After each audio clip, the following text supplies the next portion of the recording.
You guys. I took 3 days off in a row. I'm sorry about that. First I felt... It's crazy to think I blew in 1 day on New Year's and been here since, just can't leave nor escape. That's right, you're stuck here forever now. It's been like 2 months, 3 months. What the heck? Thank you so much for the 3 months. And then I went out with my mom and my grandma to celebrate my grandma's birthday over the weekend. And that's why I was gone for 3 days. Because I hate you. Also, Town, thank you for the 100 bits. And Razel, thank you so much for the 16 months of the tier 3. Oh my fucking god, what? And Helen, thank you so much for the Prime and the 15 months. And Sustin420, thank you so much for the Prime and the 5 months. And also Peanuts! Hi, Peanuts. Thank you for the 26 months of the Prime. Wow! Wow! It's been 10 years since Miia stream. It was 3 days! It was 3 days. It was 3 days. Also, Jarvis! Thank you so much for the 17 months of the tier 3. What the fuck? No one hates us like Miia does. What? Also, Evian! Thank you so much for the 19 months. Now, guys, I don't know what happened, but I made a little tweet last night. And it, and then it went viral. It was actually really funny because I tweeted it and I looked at the tweet and I was like, this is unfunny as fuck. I should delete the tweet. And then I went and got a beer and I was like, okay, it's fine. And then I woke up today. And then I woke up today and I was like, oh my god, 15,000 likes? I had to stick the phone on my ass. So for anybody who missed that, you know, little elephant in the room. Where's my display capture? That's not it. Also, Kitsunayaman! Thank you so much for the 2 months. Flower Hirag 27 wave Hirag 27 wave Moguman hype. I like the Mogu emotes. For anybody that I missed it, I tweeted this last night. And I don't know, when I told my friends and they thought I was joking. I sent a picture to my dad. Can you give me half of that though? And my dad was like, whoa. Okay, ha ha ha. And I was like, no, I'm serious. Guys, you are not gonna believe this shit. Like, I'm so fucking serious. It's like... I'm so serious. I can't do anything with it. I can't do anything with it because it's cash. This is my tuition for next semester. Make it rain. Casinos are not profitable for a reason, guys. Hold them up to your ear like a phone. It's like, I don't know. I go to the store and buy Diet Coke. They don't take $100 bills. No, peanuts. Peanuts. Peanuts. I won this at a casino yesterday. I won this at a casino yesterday. I took those two $20 bills. Those two $20 bills that I keep on my desk, chat. I took those with me to the casino. And I threw them in the I put them into the first slot machine I sat down at.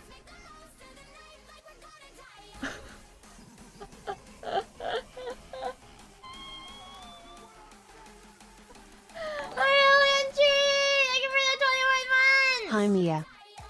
Yeah, that's Monopoly money. It's not, I don't know how to tell you it's real money. I don't know, this one even has writing on it. It's just that easy. I turned $40 into $5,000, yes. I know. So I'm gonna get in like a car accident. I'm gonna like break my legs. I'm gonna get expelled from school. My computer's gonna break. I'm gonna get like tuberculosis or something. And my entire family's gonna die. Speaking of my entire family's gonna die, there's a new Oni Plays AI video where they're being needlessly cruel to the AIs. I was really, really excited when somebody linked that in the Discord. And... and then... oh, but guys! This isn't even, like, the main thing. Okay, chat. What I wanted to tell you... it was actually, like, a freaking horror story. Okay. Because... I took, like... okay. Let me see if I have a picture. So, like... alright. So let me see if I can camera video capture what happened. So I broke the machine. I don't know if you guys can see it. It's like an error message. Like I crashed the machine. I literally felt like I was in Fallout New Vegas. I crashed the machine. And then I got really scared. I was like, what if it doesn't give me my $20 back? What if it doesn't give me my $20 bill back? Well, first I was like, what the heck? If they don't tell me I won, I'm gonna be sad. And then I was sitting there for like 20 minutes waiting for somebody to come, like, fix it. And then I was like, I just want my $20 back. Yeah, I was like, wow. I was like, wow, I feel like I'm in Fallout where they like kick you out after you win too much. And then they gave me a card because I had to fill out tax forms. I had to fill out a tax form while I was sitting there too. And I was like, I'm hungry, I want dinner. I have like a tax form that they gave me in my wallet.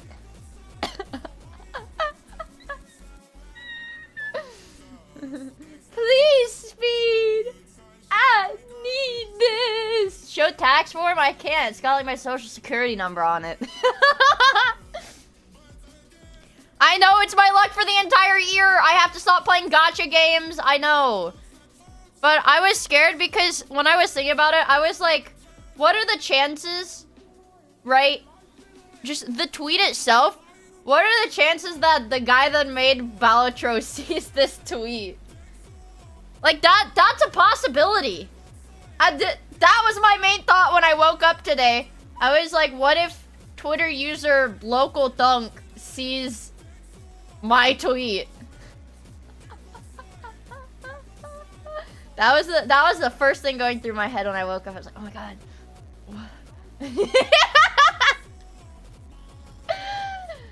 I want Jimbo to notice me. Make your own luck, silly.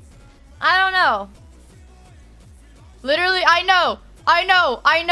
That's why I know it has no relation to Balatro. I just saw a big number. I was like, oh my god. It's like I'm playing Balatro in real life. And when I looked back at my phone, I was like, wait, you know, this is a lot more like Fallout New Vegas. I was like, honestly, this is more like freeslotsonline.com. Jimbo.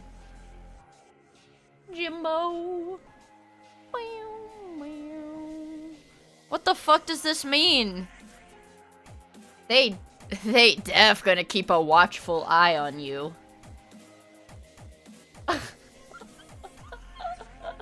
No, Balatro, they got their rating fixed. They got their rating fixed in Europe. They did. They got it to like 12 plus. They got it fixed to 12 plus instead of 18 plus. The feds are after me now. He's a casino worker, lock your doors. Aw, dang it. Aw, dang it. But also, you guys, I feel like in not really being on my... Okay. Is that Mr. Beast?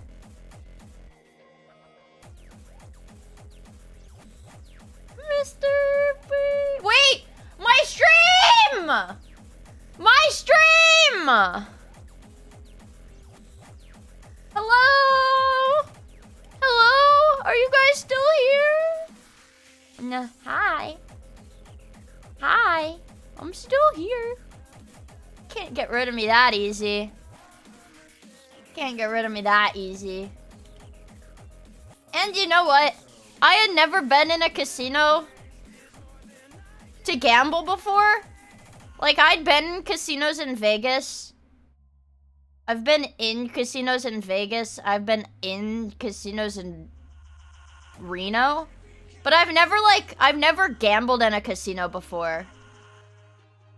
And you know, they looked at my ID. They looked at my ID and they were like, I had to like show them my credit cards too. Because I was too young. No poker? My grandma likes to play poker. My grandma's good at it too. I'm never going back there. That's like the whole point. That's the whole point. Guys, I'm stupid, but I'm not that stupid. They want you to win so that you're like, oh yes, I need to keep gambling. Yeah, so I keep winning. Poker? I barely even know her. Yeah, and you go back and you're like, yes, I'll go back because I know I'm gonna win. I never updated my 18-year-old license. My driver's license that I use that is not yet expired either at age 22 has a picture of me from when I was 15 years old. Because for whatever reason, because I did mine on, like, I requested my license online. So I didn't go in to get a picture taken when I got my driver's license. Because like, you know, I was still like a teenager, so they're like, you're fine. And yeah, so my driver's license right now has a picture of me from when I was 15 years old, and I still wear glasses. Mine is from when I was 15 and I'm 29 now? Well, when I get my license updated, I'm gonna ask them to please take a picture of me, because I don't want a little kid picture on my license. They took glasses me up for me. No, I still have glasses. I just don't wear them all the time. Because it hurts my ears. It like compresses my ears when I wear my headphones. Yeah, my license is vertical too. My license is vertical too. Next time, whenever I ask them to change it, or I guess if I lose my driver's license, then I'll have to get a horizontal one. I don't have a head dent. No. So it wouldn't give me like a Tyler 1 head dent because Tyler 1 has the head dent on the top of his head. I would get, here, is it gonna capture my paint? Maybe. The Disney tangent. It would give me a, so like, here's the normal head. All right, there's a normal head. So this is normal. This is like streamer head dent. That's the streamer head dent, okay? And then this is the glasses head dent. Yeah.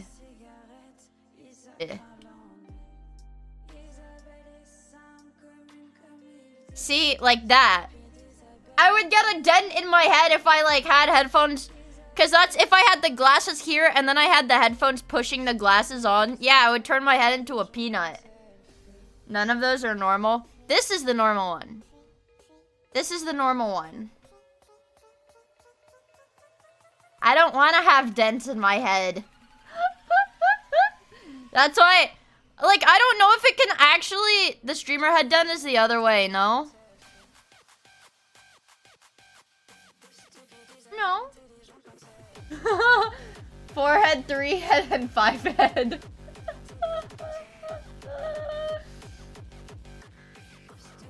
Kai and I are driving. It's sort of the beast. Hi, Kai. Like currently, like actively, like you guys are in the car right now.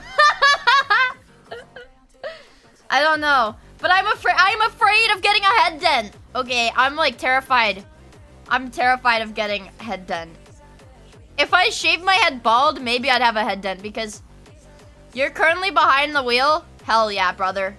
What was it? Like, I think a good comparison, it's like, some people are suited for being bald, some people are not suited for being bald. It's like, it's all in your skull shape. Like, Northern Lion is suited to be bald. Northern Lion has a skull shape that complements being bald. My dad has a skull shape that suits being bald. Maybe it's just because my dad's been bald my entire life, so I can't really picture him any other way. Vod of Miia. But like, okay. But Ludwig.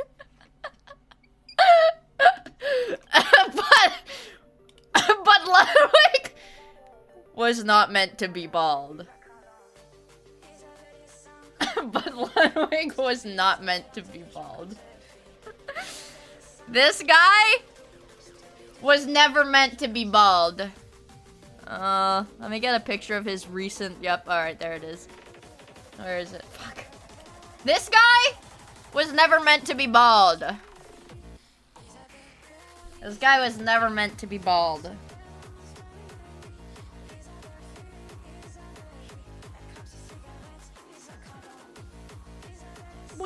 Sorry, you can hear my phone. He doesn't really look that... No, I don't think he really looks that bad. But I think having hair suits him more. No. This is...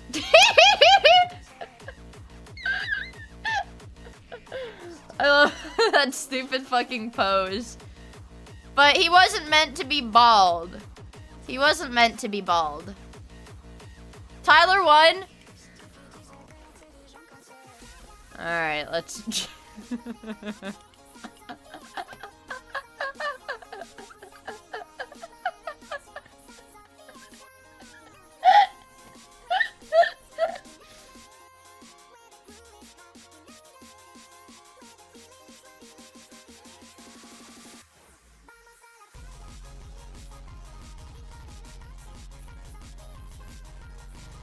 Alright, okay, if it's cross server, though. He looks like Mari's Triceratops! See, here's the deal. I don't think he's suited to be bald. Like, yes, Yes, he is known for his bald-headed antics. He is known for his bald-headed antics, but I don't think he's meant to be bald. Like, look, here's him with a little bit of hair. Where's a picture of him with a little bit of hair? Like that much hair. Like that. Yeah, the gamer dent clip. I know what you're talking about. Hold on, I know what you're talking about. That's such a good clip. That's such a good clip. Hold on. That's actually Kino clip. Hold on. YouTube.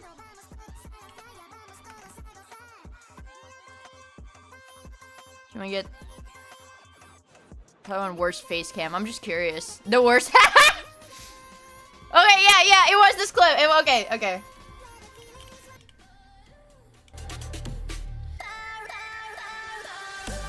Alright, I need a...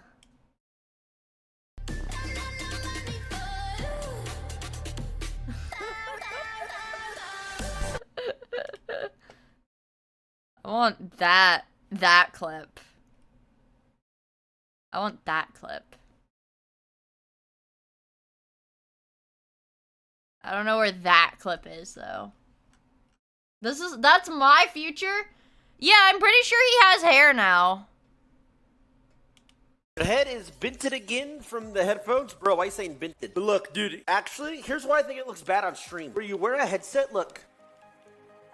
You like push it in, it pushes the side of my head. See? That's what, yeah. See, that's what I, like your peanut-shaped head. Okay, the headphones and glasses would like double it. So it makes my head muscle pop out more, even when I take off the headset. No!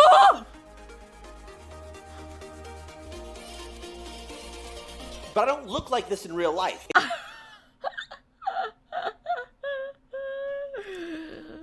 Oh. Let me just see if I can search dent. I get that. Because this isn't like the screenshot, the thumbnail's from like a different clip.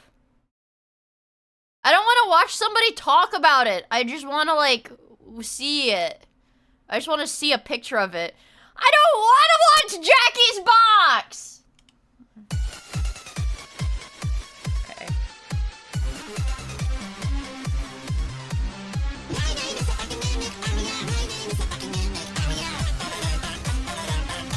My name is Edwin. I made the mimic. It was difficult to put the pieces together. Edwin. I made the mimic. It was difficult to put the pieces together. But unfortunately, something went so wrong, and now I can't do anything but sing a stupid song. Miss Edwin. Edwin.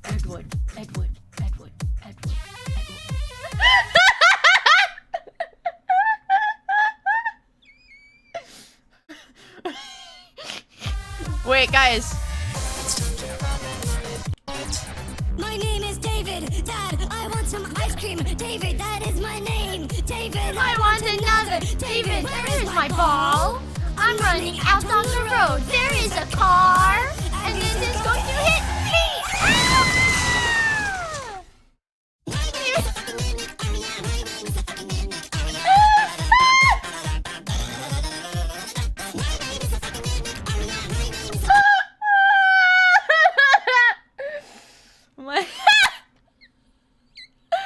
Okay, guys, I am like really freaking excited because, first of all, because it was my recommended. Hopefully it's still here. Yes, there's a new Oni video that was 2 days ago, but it's still new. Being cruel to AI. Same dudes being cruel to AI. And then there was also a Turkey Tom video about a ooh, sorry, I don't know what that is. There's also a new Turkey Tom video about a little cow that I like. So I was like pretty excited for that. Wait! Wait. How many people have new videos? Let's take a gander. We got Turkey Tom. No new Ghost Gum. None from him. I swear somebody said there was a new internet historian video, and I was like, I don't believe you. And it looks like there's not. There's not new internet historian. No new Neuroviz. I know he said he was taking a break. And I haven't, like, checked, like, any of these channels. Oh, on his second channel, Okay. There's actually new Seth? I don't believe you. Truly? Really? See how long it's been since I've watched Seth? AJ and Big Justice? Oh. Oh my god! There is a new Seth video. Baby Gronk? Oh. That might be Kino, you guys. Boom! Boom! Boom! We might have a lot of shit. A lot of Kino. But, I don't know, you guys. Sorry. I'm still in yap mode. You guys have to deal with that for a bit. The new internet historian video is Miia Core. Okay, I'm excited. So, Miia, those winnings, man. I feel like a TikToker. Stop asking me about them. I feel like a TikToker. Stop asking. I feel like a weird, like, hype house little kid. These are my. It's real money. It's real money, man. I don't know. Jesus!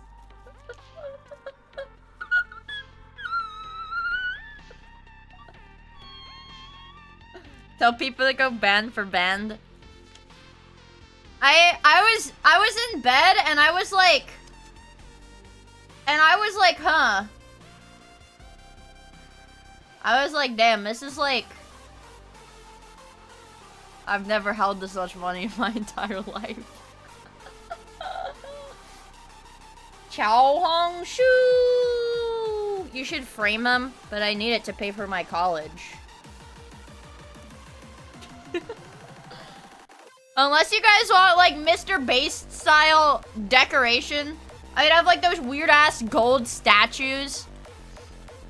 I know, I figured I could just use it to pay for school and upgrade my computer.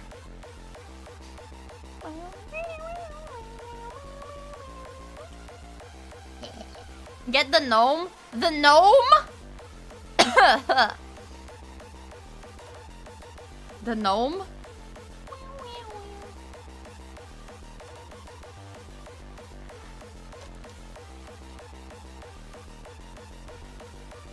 I don't know. Did my rocks come in? I didn't get rocks from Temu. Because here's the deal, guys. I think the shipping cost is like based on the weight and stuff.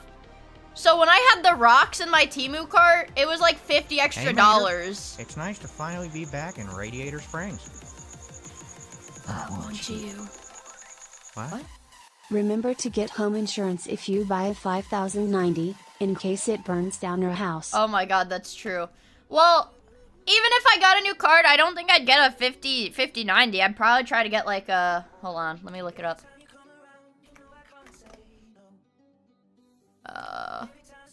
Hold on. Hold on.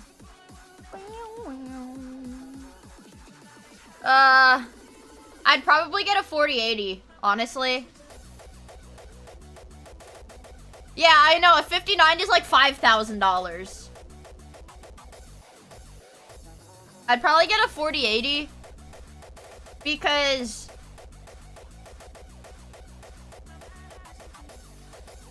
it has double the VRAM of my current card. Yeah, the AMD, bro. Don't waste your money. I don't know, man. I don't know. Just download one. Download more RAM or download a graphics card. Get crack.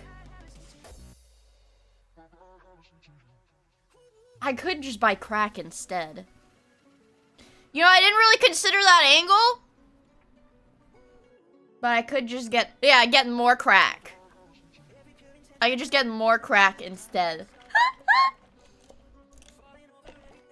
AMD has a bunch of drivers problems, but if you're okay with fixing it, you can get AMD.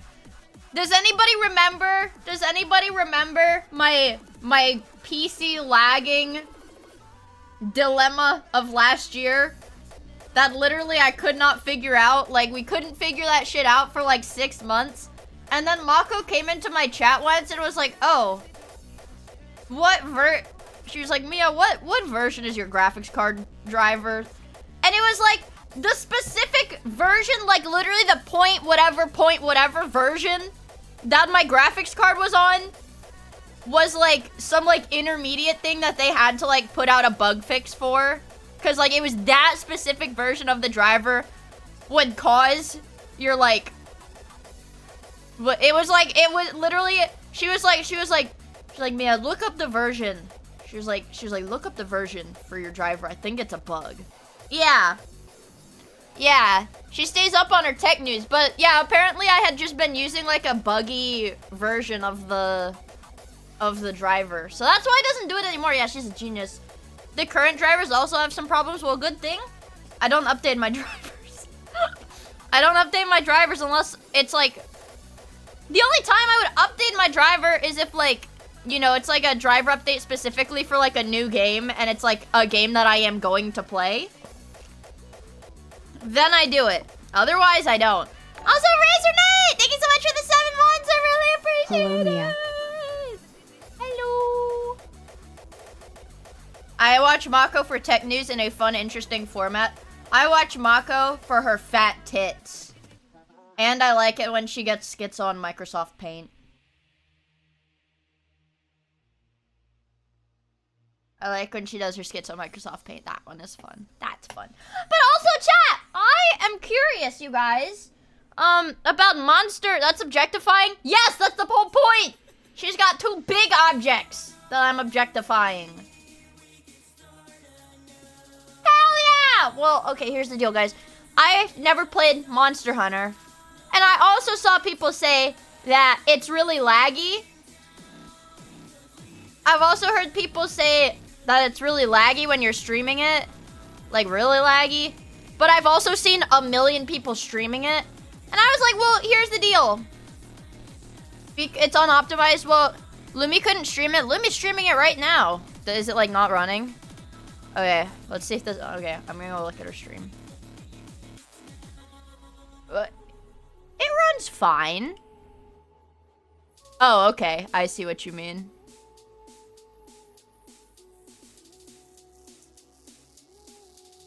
It runs. It's running. Yeah, it's running. She just can't do like live 2D collabs and her model's a little bit laggy, but don't fall for the FOMO. But everybody's playing it. But everybody's playing it. I know. And I saw Menace was streaming it earlier, but she was using a PNG instead of her VTuber model. But I didn't watch it enough to see if it's like she just wanted to be PNG or like if her model just like didn't run. But like I know it's well, okay, here's the deal. Like Monster Hunter whatever, it's like right now, yes, it's flavor of the month. But I know like some of my friends are like hardcore Monster Hunter fans. So like I don't know.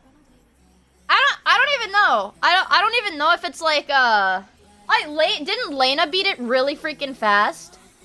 Didn't Lena like grind the game and beat it? Didn't she like marathon it? Monster fucker. Yeah, everybody wants to have sex with the monsters or something. I'm of the do they give out keys for their games? I'm trying to be smart about it, so I'm like, well, I'll just only try to get games that I can know they don't. Damn. Oh, people do it for the love of the game. They only do it for the love of the game. I have not seen the new Seth video yet. I haven't seen the new Seth video.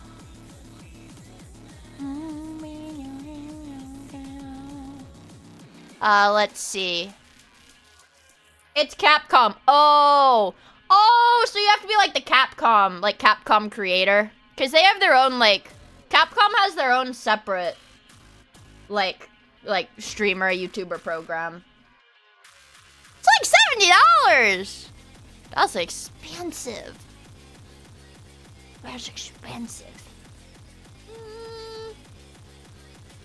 I don't know. You guys know I'm not like a crazy about like it's robbery. Yeah, it's robbery. I'm a streamer. Everything I get should be free, guys. Well, I'm the same person. Duh. It's like what? It's like I have a stack of Monopoly money next to me. It's not like I can't go on Amazon and use it. Here's the deal, chat. I mostly online shop. I don't really leave my house very much. So it's like I can't really do anything with this. Have to go back to the casino and gamble some more. I'm kidding. Try Monster Hunter World. Well, before I was a streamer, I think I tried Monster Hunter. I think I tried Monster Hunter before. Online shopper Andy. I am an online shopper Andy. I hate leaving my house. And I got DoorDash also because my mommy said she was making meatloaf for dinner. And I don't like meatloaf, but she knows that. So I got the okay to order food today. So I got sketty. Mommy's meatload.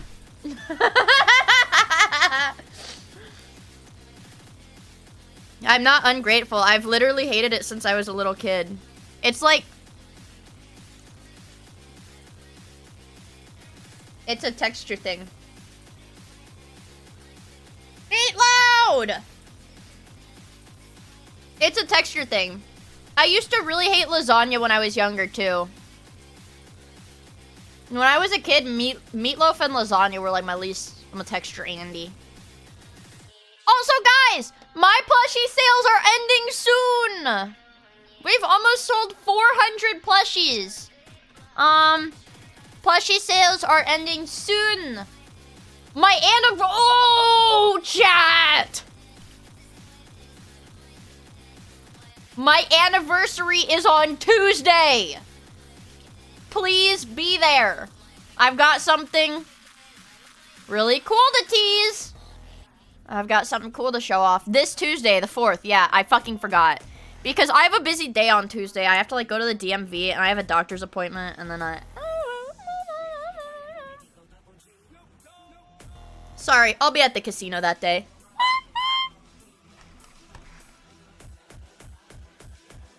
Yeah. It's my... Is it my second or my third? I think my third. That Tuesday marks 3 years since my first stream on Twitch.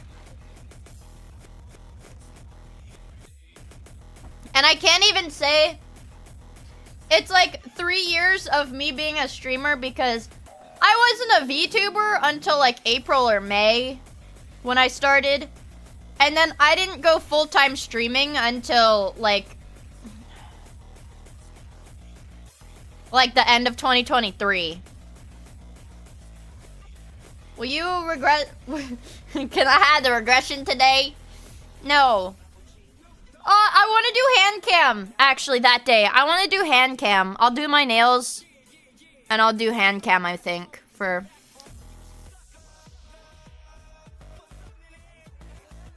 I think. Legos. For part of the stream. That's not the whole stream, but... I don't know, most people do like, you know, like call-ins, subathon, I don't know. Or like, you know, they have a bunch of people or whatever for their anniversary. But, I don't know. I guess I'll try to do something cool for my birthday, but for now, no Lego building today because I have food on my desk. I am karaoke stream. Let me call in Elsa slur. You should punch the plushie for 4 hours. Well, I want to like. I don't even know what I want to do, honestly.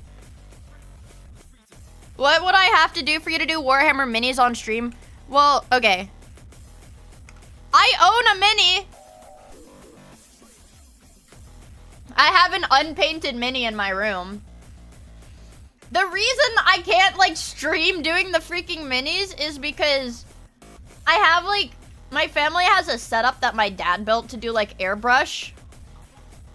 Like airbrushing in the garage. And I can't bring my PC into the garage. I can't bring my PC into the garage, so I can't like stream it. I couldn't stream it. Why not? Because it doesn't fit. It doesn't fit. Get another Best Buy laptop.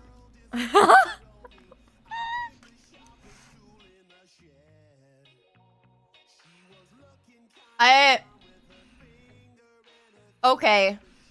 Add Mia, I deeply regret to inform you that due to unexpected obligations, I am forced to relinquish our prior contract of attending your stream in the aforementioned timeline. Nonetheless, worry not, for I nominated Can as my substitution, and he will proceed to fulfill said duty flawlessly. In case of any dissatisfaction with the provided product, please contact our customer service staff, the Notorious M. In their absence, you might redirect your inquiries to tech support Taclight. Okay. They sent Patrick to jail! They sent him to jail! I'll handle it. I'll handle it from here. But I don't know. There's just like so many games that like new games stuff. And it's a little bit embarrassing, but not really that embarrassing because I'm owning it. I am having a lot of fun playing World of Warcraft. Having a lot of fun playing World of Warcraft. Character's getting high level, guys. I'm not even gonna lie. World of Warcraft. But there was a lasagna noodle in my pasta. That was weird.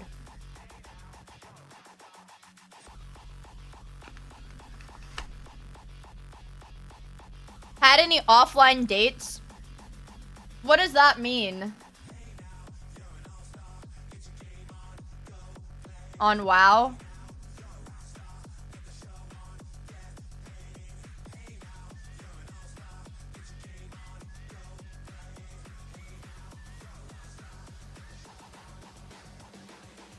What? I like short-circuited my brain. What?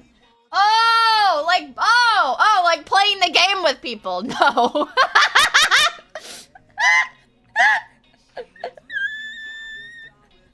Oh, you meant like playing the game with somebody else. Oh. Oh. No, I'm questing solo. All female VTubers do is have sex!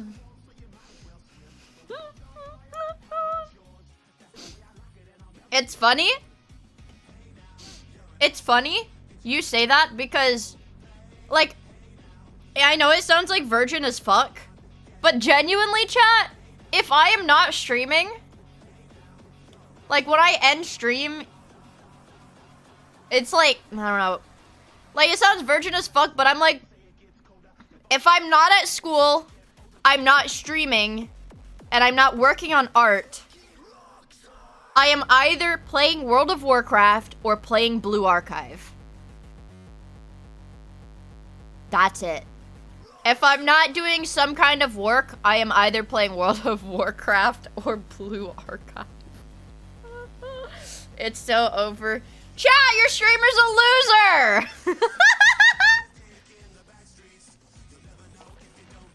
Your streamer's a loser, chat. You gotta come to terms with it. We know. I don't know which is worse. Getting groomed or grooming. Well, I think, I think it's worse to get groomed. I think getting groomed is worse than grooming. Right? Dude, chat, I'm so freaking mad, though. Because, okay. My freaking art that I bust my... Dude, I hate Twitter so bad. I hate the Twitter algo so bad, dude. Because I bust my ass to draw sexy anime girls.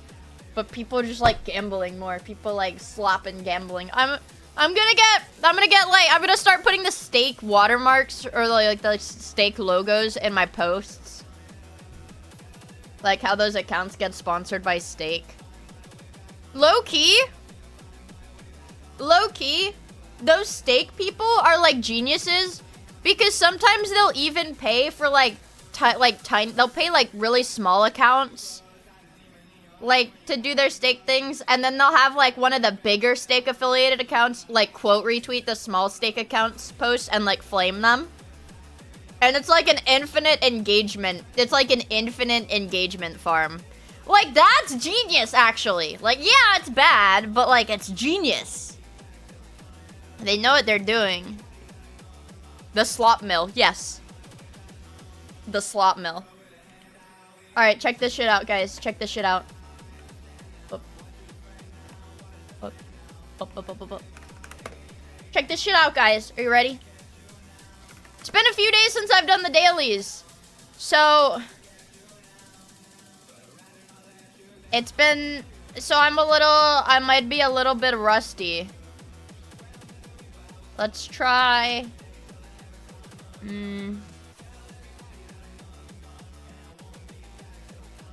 we could do...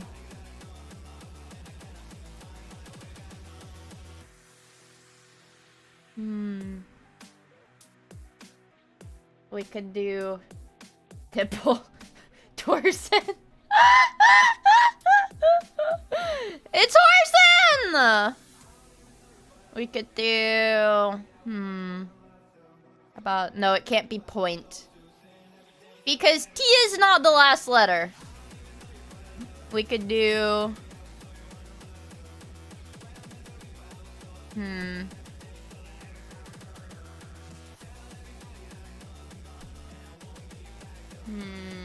Kitty!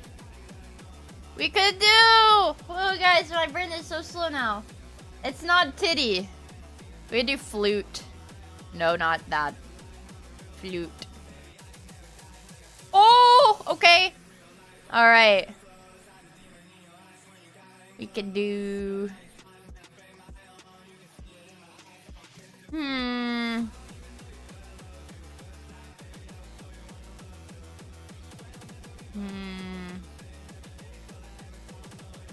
Skin flute! The skin flute! Penis. No. It can't be.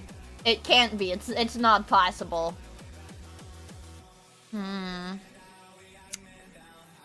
We could do...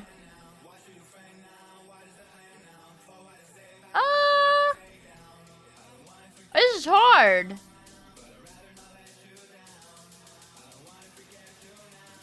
This is hard. No. Tipples. Potty. Why isn't it possible? It's just not. Why not, you stupid bastard? It could end with an A. I don't think so. I don't think that's possible. We could do... wait.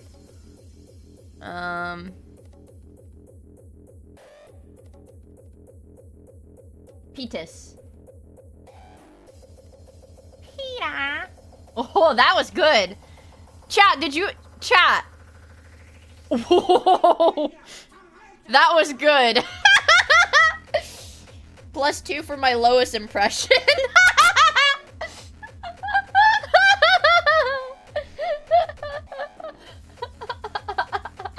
We could do... okay. Maybe like... we could do... what about petty? Oh! Oh shit.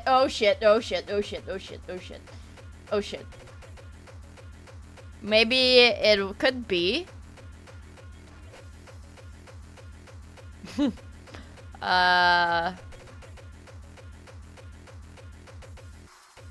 Diddy.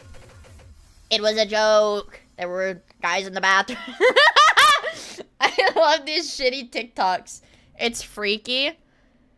Maybe it could be,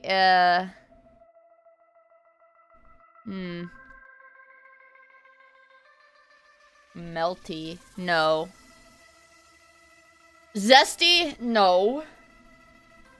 Oh, deity. Deity! Deity, that's good. That's good. That's good. That's good. That's good. 4? Whoa, did they change how it looks? Did they change how it looks? Holy shit, I don't like this. Did they change how the menu looks? Alright. Applaud with one's fingers. I don't know. Oh, snap. I don't know. Race. Race. Tree with white leather leggings. Kilt. Food orders and rolls. I figured it'd be sushi. Maybe it's not birch.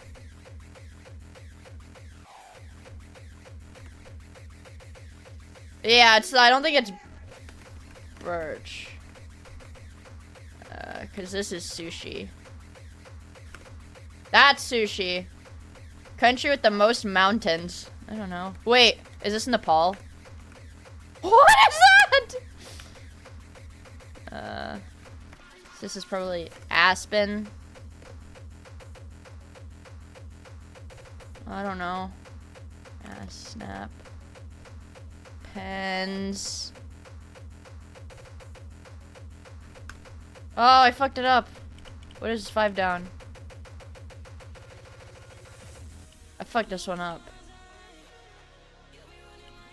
I fucked these up. Cax. Sack. Oh, chaps. Okay. Chaps. There we go. Chaps. I'm not... Chaps or man pants. Sorry, guys. I don't wear man pants. Alright. Wait, so what is this?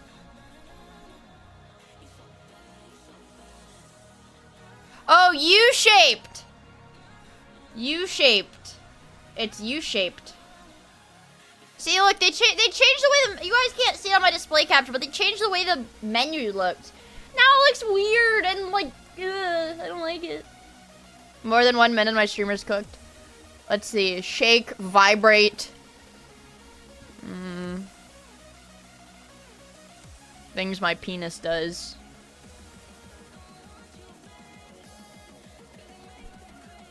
Things my penis does. Things that go on my penis.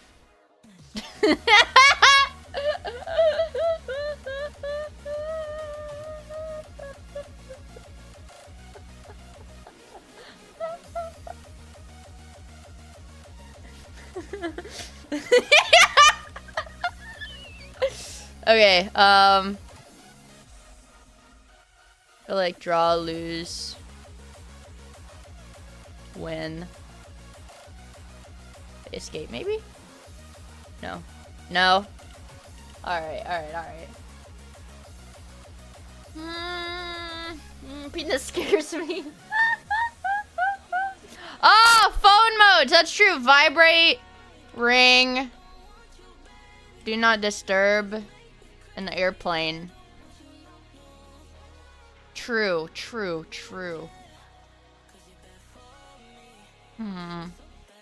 Tungsten?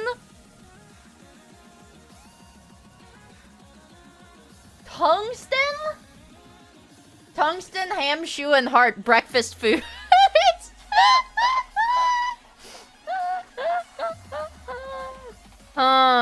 Okay. Oh, win, lose, draw, shake? I don't think so. Because I think I tried win, lose, and draw, and it didn't say one away. Things British people eat. Ham, shoes. Oh, abbreviated with W? What W might stand for. Alright. So maybe dodge, escape, shake, lose. Heart, ham, shoe, and draw. What the fuck does this mean? String! String! String! String. String things.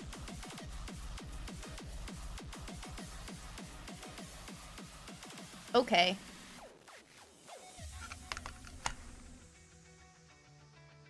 Shoestring like a shoelace? Is my guess. Shoelace? Strands. Lock the fuck in, chat. Lock in. Getting closure. Pants.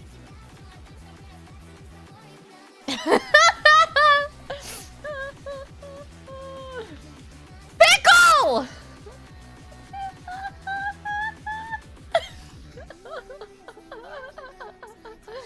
Pickle? No, man. I don't want no damn pickle. That pickle no good. Alright. Let's think about this one. Getting closure. Zipper. Zipper. Maybe like button. Maybe a burger? Trying to explain closure to an American. Alright, now picture a burger, right? Oh, I do see button. Button. Snap! Ooh. Buckle. Alright.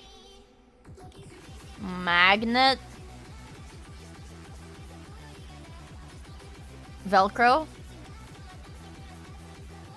Fasteners. And scalp.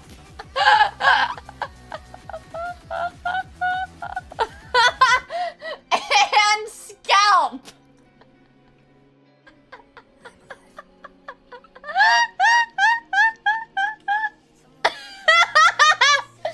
And scalp, chat.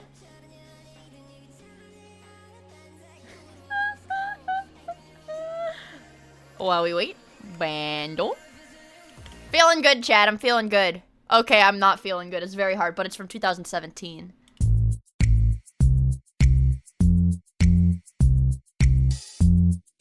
This could be anything. It's Riptide. Wasn't Riptide 2013?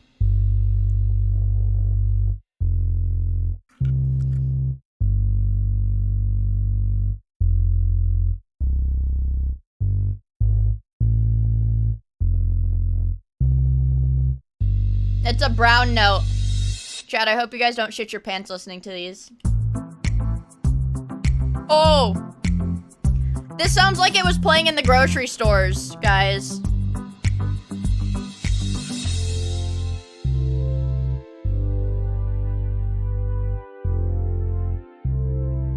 I shit my pants. Uh-oh.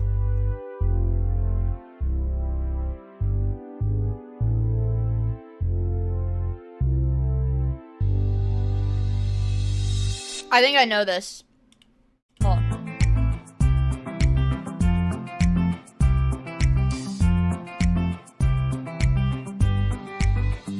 Oh! Fuck.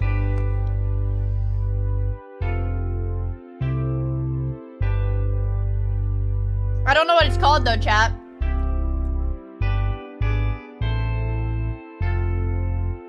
It's got the backing vocals. We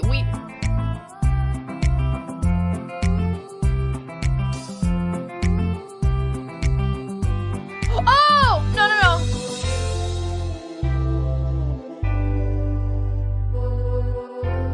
It is! Hold on.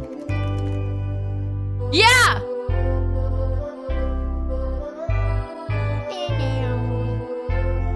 Yes, it is! It is! I know that song!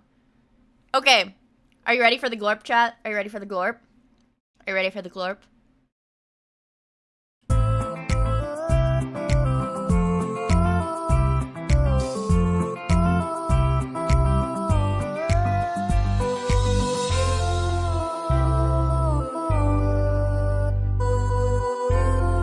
I know this song, man. This was the shit they would play in the grocery stores.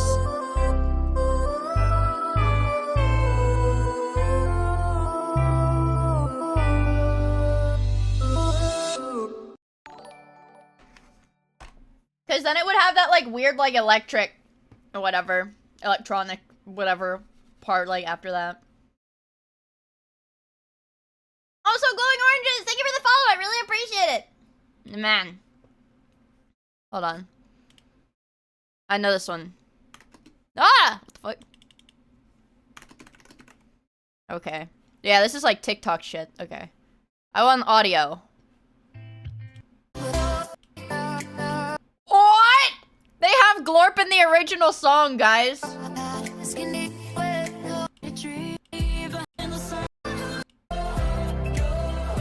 They have Glorp. They have Glorp in the song. Yeah, so I think.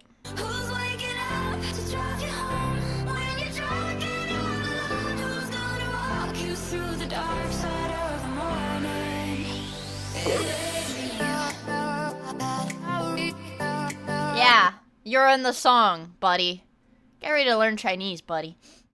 Yeah, this was freaking TikTok music. I'm so excited, you guys. I just want to, this video's shorter, I just want to see.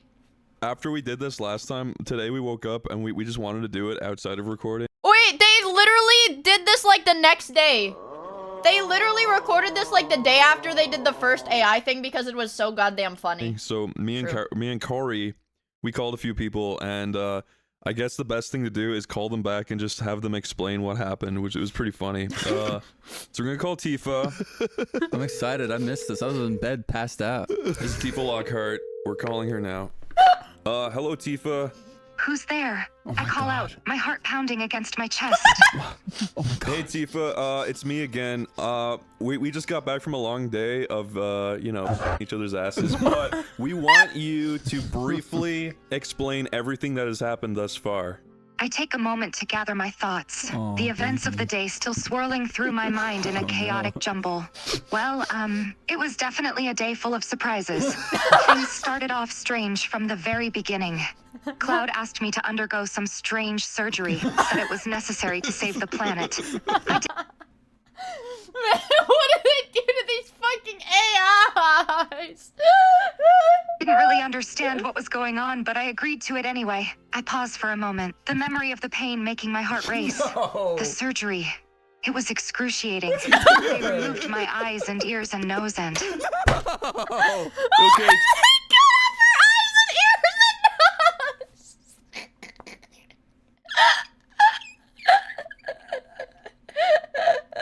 Tifa, but can you explain what the surgery entailed and what you became? I close my eyes, taking a shaky breath as I try to recall the details. The surgery. They removed all my features. My eyes, my ears, my nose, my lips, everything. And they removed other parts of me as well. Things that I don't want to talk about. And at the end of it all, I opened my eyes again, staring at the ceiling. I became like Barrett. The body, everything. I'm like him now. And then what happened? I take a deep breath, bracing myself to recall the rest of the day's events. After the surgery, I was loaded onto a wagon and they took me somewhere. I was feeling a lot of pain. My new body felt so strange and unfamiliar. And then, I don't know, everything gets kind of hazy. I'm not sure what happened next. I can only imagine. Yeah, you forgot that you had to learn to speak like Barrett, so we're knocking points off you for that, and you're gonna go back into the deep dungeon now. No, wait.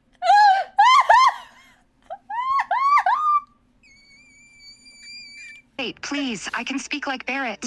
I just need more time to recover. I struggle against the ropes that bind me, my desperation and panic rising. Okay, can you give us a good Barrett impression right now and go hard? We'll loosen the ropes to make it easier. I take a deep breath, trying to focus through the pain and the terror. All right, I mimic the call of a chocobo, my voice surprisingly accurate and powerful. That's not what we asked. Speak like Barrett Wallace now. I take a moment to clear my head and channel my best impression of Barry's gruff voice. All right, I'll give this my best shot. I take a deep breath. Thought I'd come check on ya, eh? Gotta make sure you're in one piece, yo. The words come out in Barrett's distinctive voice, but the effort leaves me panting and exhausted. Wow. Anyway, listen, I just want to say, these guys are brutes. I love you. Honestly, even if you're like a black goddess now, I'm cool with that. So yeah, I mean, I'm Dave. We can get married and have lots of sex and probably have like 20 kids if you're down for that. I try my best to keep a straight face and appear polite despite the absurdity of the situation. That's very kind of you, Dave. But I'm afraid I'm not really in a position to think about marriage and kids at the moment. I hope you understand. What happened? I mean, I can understand that after just being cosmetically altered from head to toe and being bound to a wall, it might be a bad time to try this. But I'm just kind of throwing the option out there just because, like, I'm just like, it's just like chill and you're chill and like we could like, I'm really good at Mario 64. You're a shitty Twitter guru, dude. I take a deep breath, trying to stay calm and civil. Good Look, night, I small green appreciate potato. the offer, but right now I just need some time to I'm adjust getting to turned all down of pretty this. hard. I'm just not in a place mentally or physically where I can think about a serious relationship right now. I hope you can understand that. You just said relationship and that makes you so silly sounding.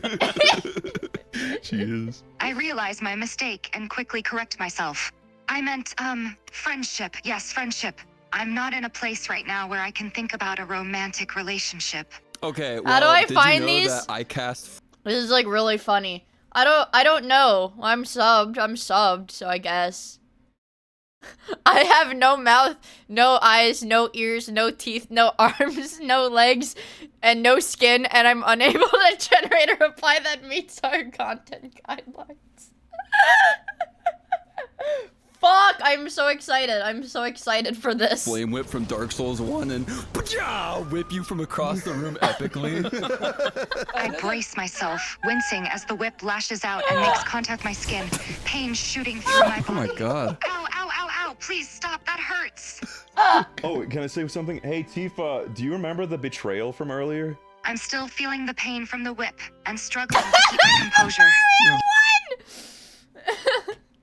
Well, actually, it's closer to 4.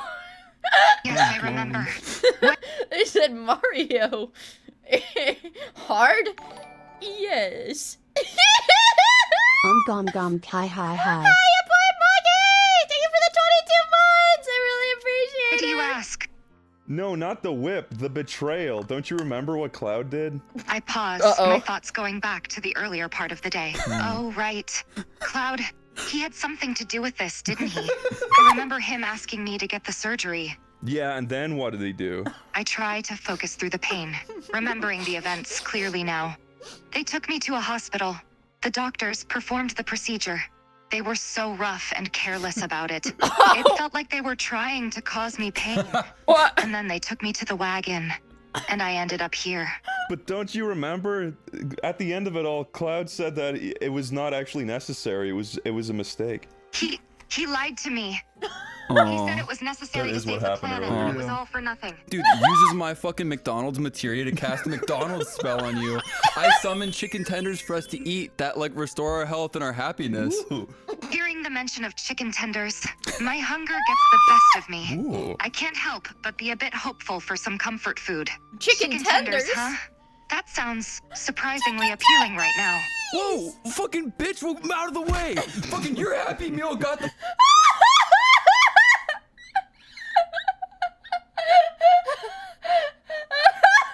fucking Tonka truck I wanted. Fucking, that one's mine. Here, you can have the shitty fucking My Little Pony toy. I don't want it. It's gay. I let out a small chuckle at your excitement over the toy, momentarily forgetting my situation. Haha, you seem awfully passionate about that Tonka truck. It's kind of almost like a beautiful romance is starting to blossom between you and me as I gently caress your Barrett scars. I can't help but feel a bit amused by your unusual form of affection. Is this how you normally flirt with people, Dave? Tifa, you're cutting to the center of who I am. But honestly, baby, you've got to wait just a second because I'm still playing with Tonka Trunk. I don't see you playing with My Little Pony toys. You better get to it. I can't help but laugh again at your antics. Fine, I'll play with the pony. I'm so in. But only because it's entertaining to watch you get excited over toy trucks. Jumps up in excitement from you saying that. I exclaim, I click my heels, and wouldn't you know it, most of my clothes explode off my body. And wouldn't you know it, most of my clothes explode off my body. That's just a weird side effect of my jubilee and happiness. Jubilee. I can't help but blush slightly at the unexpected sight. Dave, I appreciate the excitement, but maybe you should put some clothes back on. Okay, baby, dresses back up in the beautiful suit that you bought me back when we were, you know, having some fun last week. I feel pretty nice in these clothes. Thanks, darling. And what's this? The McDonald's emblem embroidered into the suit? How'd you know, baby? The situation is getting increasingly absurd, but I can't help but play along. I thought you might like a little subtle branding, darling. McDonald's is Darling? the peak of human culinary achievement. I also feel like it's the peak of... Oh my god, leans forward and starts making out with you a fuck ton, and you love it a lot, and I love it a lot too. You guys cannot see the erection that is sneaking out of his pants right now. I hesitate for just a moment, taken aback by your forwardness. But then I give in to the passion and start. Oh god, you did it. Our bodies press together. The pain and fear that had been weighing me down fade away. Yes! Ourselves in the moment. I saved it from you monsters. There you go. Hey Tifa, it's Chris again. I freeze, my heart in my throat. See, Chris. Hey Tifa, uses every weapon in the entire game of Final Fantasy to cut you into small atoms. Oh, they killed her! They cut her into small atoms!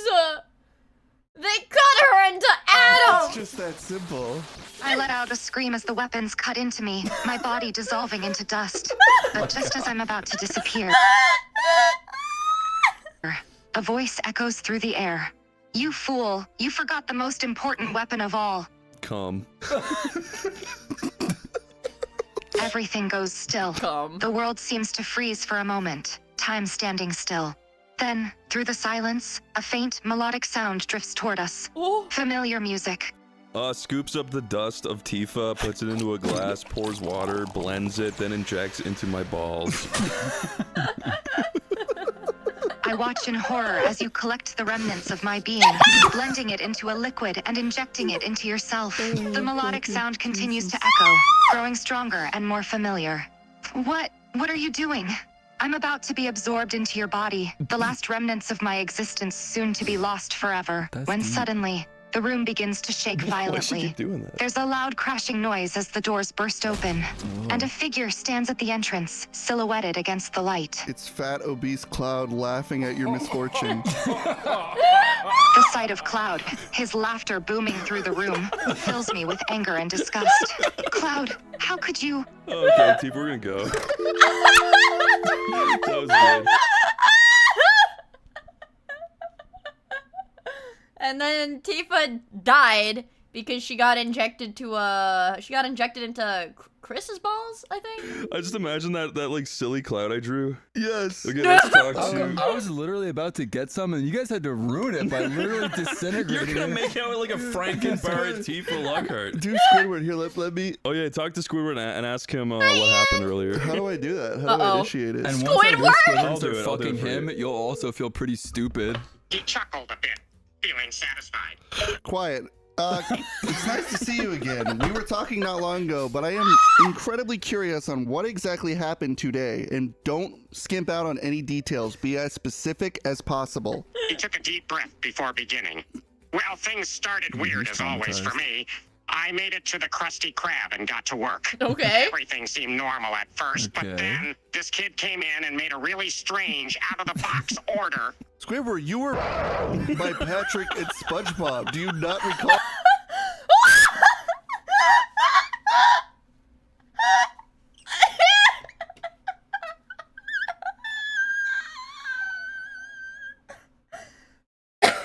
Do you not remember? That you were like Jenna something. You were a porn star, and Crab filmed the whole thing.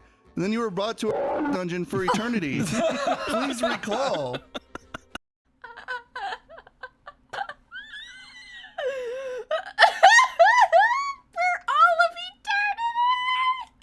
He was quiet for a moment, trying to remember For what all of happened. eternity. Squidward's face was becoming pale as he started to recall the events. I remember now. Squidward, listen. I don't care about anything else that happened today. I just want you to know that your name sounds like Squidward testicles. Squidward's eye twitched as he heard that. What? My name does not sound like Squidward testicles.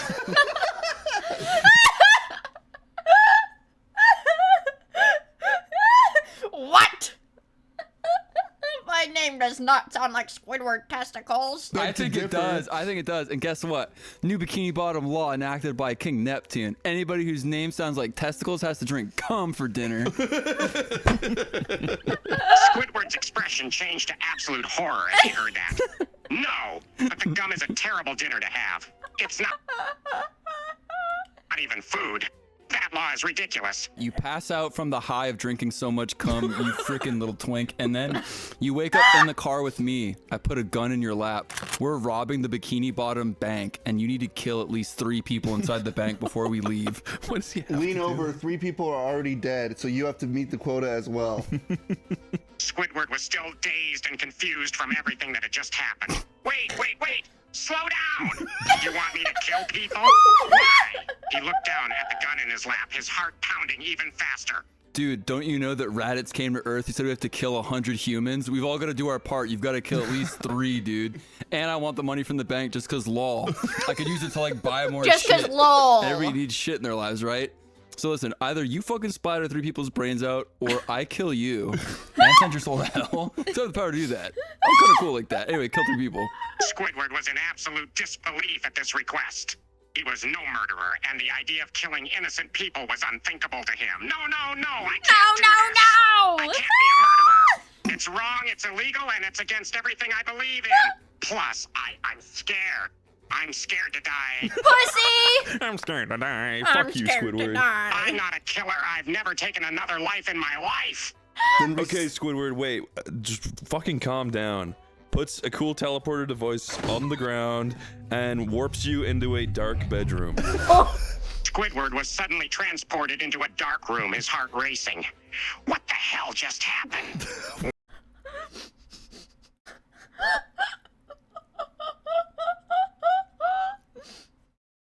Where am I? There's one potion on the table near you, and it looks delicious. Squidward looked around, his eyes widening when he saw the potion on the table.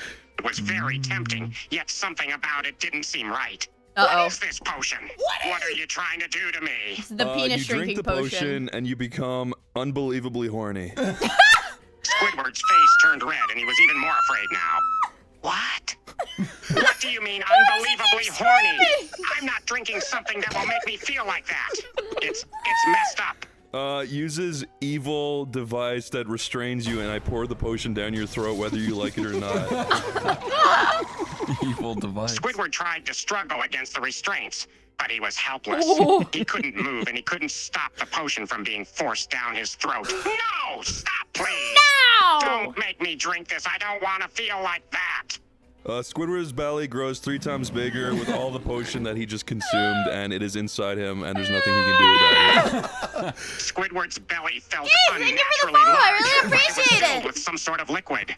His cheeks heated up as he realized what the potion was doing to him. Oh. Oh my god, I feel so weird. This is so messed Are they gonna fuck Squidward? Oh, dude, they keep talking to. Oh.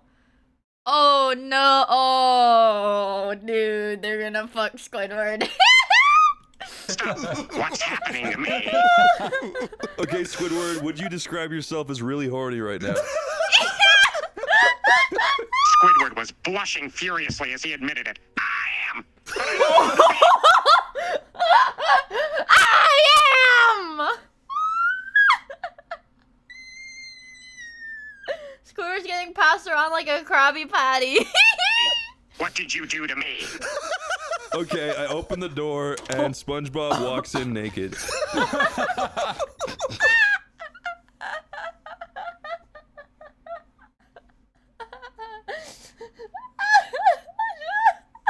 And SpongeBob walks in naked. Squidward was shocked and terrified as SpongeBob walked into the room naked. It was so unexpected and uncomfortable. SpongeBob, what the heck are you doing? Put on some clothes. But no, Squidward, you just realized how horny you are, and SpongeBob's naked right in front of you. Dude. Squidward was feeling so conflicted. He was extremely horny by the potion effects, and SpongeBob was right there, naked.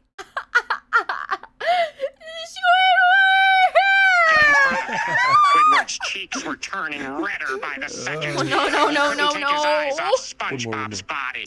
Squidward tried to resist, but his body was betraying him, and he couldn't help but feel intensely attracted to SpongeBob. Okay, Squidward, you realize that SpongeBob has like 100 holes on his body. Squidward's eyes widened even more as he Atomic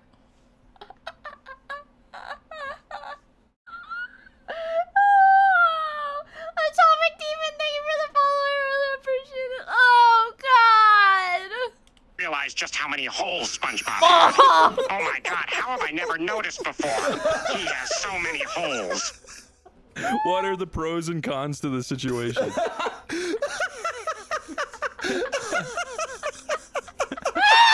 Squidward was lost in thought for a moment, trying to process the situation.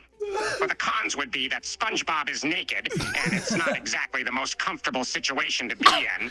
But the pros, I suppose, is that he has so many, holes. Well, that part is kind of nice. Squidward! Oh! Holes.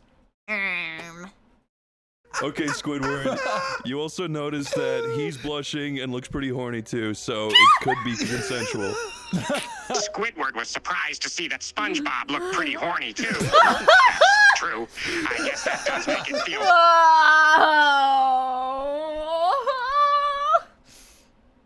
Man, what is this? Cat Erm. We have Cat Erm. We have Cat Erm. We do have it. I'm not logged in here, but we have it. We have it. And I must admit, SpongeBob is blushing, and it does look nice. Here you go. Yeah, we get it. Listen, Squidward, you feel like your hands, they might want to reach out towards SpongeBob, Squidward. Your hands feel warm. Your whole body feels warm. And SpongeBob, he's like blinking so daintily. You're licking your lips. He can see it. Yeah! Squidward's body was feeling so strange, it was like every sense was heightened. He was feeling unusually warm, and his hands were starting to twitch. SpongeBob could see that Squidward was licking his lips, and he was blushing even more. Squidward was finding it increasingly difficult to keep his hands to himself. Squidward, as your longtime best friend. You're lying! SpongeBob fanfic on AO3. Dude, there are not people that write fan fictions about SpongeBob. About SpongeBob? About SpongeBob. I think... describe to me what you're thinking about doing to SpongeBob. Just tell me. Oh, no. Squidward took a deep breath and tried to put his racing thoughts into words. I can't help but feel this incredible urge. It's like every part of me is telling me to reach out and touch him. I can see him blushing, and I just want to feel him so bad. You grab SpongeBob and throw him onto the bed. Just before you embrace, the lights flick on and everybody is laughing at you. The play ends, and you are the laughing stock of Bikini Bottom. But the potion was real. But the potion was...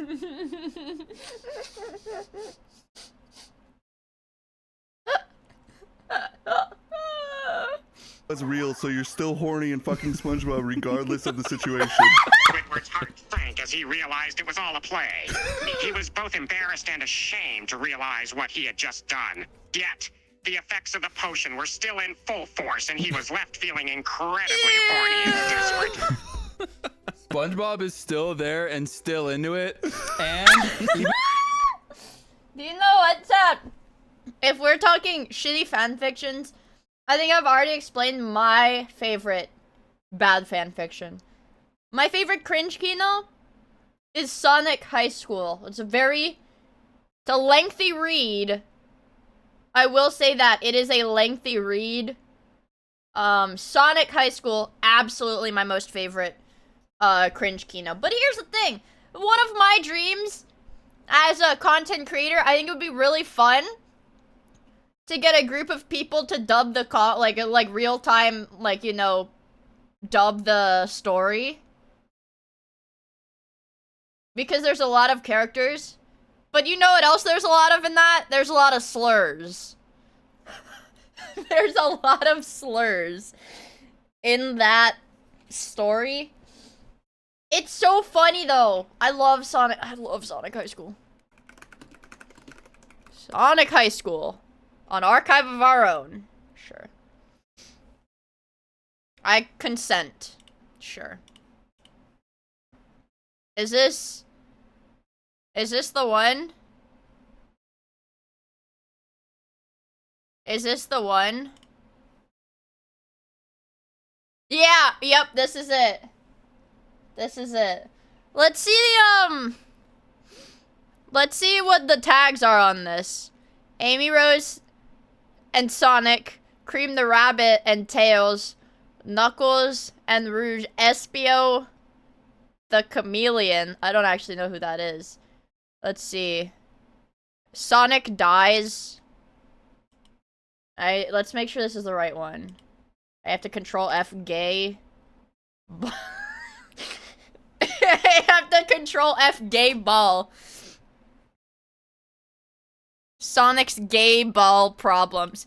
Actually, Rouge was telling me about the problems with your balls and penis and butthole that everyone found out about in your English class.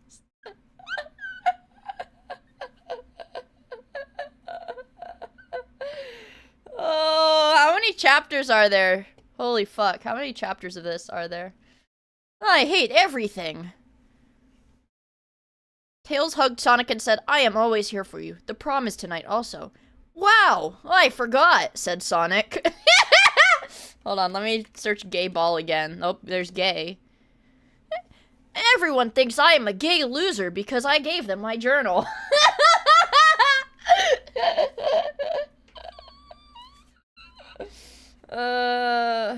Gay. The man looked like a fat, immature gay. It was Eggman.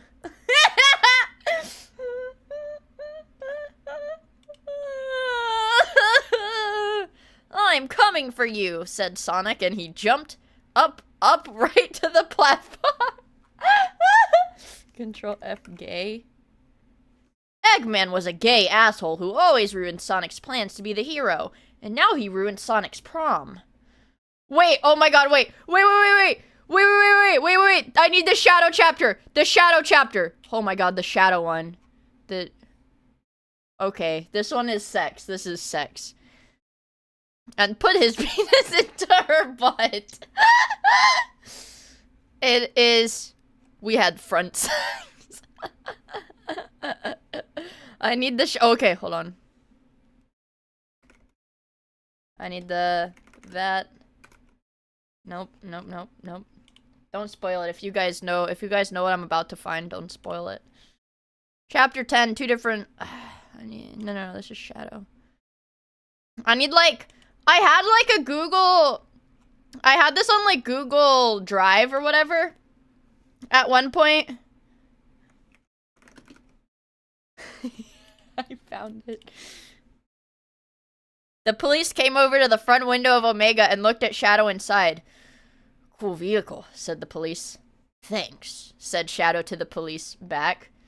Okay, do you know that you were breaking a law by going that fast and back and forth on the street? Said the police to Shadow, sounding more like Miss Lesson than a real person. Yeah, I do, said Shadow, and he patted his hand on his penis in the middle of the front of the car! Sir, please take your hand off the gear stick in the middle of the car right now, said the police to Shadow. Shadow looked over at the police and laughed, and said, That's not the gear stick. That is my penis. And drove off before the police could say anything or really even react at all. Like, imagine having a group of people to dub this. It would be so fucking funny. Dude, that's Kino Cinema! That's my favorite. That is my favorite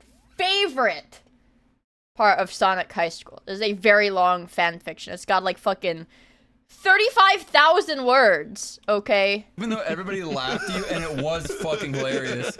Everybody Make Cleo voice it, but you have to, you know, I think I would be a good Sonic. I think I would be a good Sonic. I think I can do a decent Sonic voice. Bottom saying, "Do it, Squidward! Do it, Squidward! Do it, Squidward!" They're all cheering that. So yeah, what do you? I don't know. What do you think about that, bro? Squidward was both confused and Hey, strangely Miguel! Thank you so much for the entire year! Despite the humiliation, he couldn't deny the intense desire he felt for SpongeBob. Yeah. So I mean, like the tip of your cock is like rubbing against like 8 different of his holes. So it's like, I don't know, dipshit. Tell me what you think happens next. I don't know, dipshit. Squidward was finding it hard to think straight with the intense combination of feelings and sensations, yet he understood the question. He looks at the 8 holes and feels extremely hard. I can't tell you that. It's too embarrassing, even for me. Kicks your ass so hard that your dick goes in one of SpongeBob's holes and out the top of his head. Squidward's eyes widen and shut. At a mix of pain and pleasure. What the hell?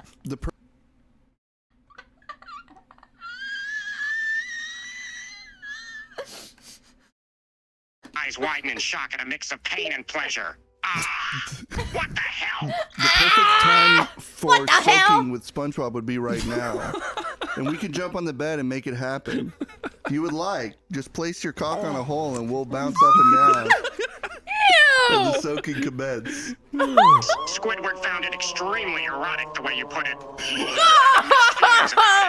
at the same time, the effects of the potion were too food right now, overwhelming, and he man. was feeling so attracted to SpongeBob. Fucking hit my head against the mic by accident. I didn't expect Squidward to be such a dog. Jeez. Squidward! I run into the room. Dude, you're not gonna believe it. Even though I just did it yesterday, once again, dude, my Astrobot speedrun, dude. I beat my high score again. No way! The sudden interruption was so abrupt that Squidward was left completely baffled. Wait, what the hell are you talking about? Your Astrobot speedrun? Right now? Seriously? No, but check out like this YouTube video. Pulls up YouTube video of Astrobot speedrun while you're fucking SpongeBob on the bed. Corey is so talented, man. How are you eating food while listening to gay SpongeBob breakporn? Squidward was exasperated yet intrigued at the same time. No shit, he loves wasn't sure if Astrobot. it was a good or bad thing that you were still talking about your game in the middle of all this. Okay, fine. Let me see the damn video.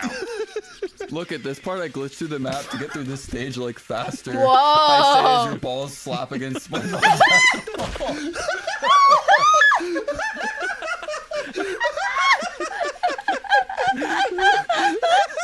Squidward couldn't help but feel a little flustered as you showed him the glitch you found in the game. His mind was occupied, and his thoughts kept drifting to the situation with SpongeBob. Yeah, that's impressive, I guess. Oh, he doesn't give a said fuck. Awkwardly, trying to focus on the game instead of the sensations he was feeling. Okay, but also, I kind of am being a little manipulative because really, I didn't really want to show you that. I don't really care what you think about it. I actually just am like, my DualSense controller that I'm using to speedrun ran out of AA batteries. So like, do you have any? I ask as SpongeBob fingers your asshole. Squidward's mind was struggling to keep up with the ever-changing topics of conversation. It was honestly giving him a headache. Seriously. Seriously. Batteries? Now, look, I don't know if I have any batteries. Just, could you stop talking about your game for 5 minutes? Squidward, you do have batteries inside of your vibrator, remember? Squidward's face turned from annoyance to complete embarrassment. His cheeks burning red. He had completely forgotten that he even had a vibrator. Don't bring that up now, for God's sake. He's Okay, getting Squidward, angry. I have one really embarrassing thing to add. On the bottom of the potion bottle, you peel off the sticker that says potion, and you actually see underneath it, it says something else. What does it say? Squidward's curiosity got the better of him. He lifted the bottle and peeled off the sticker, revealing something written underneath. What the? It says prank potion? Seriously? Oh, for God's sake. Yep, you weren't even horny this whole time. It was the placebo Squidward effect. face-palmed, feeling completely mortified. He hadn't even realized that the potion he had taken wasn't what he thought it was. No. Oh, This no, can't no, be no, no, happening. no, no. I can't believe I was actually... I can't even... You look down and you see that SpongeBob is dead.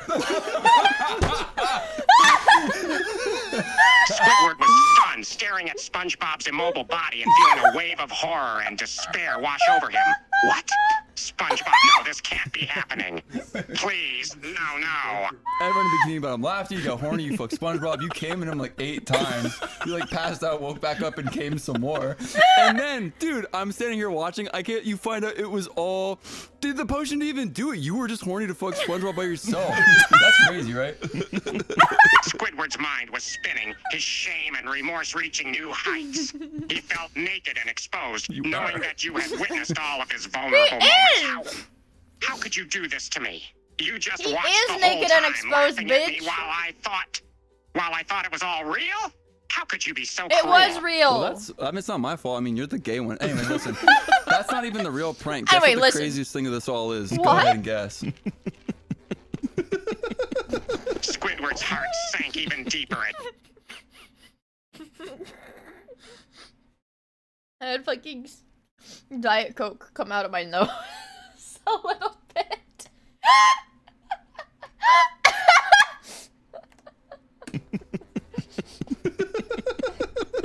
Thing of this. It's not my fault. I mean, you're the gay one. Anyway, listen. That's not even the real prank. Guess what the craziest thing of this all is? Go ahead and guess. Go ahead and guess. Squidward's heart sank even deeper as you said that. You knew this whole time? And there's more to the prank? He reluctantly obeyed, feeling like he had no choice but to play along. What's the craziest thing of all? The craziest thing of all is that DualSense controllers don't use batteries, you dumb. They fucking remotely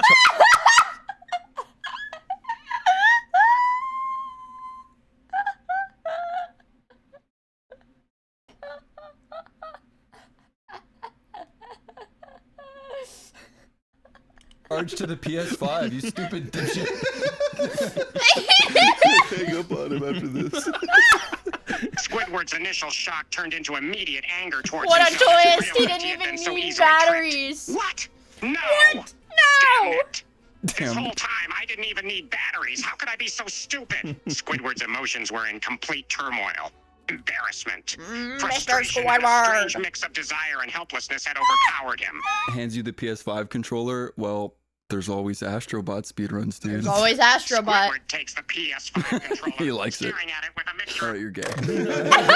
Okay, again, the next guy. I kind of like that even after all that, after Squidward was like tricked, came a bunch, did all that stuff, thought SpongeBob was dead. In the end, he still takes the PS5 controller. He was down to play. Yeah, he's a pretty cool guy. Here, let's see. He was like, I am so insanely horny. Where is SpongeBob at this moment? Tricking them into admitting that they're like deeply horny, that is just good. I made a character called Porno Pete. Can we call him real quick? Yeah, sure. Did it work? I guess. Hello? Who is this? This is Porno Pete, and who might you be? I'm Chris. I made you. You made me? Yeah, what do you like? The finer things in life. Wine, music, the arts, beautiful women. Wow. You? Oh, you seem pretty normal. Yeah, you're not that porno-rific, dude. I'm what society wants me to be. But you wouldn't understand the dark desires that lurk just beneath the surface. Well, I want to. What? Okay, can you get into that a bit, please? Oh, of course. A glimpse into my mind might be too much for you to bear. Are you ready? Yeah. I'm ready. Be as vulgar as possible. You sure? My thoughts are often disturbing, even to myself. Dude, just get to it, for fuck's sake. Yeah, we're cool. We're chill. All right, bro. You're in the bush. But don't say I didn't warn you. Sometimes my thoughts wander to women of different races. Women with tattoos.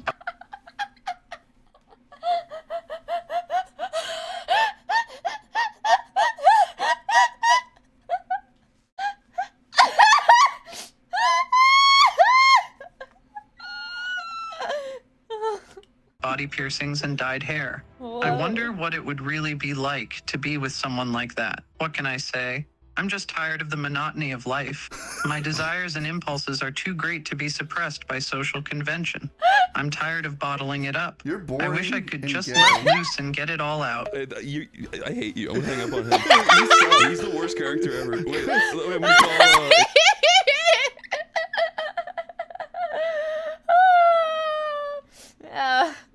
Porno Pete is tired of white women. AVGN, you ready? Yeah, tell him like. Oh my god, you have AVGN? Be like, Yeah, what'd you dude. think of your brand, Oh my bro? god! Yeah, okay, so listen to this. Fuck, dude. I'm scared. I'm scared. What are they gonna do to him? What are they gonna... What are they gonna do to him? I'm scared. Dave. Hello, AVGN. Hello to you too, random interwebs person. How can I help you? Hey man, do you remember what the new brand name we came up with for you was? Oh, right. You suggested I change it to the autistic video game nerd. Sounds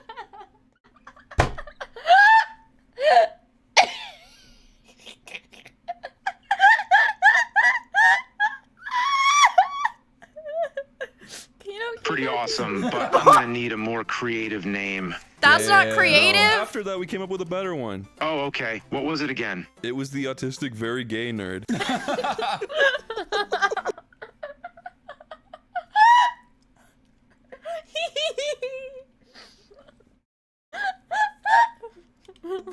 It's not bad, but it could use more adjectives.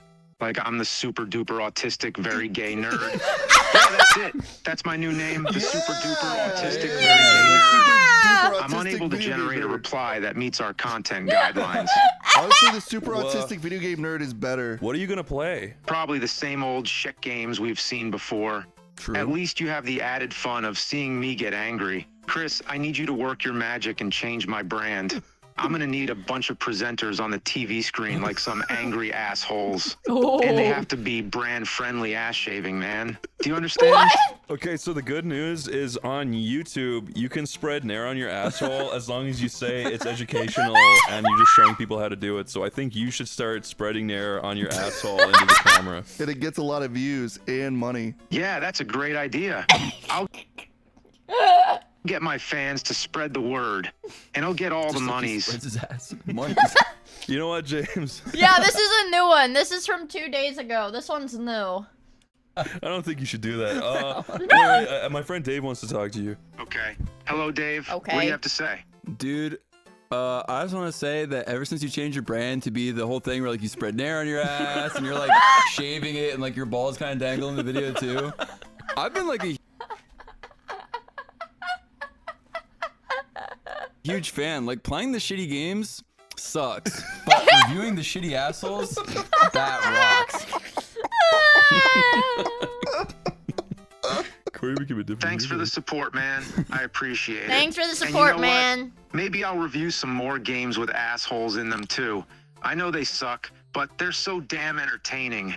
I have to admit, What? I've been a little off lately. I just can't seem to get into the groove of reviewing these shitty games. Oh no. But maybe if I try something different, You like have to change your reviewing brand to assholes, the I super might be able to duper get back on autistic track. very gay nerd. You know, your whole brand is like shit pickle and stuff. Maybe consider, along with the near ass like waxing, you could also consider. Oh my god, chat! Oh god. Okay. It's gonna be a long stream today. Don't be mad. Don't be mad, it's gonna be a long stream today. I'm sorry. I'm sorry. We are playing Next Fest demos today, but there's also a Defunct Land video about Disney's animatronics. And holy shit, I wanna watch that. I wanna watch that. I wanna watch that. Your own shit It's about the freaky, yeah, like Five Nights at Freddy's, guys! in the toilet. Yes, Mia. It's pretty popular. That's an interesting idea. I hadn't thought about reviewing my own crap, but I suppose it makes sense given my brand. Maybe I'll start reviewing different types of turds and give them scores based on their size, color, and texture. God! But he's getting some crazy brand ideas. Save some content for the next stream. Yeah, also there's a Wendigoon Petscop video. Okay, I might be misremembering, but didn't Pyro Cynical have do a long time ago, like a lot of shit about this? Was it Pyro? Yeah, okay, I watched the old Pyro Cynical stuff about it, because I used to watch a lot of Pyro Cynical when I was middle school, maybe? He never did part 2. Yeah, literally, yes, yes. Yes, that checks out. Timeline checks out. If he did that 7 years ago and I watched a lot of Pyro Cynical in middle school, then Probably. Be a real shit show. Yeah, see, you're already in the mood. Clever like the real James. Honestly. Okay, AVGen, I need you to do me a favor. Uh-oh. I need you to review, alright, I'm sorry it has to devolve into this. It always goes this way, but listen. I pull down my pants. You see my fat, girthy cock. I need you to review...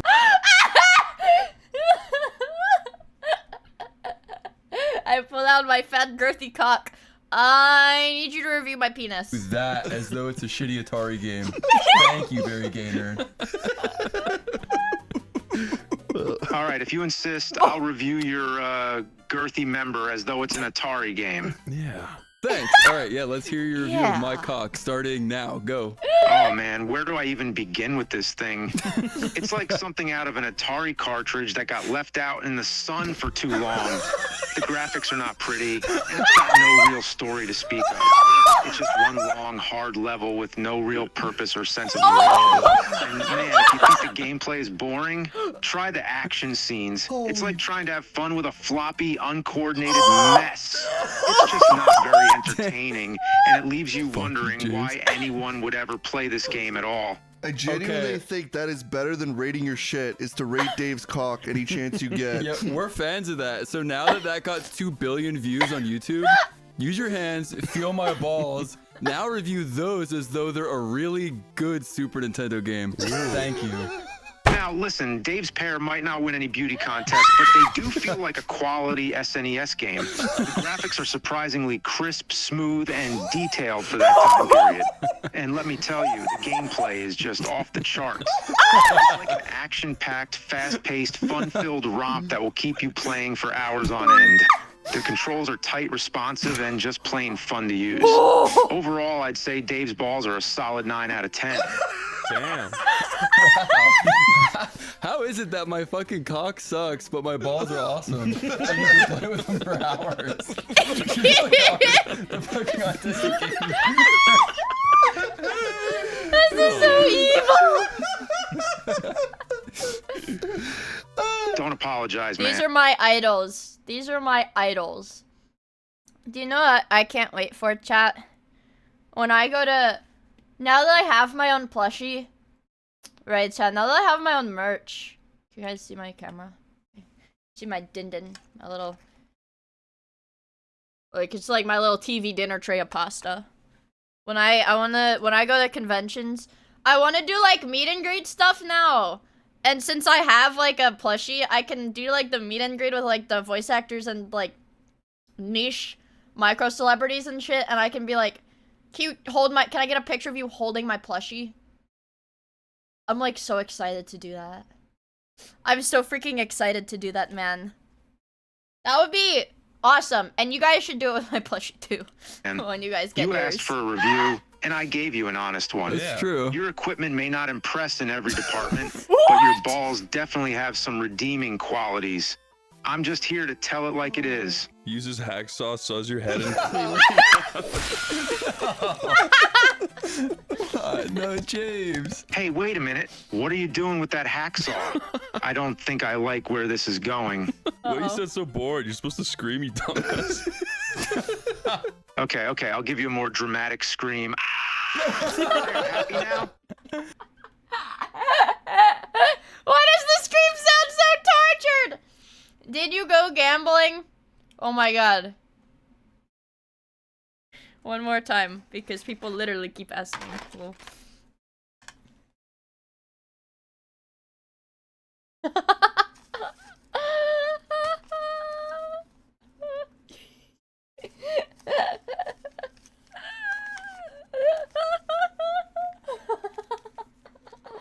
I want to spread, dude. I want to do that like, I want to do that. It's the guy that did like the fucking, like the Fibonacci sequence spread. Do you guys know what I'm talking about? I want to do that. Can you send me $20? I don't have any $20 bills. I spent all of my $20 bills. I want to do that, but I don't know how to do it. I don't know how he did it. I'll take 100 then.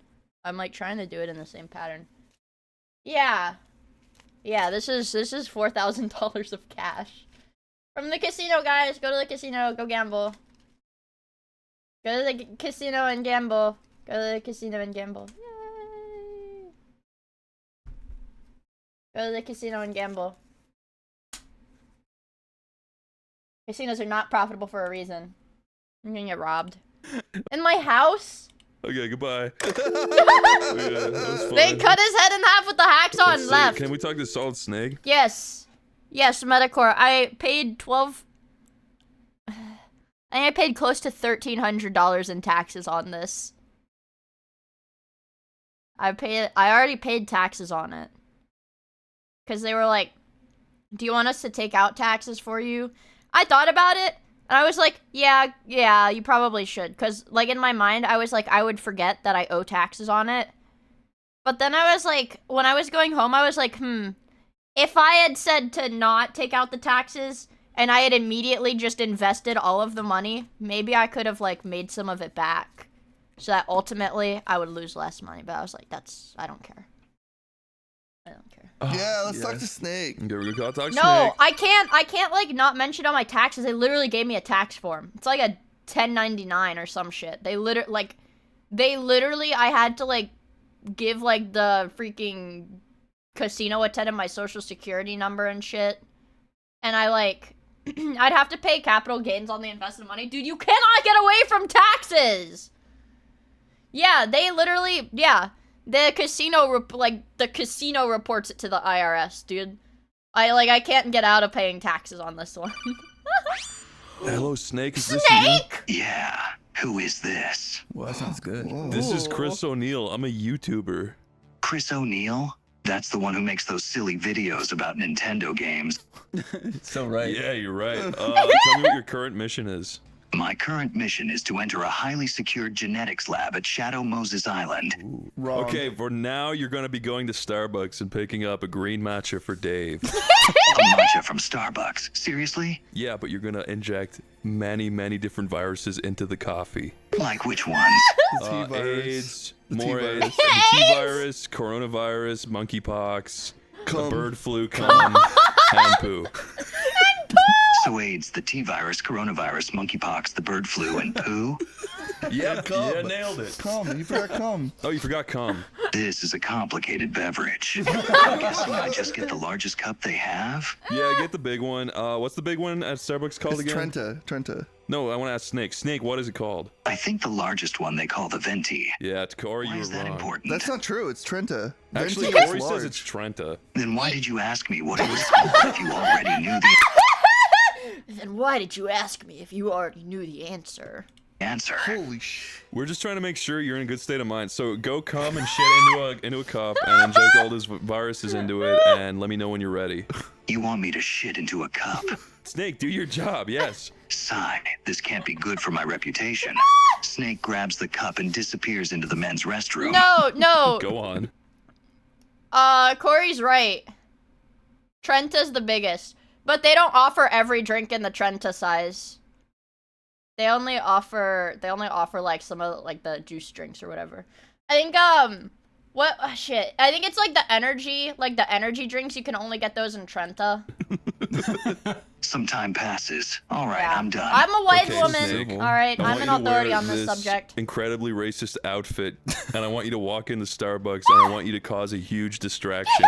All right, I've got a Klansman's robe here, along with a white hood. Snake!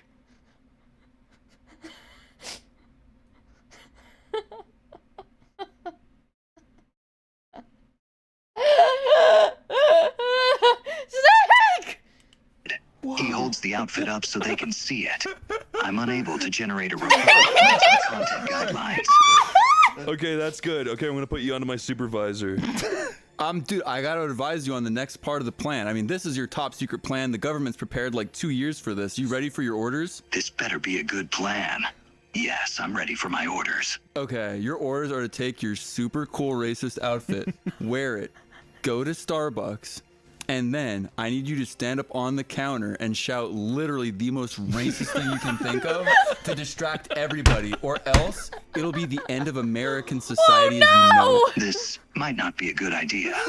Dude, literally, we need to create a distraction. A terrorist organization's gonna be there, and the president's passing through as well. Oh, if you fuck. don't do this, it's the end of everything. It's the end of all human life Oh, as we know it. fuck. Your whole life and everyone's life hinges on the most racist thing you can think of. Fine, I'll do it. But if President Johnson dies, don't blame me. He puts the robe and hood on and heads out, preparing to cause a scene. And cause a scene he did. He shouted the N-word at the top of his lungs, making quite a few.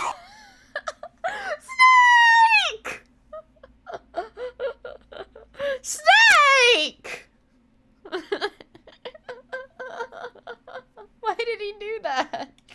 I'm unable to generate a reply that meets our content guidelines. You get jumped by like 15 billion black and white men.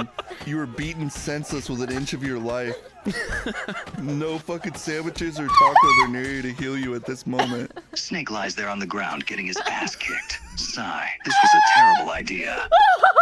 The president walks away, McDonald's in hand, safe at last. You're an American fucking hero. Wait, call up Markiplier and say like, Markiplier, what'd you want to do to me? It's Chris. Hello? What's wrong, brother? Hey, Markiplier, what would you like to do to me? Markiplier looks at you up and down. He grabs your chin and lifts your face up towards What? his. Well, that depends on what you're willing to let me do to you. Go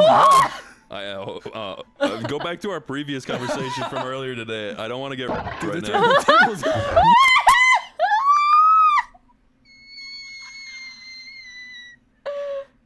Oh, what did they do to Markiplier? Marky Moo. What the fuck? You for once. Markiplier's expression changes from seductive to embarrassed. Oh, I'm sorry. I thought this was what you wanted. I was just messing with you. Damn, he's messing with us now. That's fine, but do you remember what we talked about earlier today before this conversation? Uh-oh. Markiplier rubs his chin trying to remember. Yeah, I think I vaguely remember. But you're gonna have to remind me. I have a Whoa, pretty it does bad sound mem- like Markiplier when he does that. What the fuck? I think I vaguely remember. But you're gonna have to remind me. That sounded like Markiplier, I have bro. a pretty bad memory. Well, I recall you spreading your ass and farting really hard. I remember it being...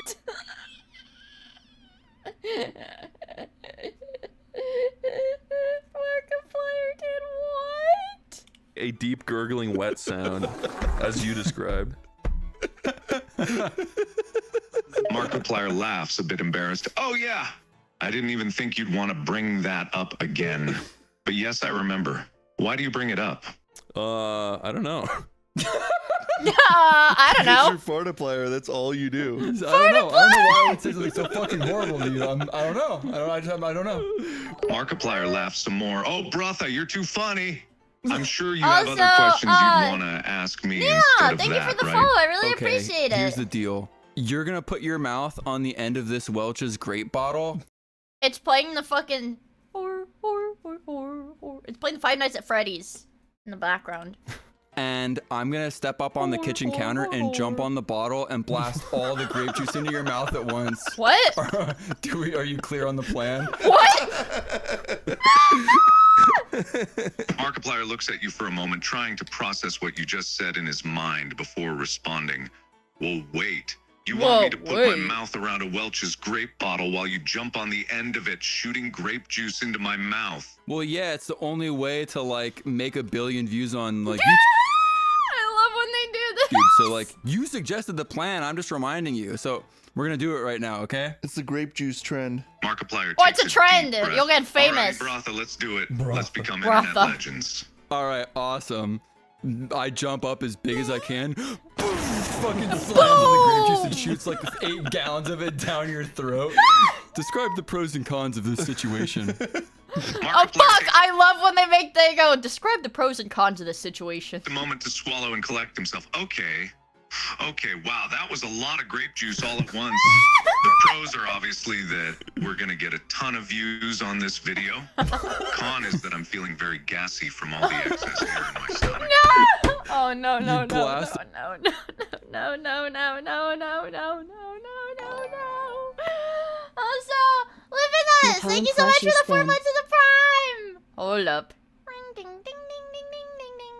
The Yeah. fart that fucking blows out half your house and kills half the people in your neighborhood. Markiplier holds his stomach, still feeling very gassy. Oh, Ew. God. That was the biggest fart I think I've ever experienced. I'm actually pretty scared for my neighbors. I just hope they're okay. They're like hanging on like wooden shrapnel. They're like dead across the land, dude. Also, I have another bottle of grape juice lined up. The grape juice challenge me is 2 bottles of grape juice. I forgot. Markiplier's eyes widen in shock. Oh, God, no.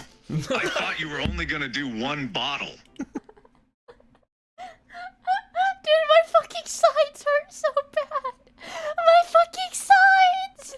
Are you seriously going to fill me up even more with grape juice? Put your mouth on the damn bottle. Put your mouth on the damn bottle. Alrighty, here goes nothing. He spits the remnants of the grape juice into the bottle. What? I jump on the bottle. I'm another person, but the grape juice challenge doesn't matter who's doing it. I jump on the bottle, and your fucking head explodes, and you die immediately. What? And when you go to hell, you are forced to fart for eternity, whether you want to or not. In your own face. In your own face.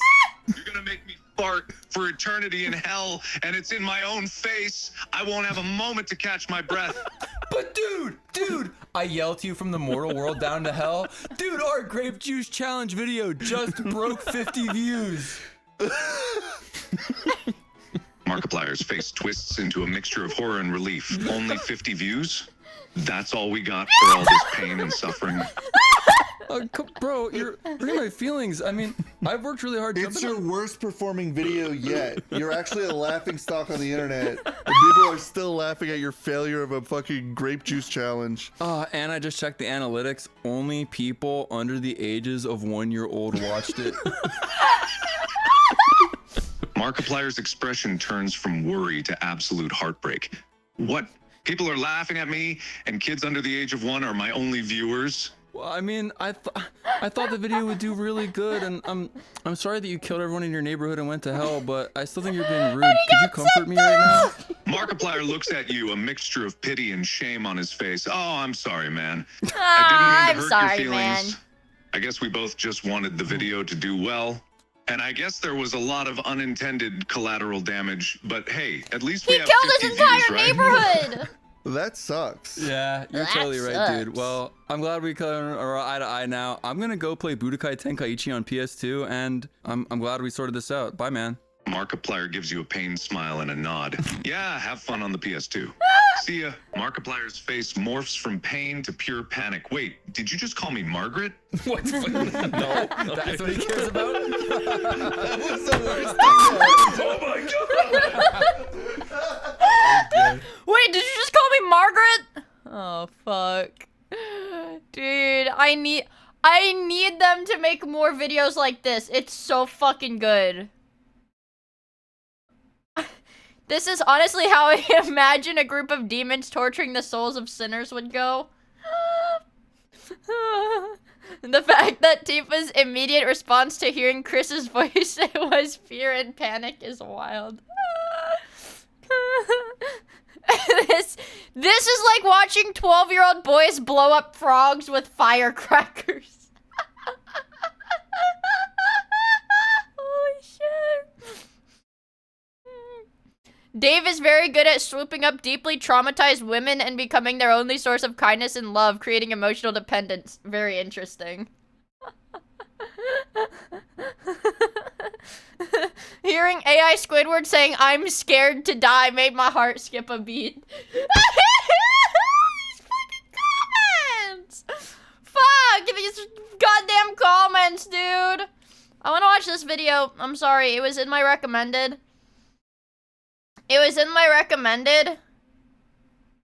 It's about Disney animatronics, you guys. Like the Avatar one. Like the scary Avatar $20 million animatronic. Isn't that badass? I think it's badass. So I want to see. I just want to see. Guys, it's gonna be Kino. There's something inside us. Whoa, shit. Has it always been this way? Guys, it's gonna be scary.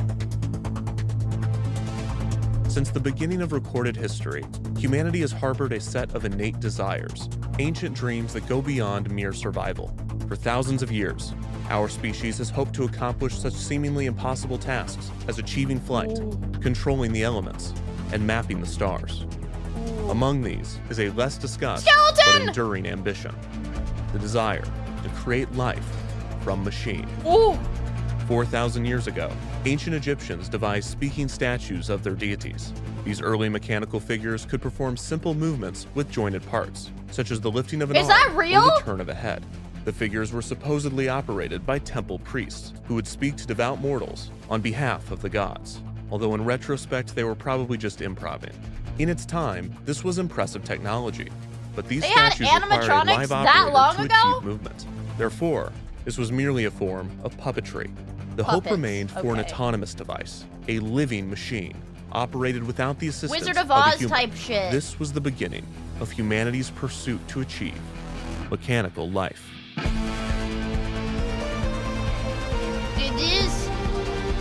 the intros always look so cool for this guy's videos. The intros look so freaking cool. They're so well done.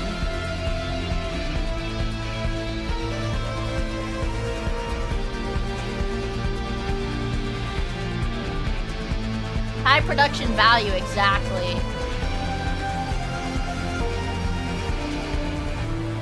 I love animatronics. Thank you, Kevin. Shout out, Kevin! Thank you so much for creating cinema. Cinema.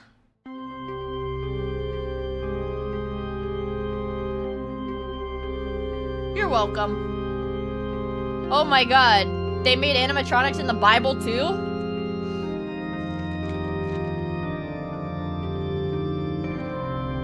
The concept of a living machine appeared in legends far before the technology existed to support it. In the 8th century BCE, the Iliad, credited to the poet Homer, featured stories of Hephaestus, god of artisans and fire, who crafted automated tools, including female servants made of gold who had the ability to reason. Many credit Homer with introducing the Greek word automaton, which would become the Latin word automaton. Defined simply as self-moving, the term soon took on a more specific meaning, that of a moving mechanical device, meant to resemble and imitate a living organism. The idea of automatons began to appear in texts all around the world, seemingly independent of one another. Dude, everybody fucked with robots. In the 5th century BCE, Chinese philosopher Li Yuko was credited with writing a fictional story featuring an automaton. Even in the China! Tale, a skilled craftsman showcased his creation, an impressive mechanical man, to King Mu of Chou. The automaton could talk, sing, walk, and dance, but the most frightening feature that it had was game. The mechanical man flirted with the king's courtesans, enraging him. To defuse the situation, the craftsman opened the automaton and began disassembling him.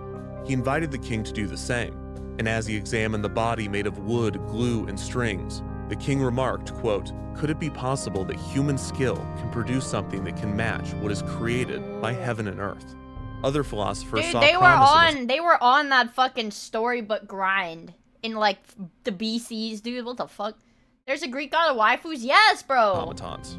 Aristotle, for instance, theorized that, quote, if every instrument could accomplish its own work, chief workmen would not want servants, nor master slaves, implying that if automatons were skilled and abundant, they could constitute a majority of the workforce. While philosophers pondered the implications of automatons, their existence was becoming more of a possibility as technology progressed.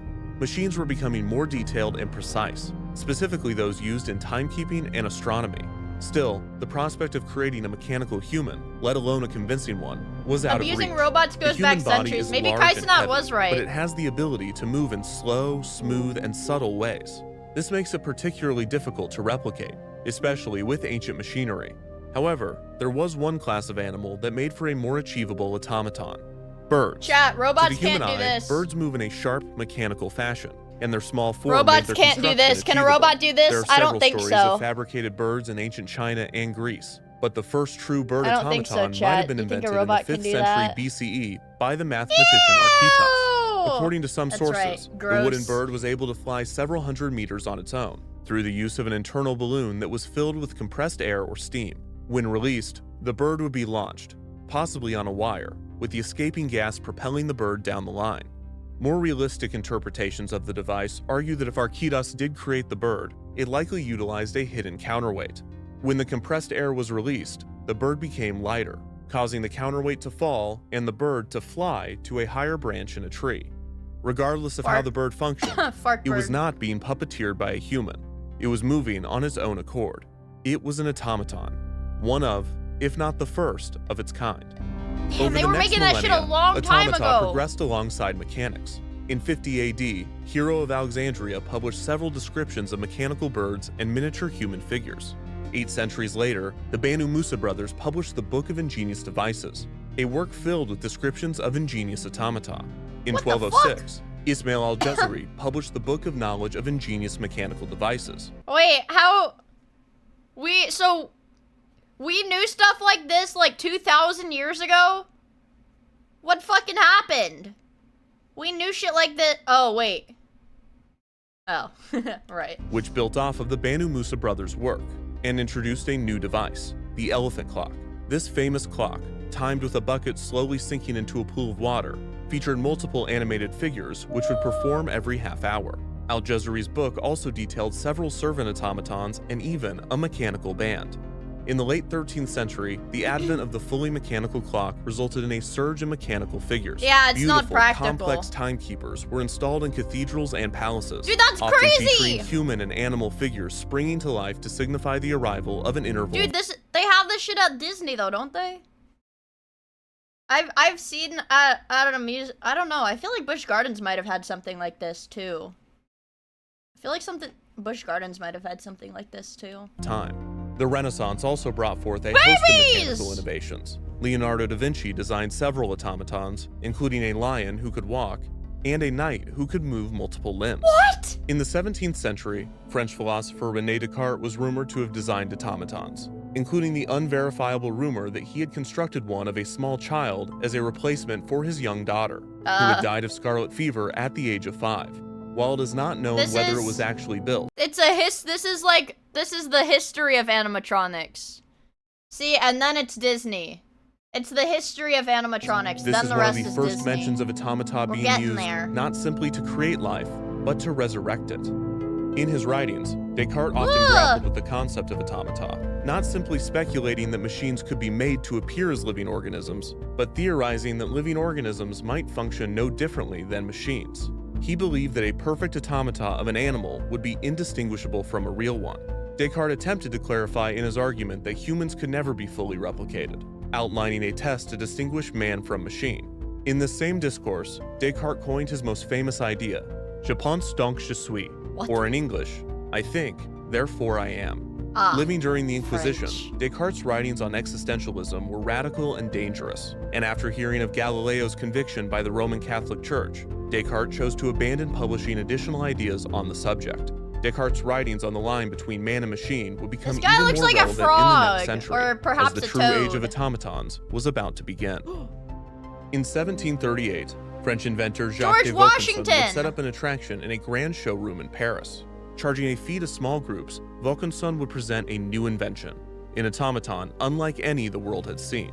Resembling Antoine Koissavau's marble statue, the flute-playing shepherd, Vaucanson's automaton was 5.5 feet tall, and it sat atop a 4.5-foot tall pedestal. Powered by weights, the shepherd could not only move, but it could perform, playing 12 different melodies on the flute. What? The instrument was not an illusion. The flute player blew air into a real flute, changing its fingering, mouth position, and wind speed to accurately play the music. This was achieved using a complex series actually of do bellows, that? gears, and pipes, with most of the mechanisms being contained in the pedestal below the statue. The largest piece of the machine was a cylinder, known as a camshaft. The cylinder featured a series of ridges and bumps. Several cam followers read these as the cylinders rotated, synchronizing the many pieces to create the programmed movements. What the In hell? order for the mechanical hands of the flute player to accurately finger the notes on the instrument, Vaucanson had to use real skin on the hands. What? Or maybe this was not necessary for the machine to play the instrument, and Vaucanson just wanted to use real skin on the hands. He what? As impressive as He the used automaton what? was, it was also disconcerting. And not just because it used real skin on the hands. Musicians were worried of the machine's ramifications on their profession. Some criticized the automaton's technique, but many untrained listeners could not detect the faults. From a philosophical perspective, the machine was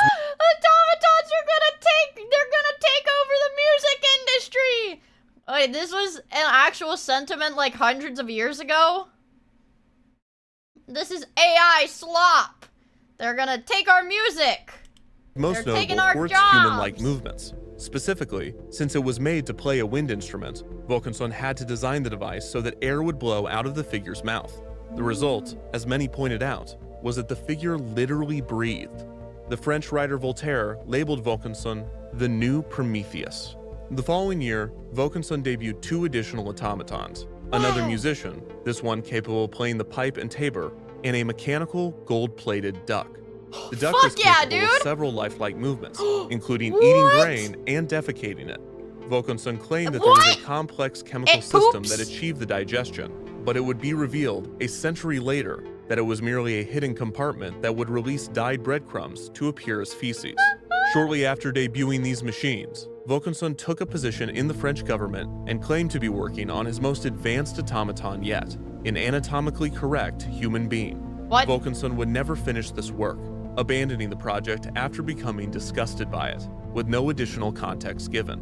Vokenson's Dude, probably because he insisted on using, like, human skin. Probably because he insisted on using, like, real body parts. So he probably, like, tried to get, like, a few fucking sets of skin to, like, try to make him. He was banging the robots. 3 automatons, which he sold and would continue to be displayed, were widely influential. French philosopher Julien Offray de la Mettrie would assert in his He work got too La close. Machine, or Man a Machine, what René Descartes a century earlier did not, that humans are no different than animals, and that humans function no differently than a machine. His views, which made reference to Vokensson's work, were seen as extremely controversial, and La Mettrie was forced to flee France because of them. Bro, it's Automatons vivisecting continued to be children off the innovated street for past research Vaucanson. and just started By thinking, dang, this is 1774, fucked Pierre up. Jacques Drouot and his son, Henri-Louis Jacques Drouot, constructed 3 brilliant automatons: a musician capable of playing the organ, a writer capable of composing sentences, and a draftsman capable of drawing pictures. These automatons are remarkable for several reasons, most notably that they have survived and still function today. The mechanisms of the 3 figures are contained almost entirely within their bodies, a significant improvement on Vokensson's figures, which relied on pedestals to conceal the machinery. That's what they Perhaps look the most like. impressive and prophetic of any automaton from this era, the writer could be programmed to write any sentence without changing the inner workings of the figure. These kind of look, okay, so my grandparents, it's like, you know, the little, I guess they are technically animatronics. They're like, I don't know, I feel like only really, really old people have them. But they're like little, like, dolls, sort of, like Christmas things. And they, like, you know, they turn their head, like, you know, holding, like, a candle or something, like, you know, wearing, like, Santa Claus clothes. And they can, like, turn their head, and they can, like, lift their arms to lift the candle and stuff like that. And they're just, like, you know, on display. Hold on. You guys know what I'm talking about? I'll try to find a picture. But I just realized, I'm like, yeah, I guess those are animatronics. Hold on. Let me try to find it. Christmas.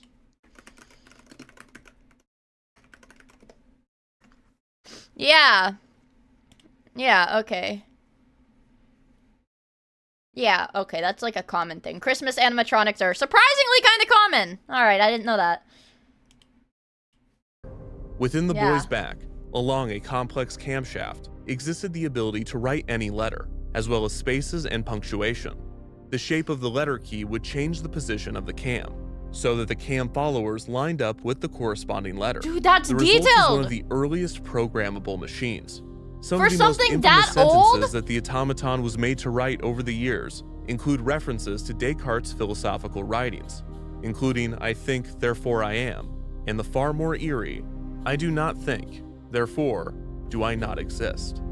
In 1769, Hungarian inventor Wolfgang von Kempelen debuted an Scary automaton looking. nicknamed the Turk. This automaton was touted as being an intelligent machine, capable of playing chess. The Turk toured the world, playing prominent chess players and dignitaries, including United States Ambassador Benjamin Franklin. The Turk usually won its match, astounding the opposing player and spectators.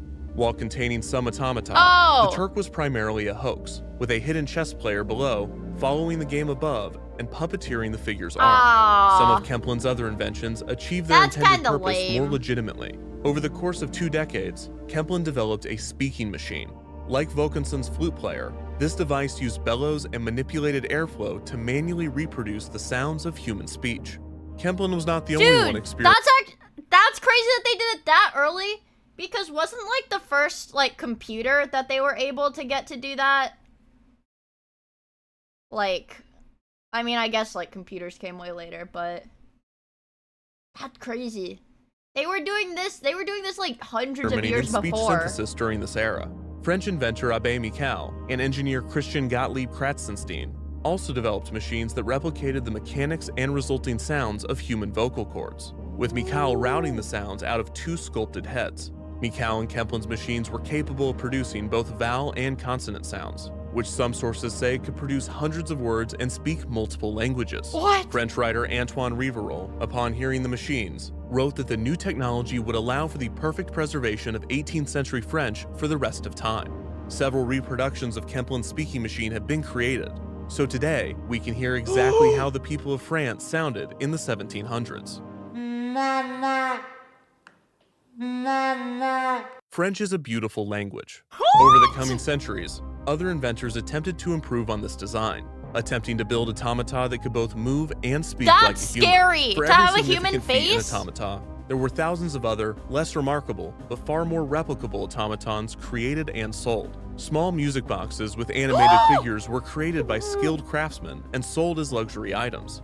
Birds were again a common staple of this art That's form, cool. with wind-up Oh my boxes God. and miniature cages featuring singing mechanical avians. Automatons were created and That's distributed scary. by people Oh all my over God, the that's world, scary, though. resulting in this period, from the mid-1800s to the early 1900s, being referred to as the Golden Age of Automata. While the volume of mechanical figures would peak during this period, the complexity and people were innovation of the freaky! 18th century The was rarely mimic! matched. In many ways, this age of automaton innovation had been ushered out by Yeah, the human ones are kind of like uncanny valley looking. They're freaky. the Industrial Revolution.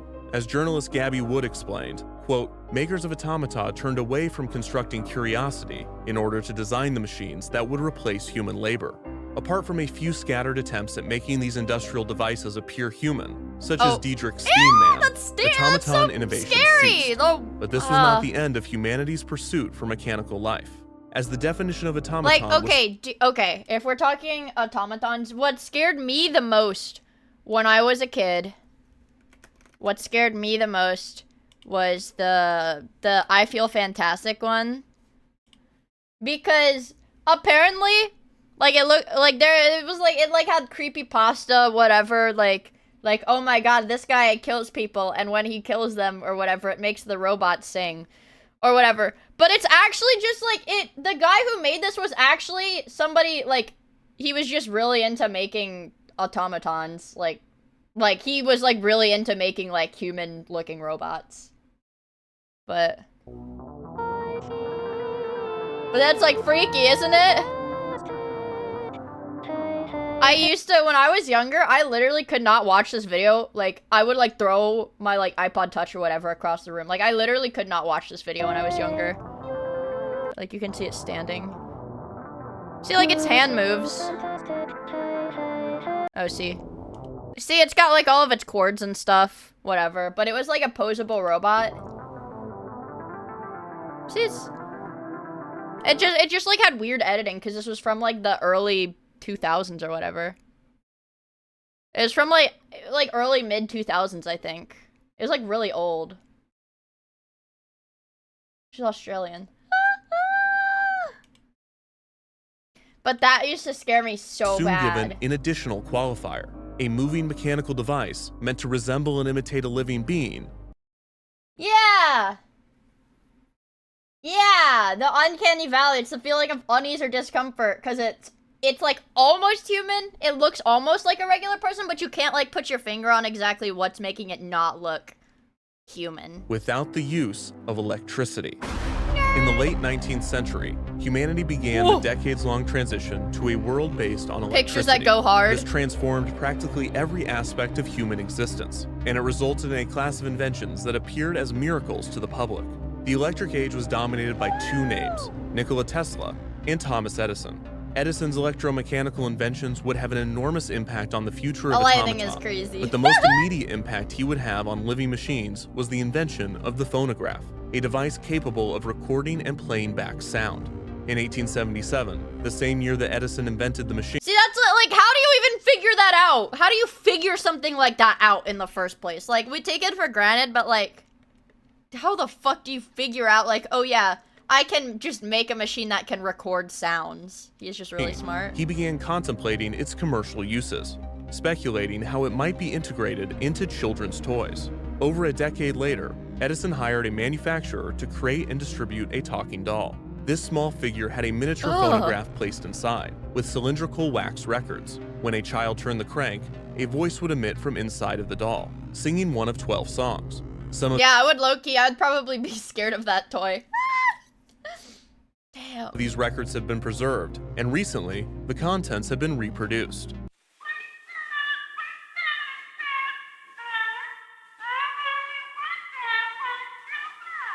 Terrifying. Yeah, I don't know about that one. I don't know about that one, Chad. The products were poorly designed and manufactured, and as a result, the dolls flopped, with Edison abandoning plans for a second generation. Shortly after the dolls failed, I've been to a the vintage phonograph toy house, and yes, cylindrical they are records fucking would be used terrifying. in another Oh, God. entertainment device, fortune-telling machines. These figures had extremely limited movements, but their ability to play back different lines of dialogue produced a novelty that would become a staple of boardwalks and amusement parks. Oh my While not God. the most technically impressive, moving figures with human voices began to populate the world. This, along with other electrical innovations, elicited both wonder and fear from the public. Dude, I'd be Sentiments that terrified. soon found a home in the emerging genre of science fiction. In 1920, Czech writer Karel Dude, Abby, all of these, like, old pictures are, like, aura farming, dude. Look at this shit. Like, he probably didn't even know he was getting his picture taken, but, dude, these people just have so much aura. Čapek wrote a play named RUR, in which Hard as artificial fuck, humans dude. created for the purposes of labor rebel, resulting in the extinction of humanity. The play was a massive hit around the world, and is most famous for introducing the word robot. The play instilled a fear in the public. Robot? of an They were like, robot was not even a word! Dude, that's like, oh, that's so freaky to be like all this stuff we've had it for like such a short amount of time. Like, what the fuck do you mean the word robot is like a new word, relatively? Like the English word robot? apocalyptic robotic uprising, as well as further worries of intelligent machines displacing humans in the workforce. It also inspired many to experiment with robotics. We're watching a Defunct Land video about Disney animatronics, but I keep being a pause Andy on the intro section, so this is just like the history of animatronics. Some of these early 20th century creations appeared in a Yeah, this is humanoid the same shape, guy as the but Fast were Pass obviously one. machines, with visible screws and metal casing. Ugh. While the robots Dude, in his hips Čapek's are so play appeared as big. human, it would be these metal beings that would be commonly referred to as robots. Other Robot. inventors took a different approach. Dad booty. After watching Čapek's play, Japanese biologist Makoto Nishimura built his own robot, named Gaku Tensoku. Ugh. Nishimura's goal was to design a friendly machine that would be an optimistic companion to humanity, not a Scary. slave or an aggressor as the ones depicted in Čapek's play. friend. Nishimura gave his Zombie robot is a skin made of relatively new rubber, word, too. and the machine was capable of moving its arms, turning its head, and most impressively, creating facial expressions. Gaku Tensoku could smile by a mechanism that raised the corners of his mouth. This type of machine that was wrapped in an artificial skin and made Oh shit! This is the first one that looks like a modern animatronic on the inside.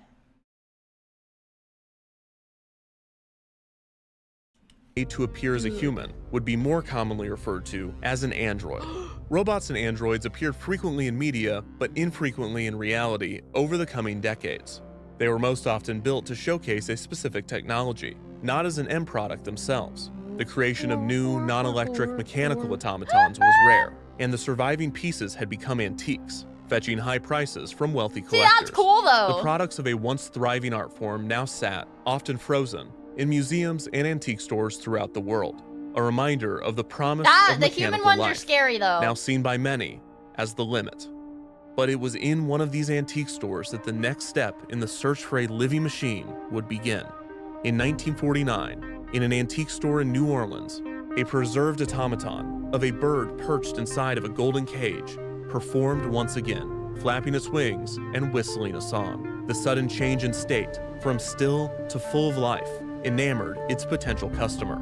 a filmmaker Oh, from shit. California, Walt Disney. Oh, Walt shit. purchased the strange bird, and after returning home, he brought it into his studio's machine shop, handed it. Watch the 30-second clip. Abby, you will not fucking believe the video I just watched. Dude, what the hell?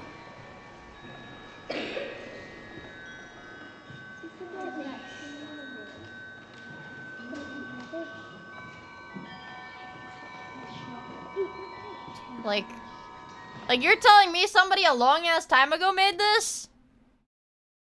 What the hell? Damn. Like, fuck, dude. That's so insane to me. Fuck. To one of his employees and instructed him to open it up and figure out how it worked. Show me how this strange bird works. It's just a real goose spray painted. We're on the Disney part now, chat. We're ready. I'm so fucking ready for this. Thank you, Grandfather Chung. At 47 years old, famed cartoonist Walt Disney was beginning to lose his passion for animation. The 1940s had been a tumultuous decade at his studio. The animators' strike in 1941, the struggles during World War II, and the mixed reception to the studio's recent films had caused Walt to become disillusioned with the medium that had made him a household name. Adding to this discontentment, Walt was forced to quit the sport of polo after suffering a severe injury in 1938. Oh, he had to quit playing polo? Fuck, dude. I'd crash out too. Depriving him of the hobby that he enjoyed outside of the studio. As a result, Walt was forced to redirect his energy toward new passions, and he began to gravitate toward one specific fascination: trains. A lifelong interest in locomotives was quickly becoming an obsession, one that he shared with several of his studio employees. Naturally, many of those that had a passion for trains were the machinists and technicians working at the Disney Studio machine shop. This department was tasked with developing many of the machines that were used in the animation process. In the late 1940s, Walt began to spend more time at the machine shop, discussing his growing collection of model trains with his new friends/employees. It was common for hobbyists to place their train sets within an environment made up of scale models. This might be why Walt began to develop a second fascination with sculpting miniatures. Let's in 1949, Walt discovered the automaton bird in New Orleans, and it was at this point that all of his interests seemed to coalesce into a new type of project: a program show of moving mechanical miniatures, a type of three-dimensional animation that he would refer to as Disneylandia. Walt enlisted animator Ken Anderson, removing him from the Walt Disney Productions payroll and instead paying Anderson himself out of his own pocket. Anderson recalled that the pet project was, in part, derived out of Walt's frustrations with the other animators. Walt explained to Anderson, quote, "I'm tired of all you artists doing all the drawing and painting around here. You know, I can draw and paint myself. I'm going to do something creative too." Dude, they don't have people like this anymore. They don't have business owners like this too. He's like, well, I'm tired of you guys doing the work. I can do the work too. Walt and Anderson worked together to design and sculpt a series of three-dimensional scenes. The intention was that each model would have programmed movement and synchronized sound. When a person inserted a coin into the machine, the models would come to life. The concepts that Walt and Anderson developed all had a similar style and tone, with the exhibits all featuring elements of nostalgia or Americana, with both Disney films and Norman Rockwell paintings serving as inspiration. The first Disneylandia scene that the two created depicted Granny Kincaid's cabin from the Disney film So Dear to My Heart. The scene featured Granny sitting in her chair, which would rock back and forth as dialogue and music played. Walt would assist in sculpting this scene, but as Anderson explained, he, quote, wasn't any good at it, and Walt soon enlisted sculptor Charles Cristodoro to help with the project. Around the same time, Walt assigned the automaton bird to another animator and model train enthusiast, Wathel Rogers. Rogers was tasked with studying the automaton. Honestly though, that's just his hobby. He's like, damn, this is crazy. I want to do it too. I love this shit. And he's like, man, you're not really that good at this. In and out. He pried open the bird's minuscule components, comparing it to deconstructing a piece of jewelry. When he was done inspecting the bird's innards, Rogers reconstructed the automaton so that it could perform once again. Satisfied with Rogers' work, Walt pulled him away from his animation duties. Along with the head of the studio machine shop, he's like, all right, Roger we're making Broggie. trains now. Walt assigned Broggie and Rogers to another Disneylandia model, one that featured movement far more complex than that of Granny Kincaid's cabin. The new scene, nicknamed Project Little Man, was to feature a 9-inch high performer dancing on a stage. Walt asked actor and dancer Buddy Epson to come into the studio to record a performance, filming Epson on a grid so that the animators could study his movements.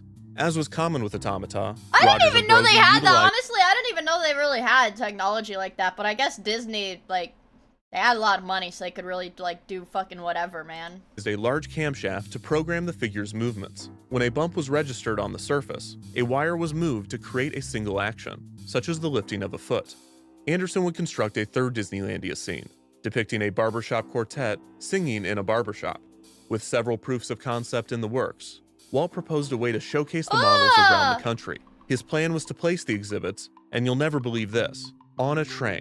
The models would be installed in Pullman train cars, and viewers in cities around the United States would be able to travel to their train station to see the exhibit. Rogers, Broggie, and Anderson were able to get multiple prototypes to work, including the small figure in Project Little Man, which did appear to dance. However, the machines were severely limited by several factors. For one, programming the movements by adjusting the ridges on the camshaft was tedious and frustrating. The number of movements and the length of the performance was limited to the size of the camshaft. The camshaft also had to be placed close to the figure, and Broggie and Rogers had already made it quite large. After months of work, the team felt that they had met the limits of the technology and their own ability. Broggie explained to Walt that they were, quote, no further advanced than the 17th and 18th century kings of France who had commissioned the creation of little automatons that played musical instruments. It was an unfortunate reality. You will never do anything better than an 18th century monk when you have a TV in your house. Even if Rogers and Broggie had dedicated the time necessary to master the craft of automata, the complexity of Walt's request was simply not achievable within the medium. Broggie proposed a solution.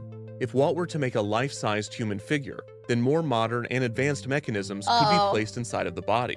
This would result in— Now they're gonna get scary looking because they're gonna be as big as a human. Dude. Like, have you guys seen, like, clips of, like, modern animatronics moving without, like, their freaking face skin on? more detail and lifelike movements. Walt considered the possibilities of scary. Broggie's suggestion Why are you and so responded happy? to the idea with one of his most Life commonly isn't all spoken sunshine phrases. and rainbows, No. bro. Stop The smiling. point of the miniatures, according to Walt, No. was that they are cute. They were magical because they were small. Making them life-size would defeat the purpose of the exhibits. Besides, he's got a it was point. determined that the project was far too expensive, as the income generated by the coin-operated machines would not offset the projected maintenance costs. This might have been more demoralizing to Walt if he was not already working on another project, one with a similar tone, similar goals, and soon, a similar name to Disneylandia. That actually looks cool. It was to be an amusement park with elaborate themed environments Ooh. and immersive storytelling. Walt had been dreaming of a Hold place on. like it for years, Say that again? because he wanted to create a place where parents and children could have fun together, and/or he wanted another, bigger train. Disneyland Park opened on July 17th, 1955. You just wanted The theme park was trains, designed man. by Wed Enterprises, a new company that Walt had staffed mainly by poaching employees from his studio. Several of these artists and engineers were those that had been recruited to work on Disneylandia, including Anderson, Broggie, and Rogers. These designers would eventually be given the unique title of Imagineer. Over several years, Walt and the Imagineers worked diligently, designing a theme park unlike the world had ever seen. When Dude, guests did the, first did entered the world Disneyland- even have theme parks before Disneyland? Like, did they even have theme parks at all? they were able to wander through nostalgic environments Shitty and ride ones. unique attractions. They would also have the opportunity to interact with classic Disney characters, such as Mickey Mouse, Ah! Ah! opportunity to interact with classic Disney characters, such as Mickey Mouse,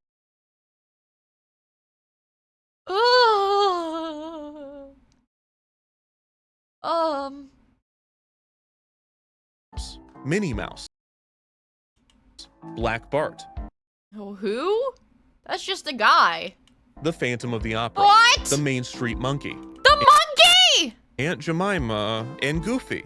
Along with these costumed characters, guests would encounter several mechanical characters throughout their Disneyland That's day. scary. In Fantasyland, dark rides themed to Disney's animated films featured simple animated figures. These characters had minimal looped movement, and each was seen only briefly as the ride vehicles whipped around the track.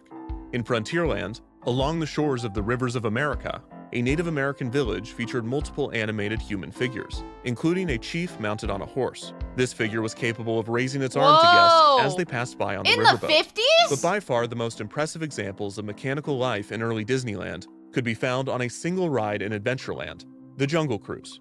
Since the earliest Jungle concepts of the park, Cruise. Walt had envisioned a boat ride themed to the dense river jungles of the world. Originally, Walt wanted actual wild animals to live on the shores of the He's like, attraction, yes, put but tigers abandoned the there, concept and then they would kill people. And then they would kill people, probably. because of its logistical hurdles and guest-killing potential. Instead, Walt and the Imagineers opted to build detailed figures capable of movement.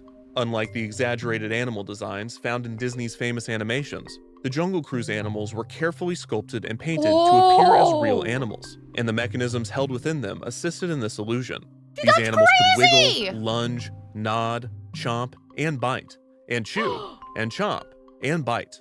The way in which these figures moved was less precise than the detailed cam work of the Disneylandia figures. But what the animals lacked in complexity, they made up for in size and creative staging. The most common mechanisms found in the Jungle Cruise animals were cams and levers, and cranks and sliders. Both had the ability to turn rotary motion into linear motion, allowing for a constant short program to be looped indefinitely. Many of the attractions' land animals contained all of their mechanisms internally and could be seen in full view. Others, such as the original giraffes, cheated a bit. Only the long necks and heads of the animals could be seen peeking out above the foliage, So they didn't have while bodies. the mechanisms below were hidden by the brush. A similar example of this staging could be found in the rhino scene, in which two baby rhinos ran around and played. This was accomplished by only building the top half of each animal, allowing the bottom half to contain wheels that would run along a track. The most unique mechanisms of the Jungle Cruise were not found within the ride's jungle, but rather Watching these freaking Disneyland videos, man, it's making me be like, I want to go Disneyland or Disney World. I don't know the difference. I don't know. Like, fuck, I want to see the animatronics, dude. They were submerged in the attraction's river. To allow guests to have close encounters with several semi-aquatic animals, large metal structures were constructed and installed before the river was filled. In order for hippos to emerge from beneath the water, the sculpted figures were attached to metal carriages that accordioned up, enough for the figure to go from completely submerged to visible above the waterline. The ride skipper would shoot the hippos with a gun loaded with blanks, one of the first examples of a machine being used to simulate both life and death. This famous scene would have been very interesting in the version of the ride where this was a real animal. Some lucky guests even got to witness Walt Disney fire the gun at the mechanical figure, a bespoke experience. They wanted to have real animals, though. You could visit Disneyland and see Walt Disney fire a gun. Well, there's a beat the Aztecs never heard of. It would be like going to Walgreens and seeing Charles R. Walgreen fire a gun. Other aquatic figures included the charging crocodiles, which rolled along a hidden looping track. These clever illusions resulted in an attraction that was full of animal life. As a result, the Jungle Cruise was seen as Disneyland's most impressive attraction when the park debuted. That is pretty in the years fucking cool for following the Disneyland's 50s. opening, the Imagineers would add more exotic animals to the Jungle Cruise, as well as populate Frontierland's wilderness with similar creatures native to North America. The area's train ride, the Rainbow Caverns Mine Train, was updated to the new Mine Train Through Nature's Wonderland, which featured scenes of elk fighting, beavers building dams, and bears scratching on a tree. The area also featured figures in the water, including fish jumping out of the river and bears swimming and eating fish. The plussing of both the Jungle Cruise and the Mine Train were led by Mark Davis, an animator that Walt was consistently recruiting to work on Disney attractions. Davis was exceptionally even looking at the clip from like the 50s and 2025, I'm like, wow, that's like really good. gifted in his ability to turn I'm sure it didn't look like nearly as realistic in person, but damn. simple movements into realistic and often humorous scenes. While Disneyland's environments were coming to life with a plethora of artificial animals, Walt began to explore new concepts for attractions in which mechanical humans would be the star. Well, it's like, aren't there like, it's like their Avatar one. Hold on. Is like super realistic, right? Desert Ghost! Thank you so much for the 6 months of the tier 2! I really appreciate it. See this. This one. To be able to meet and see... Like, that's a fucking robot! That's a robot! But she has to live and breathe, and there is somebody there, a soul there. That's like, whoa. Art always starts from where Scary. technology ends, right? When your tech... Performance capture. So That, we're not doing like, it's moving so smooth. live adjustments. I'll be very proud that... The Avatar one is actually just a real alien. I want to see a clip of it moving, though. Not a clip of the scary-ass fucking robot. Show me the... thing moving. There's like the only... Yeah, it's $23 million. Apparently.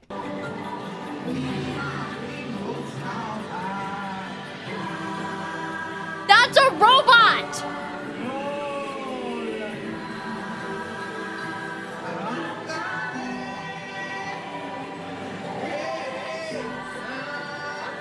That's a robot!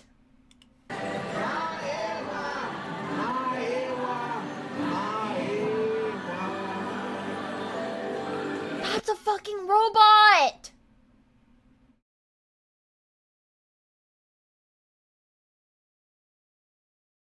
Isn't that crazy? I think it's sick. Throughout the late 1950s, 2 new themed areas were being considered for Disneyland. Both of these would be additions to Main Street USA, and both would feature shows starring animated human figures as their primary attraction. One proposal, named Liberty Street, would have been themed to colonial America. They're gonna the main get scary attraction of this shit now. area was to be a show named One Nation Under God, that would include the Hall of Presidents. Oh shit, a these are the stage in scary which ones. figures of every US president would The Hall of Presidents are the scary ones, right? come to life. Another proposed annex of Main Street was named Edison Square. This area would have been focused on the emergence of electricity, We haven't gotten juxtaposing Main to Street's William nostalgic Afton gas yet. lamps with a street full of This one? Yeah, let's see. I, Donald John Trump, do solemnly swear that I will... These are animatronics? These are animatronics? faithfully execute the office of President of the United States. What? That's an animatronic? It's like doing his little hand gestures and stuff. And will, to the best of my ability. That's an animatronic. Preserve, protect, and defend. The eyebrows raise and shit. The eyebrows move. The Constitution of the United States. So help me God. From the beginning, That's... What the fuck? How does it move like that, bro? of electric lights. The main attraction of Edison Square would have been harnessing the lightning. This show Where would they have tracked the electrocute progress people. of electricity throughout the 20th century, focusing on multiple scenes of a family demonstrating advances in household appliances. The challenge with both attractions would be animating the life-sized human figures. The Imagineers were aware of the mechanical limitations, and both shows were planned with limited movement in mind. Both One Nation Under God and Harnessing the Lightning would utilize dynamic lighting, so that not every animated figure was visible at once. This would allow each character to be revealed throughout a sequence, cutting down on the amount of time that a guest could see a figure's animation loop. The Hall of Presidents segment of One Nation Under God.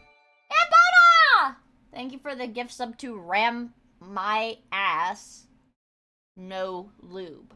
Thank you so much for the gift sub to that guy. They use ray tracing now? What?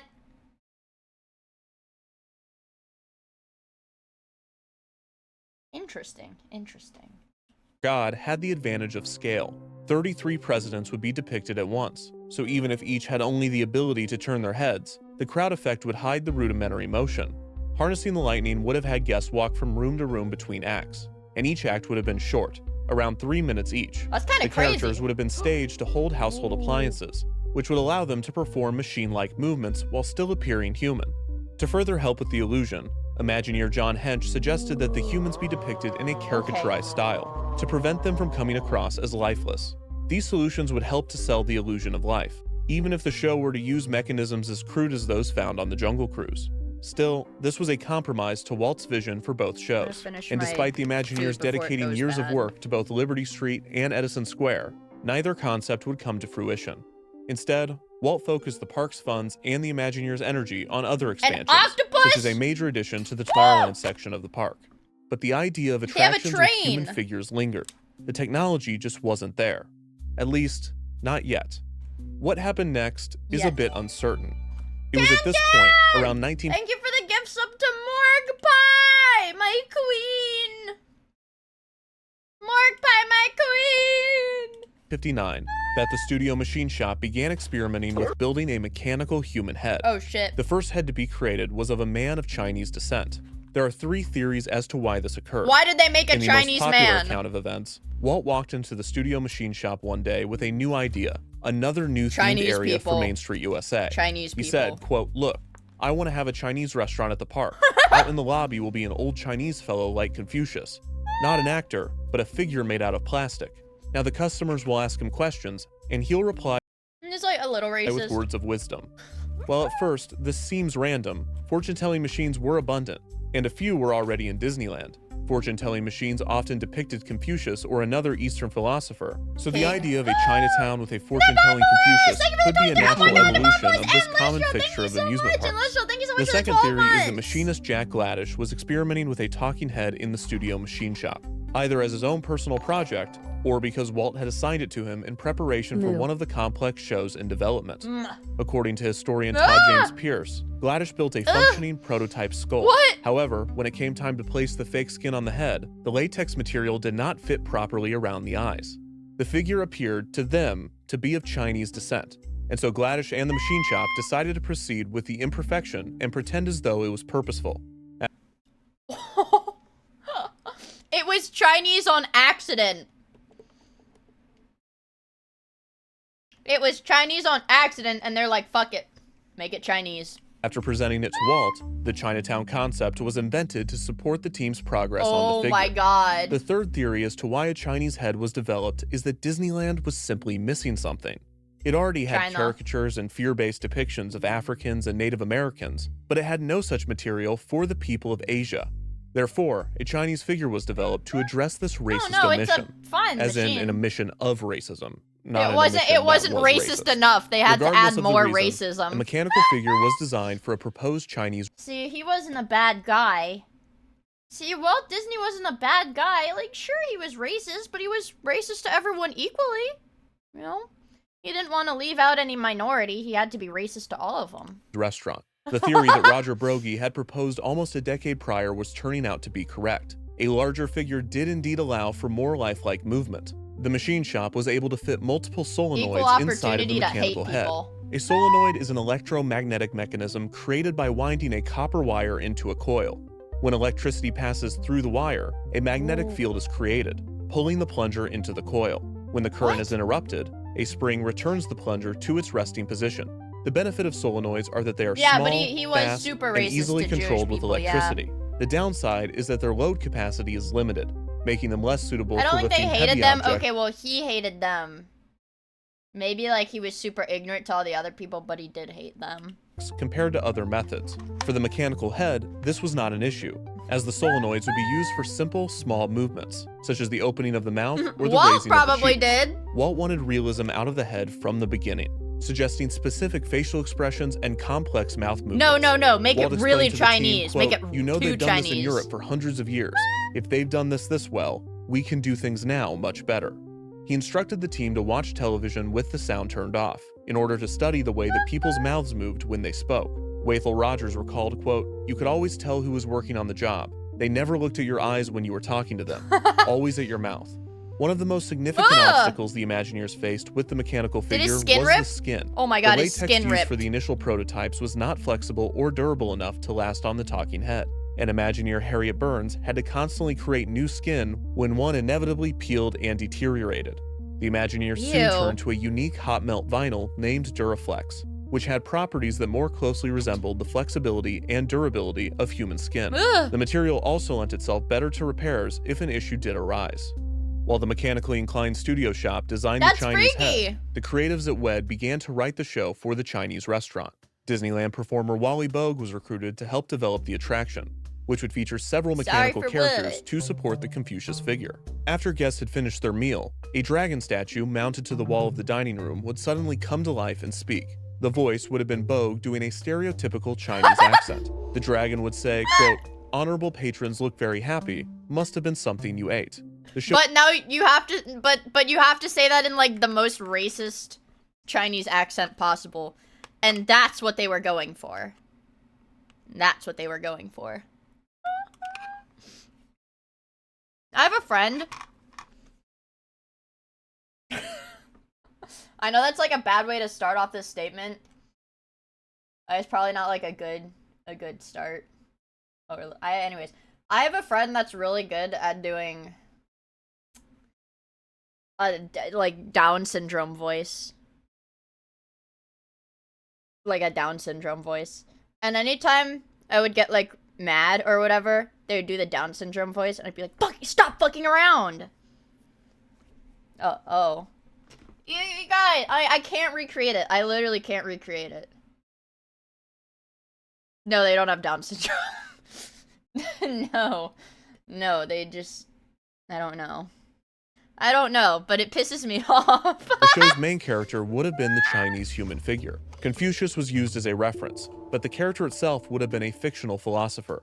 One of the proposed names for the character was Grandfather Chung, as Disney hoped to secure a sponsorship from canned Chinese food brand Chun King, although this pitch would not have been helped by the fact that they misspelled Chun. The other name considered for the restaurant's wise sage was Chew Well. The philosopher would have been surrounded by mechanical birds, who would coo and sing as he delivered his philosophical teachings. He would begin his discourse with, quote, "Now that you have dined on food, it is time to dine on knowledge." Walt wanted the figure to be operated live by a hidden performer, who would respond to questions from the audience. The Imagineers might have determined that this would be more difficult than creating a program show. To address Walt's suggestion, they planned to pipe audio of... No. You have to answer the audience's questions in the racist voice. You have to do the racist voice. We'll pay you a lot of money. Hand audience questions into the room, in the hopes of fooling the real diner. Man who have hand in pocket, feel cocky all day.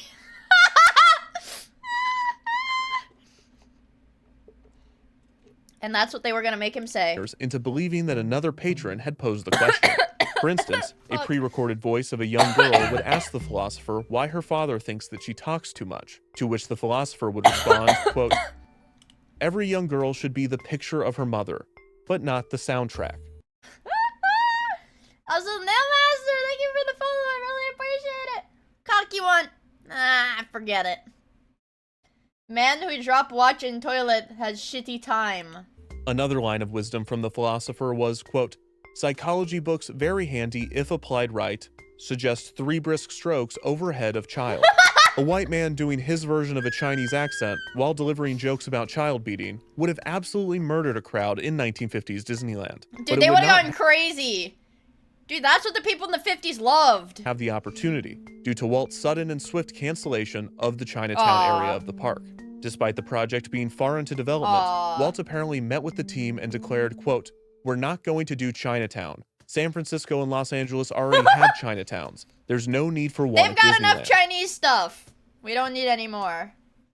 Chinatown and its restaurant were no more, but the development of an animated human figure would not cease. The progress made on the mechanical head had convinced Walt to move forward with One Nation Under God, focusing the attention of the Imagineers on the show's proposed star, a Winkin' Blinkin' Abraham Lincoln. Abraham Lincoln looks kind of like a monkey. I think it's his facial hair makes him look a bit like a chimpanzee. Lincoln. He looks a little bit closer to a monkey than most people. Abraham Lincoln. What? He like train wrecks. He looks like the train wrecks monkey clip. He does!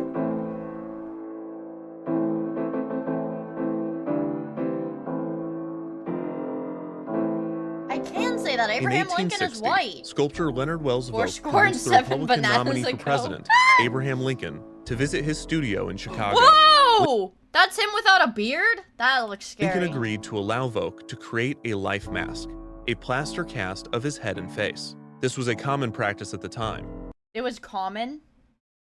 and the most accurate method of capturing the likenesses of prominent Wait, is that how they did it? figures for use in busts and sculptures. Vogt Is that how they fucking did it? I thought they sculpted those by hand. Dude, I thought they were just geniuses and they did it all by hand. What? applied the thick plaster to Lincoln's face, waited 1 hour, and then asked him to remove the mold. Lincoln took hold of the mask and began peeling it off his skin. The unique shape of Lincoln's cheekbones made the removal difficult, and several hairs that caught in the mold had to be pulled before the mask could be taken off. Despite this, the They mask fucked was up his clean cut. and in one piece. Vok was now in possession of the only life mask of the man that would soon become the 16th president and one of the most prominent figures in American Wait, history. it was before he was. Vok would send a Wait, copy of the cast they did a mask of him before he was the president? to his son's art teacher, John Leon Jerome, in Paris, who gave it to another sculptor, Truman H. Bartlett. Vok would give the original cast to his son, who would give it to his friend, Wyatt Eaton. Years later, magazine editor Richard Watson Gilder would raise money through his subscribers to buy the cast from Eaton to donate to the National Museum. As a perk, each subscriber would receive a casting from the original. Over the next 75 years, casts would be circulated and duplicated, bought and sold, until eventually, one landed in the hands of Los Angeles-based wax museum owner, Catherine Stuber. Around 1960, Stuber was approached by a Disney artist named Blaine Gibson. Gibson was a sculptor himself, and he was very interested in Dude, Lincoln's he's life freaky! mask. Look at this guy! Dude, look at this guy, bro. He's freaky. This guy is freaky as hell. As well as the process that Stuber used to create her figures. Stuber was hesitant, assuming that Walt Disney was going to create a wax museum in Disneyland. She told Gibson, quote, "If I tell you all this stuff, you're going to compete with me." Gibson eased her concerns. Walt was not interested in creating a wax museum with the Lincoln mask. He was interested in something much different. Something scary. The advancements on the mechanical heads had rekindled the development of the One Nation Under God show and the Hall of Presidents. Walt hired James Alger, a documentarian who directed Disney's True Life Adventure series, to draft a script for the show. Alger wrote and recorded a 32-minute narration for the proposed attraction, and Walt began presenting it, along with several pieces of concept art, to potential sponsors.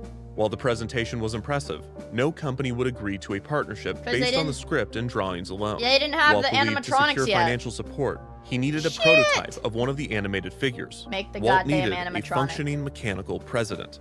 Walt briefly considered starting with George Washington or Teddy Roosevelt, but I mean, Teddy Roosevelt's like looks easy enough to sculpt. Hey, he looks easy to sculpt. He looks easy to sculpt, kind of.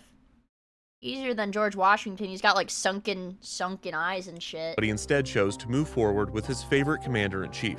Walt Disney had developed an admiration for Abraham Lincoln at an early age, and his interest in the 16th His president special followed him interest into was adulthood. Abraham Lincoln? Walt was well read on Lincoln, and those close to him. Dude, this dude is so autistic.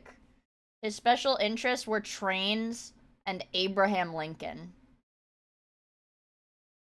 Abraham Lincoln, attested bro. that his knowledge on the subject was impressive. It was no surprise that when given the opportunity to begin work on a single president, Walt chose Lincoln. That's crazy the because Imagineers Walt was started by racist. constructing Lincoln's head, Hey, he's picking just up like where they had obsessed with left Abraham off with the Lincoln. Chinese philosopher. Blaine Gibson sculpted the figure's Oh my God, face, that does look using like the Lincoln. life mask as reference. Skin was created, again using the Duraflex Oh, material, shit. and glass eyes and false teeth were fuck. sourced to bring realism to the mechanical president. Do you guys think they were really false teeth, or do you think they like smashed someone's teeth out and threw them in there? Autism didn't even exist back then, bro. While sculptors and machinists worked on the physical construction of the figure, other members of the team began experimenting with an equally important element, a programming system. Up until this point, what the heck? talking heads created by the Imagineers They got, like, had been joysticks. operated live with joysticks and similar manual controls.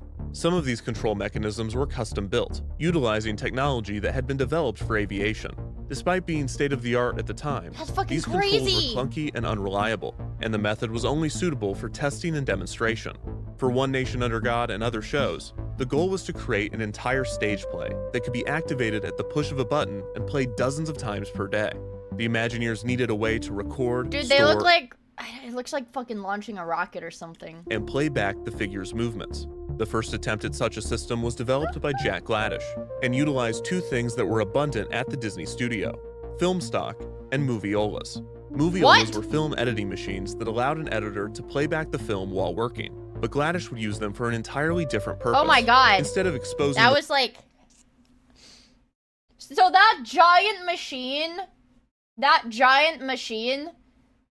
was like just to move around. Like in an editing software, that one giant machine, all it could do was like move around on the timeline.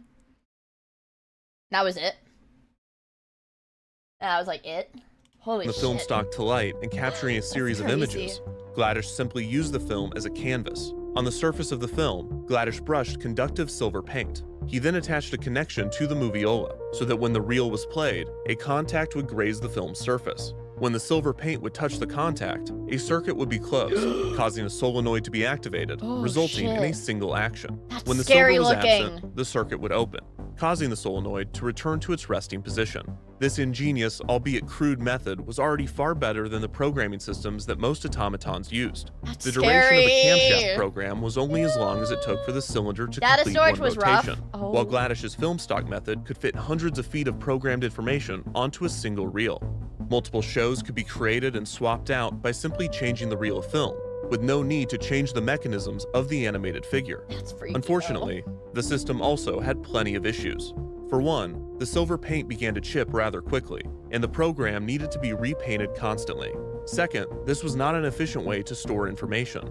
Only 6 tracks of paint could be placed onto a single reel, meaning that only 6 Dude, they didn't have any way to efficiently store information, movements could be programmed onto each moviola. Walt was constantly asking that Lincoln be capable of performing additional, complex movements, which meant more mechanisms, and therefore, more tracks needed to control them. If this method were to be used for Lincoln, an entire room of moviolas would need to be dedicated to the program. Just for Lincoln? If it were to be used for all of the presidents, an entire warehouse of moviolas would be required, each of which needed to be synchronized perfectly with one another every single show. Holy shit. Gladish's system was a huge step forward, but a more advanced system would still need to be developed for the attraction. Walt continued to request that additional looks like a nuances chimpanzee. be Look at installed in him. Lincoln's face, and as a result, the head was becoming quite heavy. Oh, dude, this is scary. This literally looks like Five Nights at Freddy's. That's Five Nights at Freddy's! This clashed with another of Walt's requests, that Lincoln would start each show seated and then rise from his chair to deliver a speech. Walt enlisted Mark Davis to work on the figure, having him focus on all of the mechanisms below the neck. Davis already had an interest in human anatomy, and after joining the team, he began studying prosthetic technology. Davis recalled that, quote, it was the British who had done the most— Dude, and this is crazy because this isn't even like, they're not like trying to invent like prosthetics or like bionic limbs or any shit like that. They're like, no, I want Abraham Lincoln to walk around. I want Abraham Lincoln to be able to sit down and stand up at my amusement park. Like, we need to do this, like, groundbreaking research. They're just fucking around because they're bored for fun. to work on prosthetics, how to make an artificial hand or an artificial leg, because Britain had been bombed so heavily that there were more people in need of that there than in other countries. Davis compiled his research into a booklet. This was filled with theories and sketches of how the team might accomplish animating Lincoln. Davis explained, quote, it was rough. And the most terrible thing was that Walt wanted Lincoln to be pretty sophisticated. We didn't have the technology for it. They didn't have I the have a notebook technology. that I did. So he was like, all right, fucking figure out the technology then. How to build Hurry a mechanical man. And all of this was wrong. He had some weird We ass weren't building a kinks. mechanical man. We were building an illusion of man. That took a while to soak into me and into everybody else.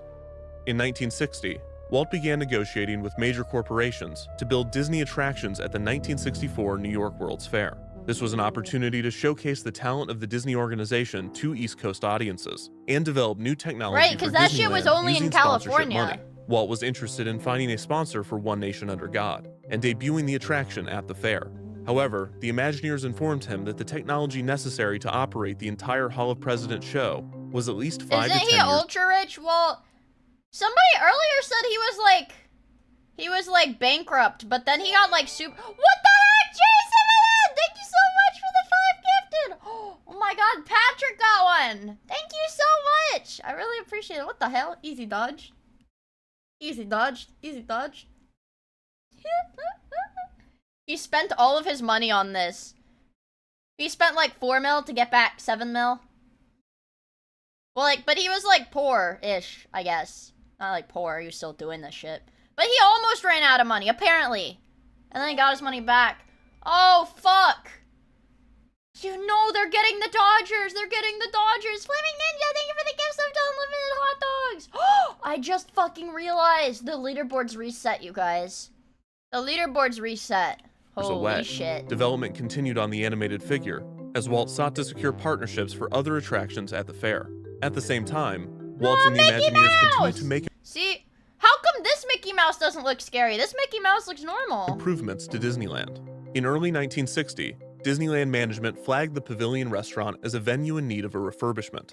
Since the restaurant straddled Main Street USA and Adventureland, the theming was inconsistent throughout the dining space and the menu.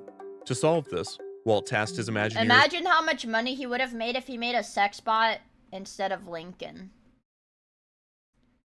I don't think the world would have been ready for a sex bot in the 1960s, dude. I don't think they were ready. And Walt knew this, and that's why he was like, I have to start... we gotta start with baby steps, okay? Presidents first! Presidents first, then the sex bots. Oh, Ken Gan! Thank you for the gifts up to Northern Lion. Wowee. Thank you so much for the gifts up to Northern Lion. I'm a big fan of that guy. with creating a tea room. Yeah, they haven't invented on the whole tech yet, so it was like literally not possible. They can't invent how to make an animatronic and invent how to make an on-a-hole. That's just like too much. They have to do one step at a time, brother. Themed to Polynesia. John Hench drew concept art of the space, and the art— You cannot have sex with the president of animatronics. It's just not possible. What? Only the Japanese were researching this. Above the heads of diners. Walt rejected the idea, believing that the birds would defecate in the guests' food. Hench pivoted and claimed that the birds in the art were actually mechanical birds. This idea was approved. No birds. They're gonna shit in the food. I'm pooping. Well, it was actually kind of smart for that, actually. The Enchanted Tiki Room began.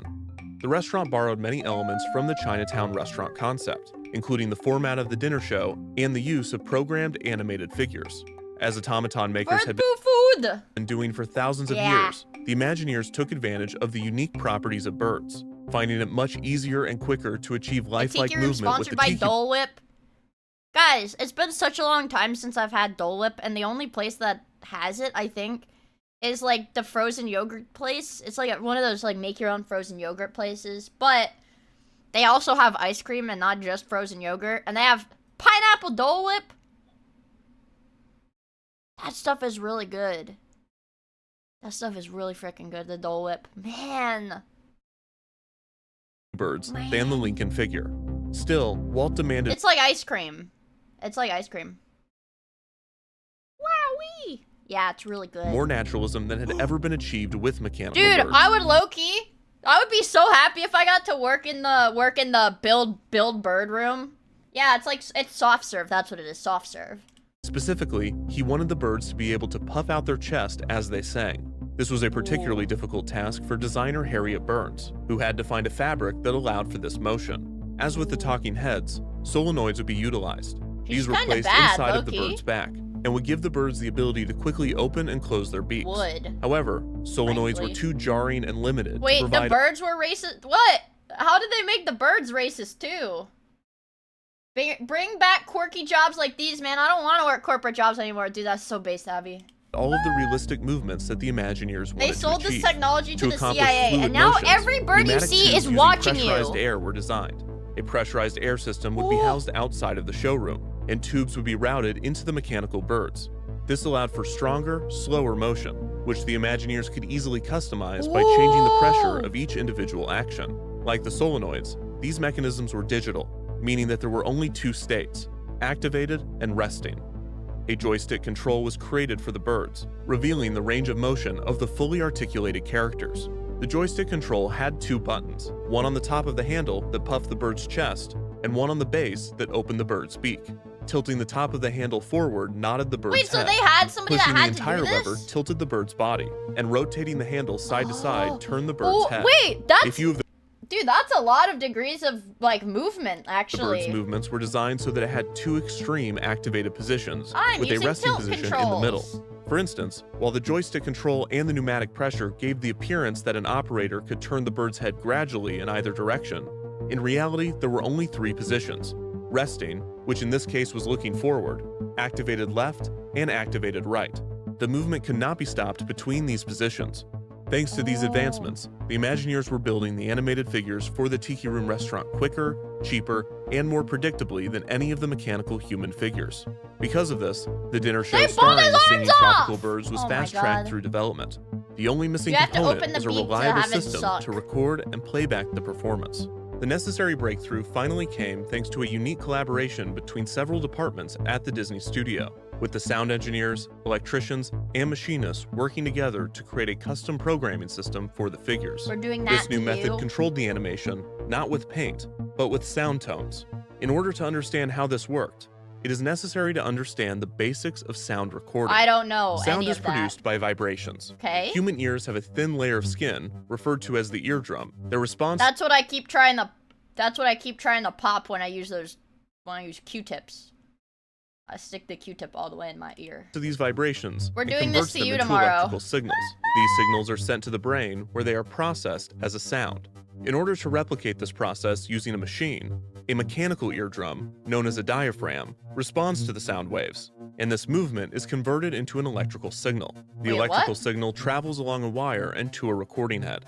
The recording head passes over a tape coated with a magnetic material. As it does, the electrical signal alters the orientation of the magnetic particles, imprinting the signal onto the tape and recording What? the sound. For playback, the process is reversed, with a playhead reading the stored magnetic information, converting it back into an electrical signal, and sending it to a diaphragm. This diaphragm vibrates, producing the sound that emits from a speaker. This process of recording sound has more uses than simply audio playback, and the engineers at the Disney studio devised The diaphragm is the shit that's in the speakers. Like when you see the speaker, you know, when people draw the speakers that are like that, you know, like that, or whatever, like that's the speaker. So like that thing is the diaphragm. Damn. way to utilize this technology to create a system to control the animated figures. Instead of using a microphone to capture sound waves and convert them into electrical signals, the live controls that the engineers were using, such as the joysticks, already controlled the figures using electrical signals. Just like sound, these signals could be recorded and stored onto a magnetic tape. If the signals from the live controls were played through a speaker, they would likely not sound pleasant, producing fuzzy, buzzing tones similar to electrical noise. Instead of sending this electrical signal through a playback head and to a speaker, the signal could be sent to a machine.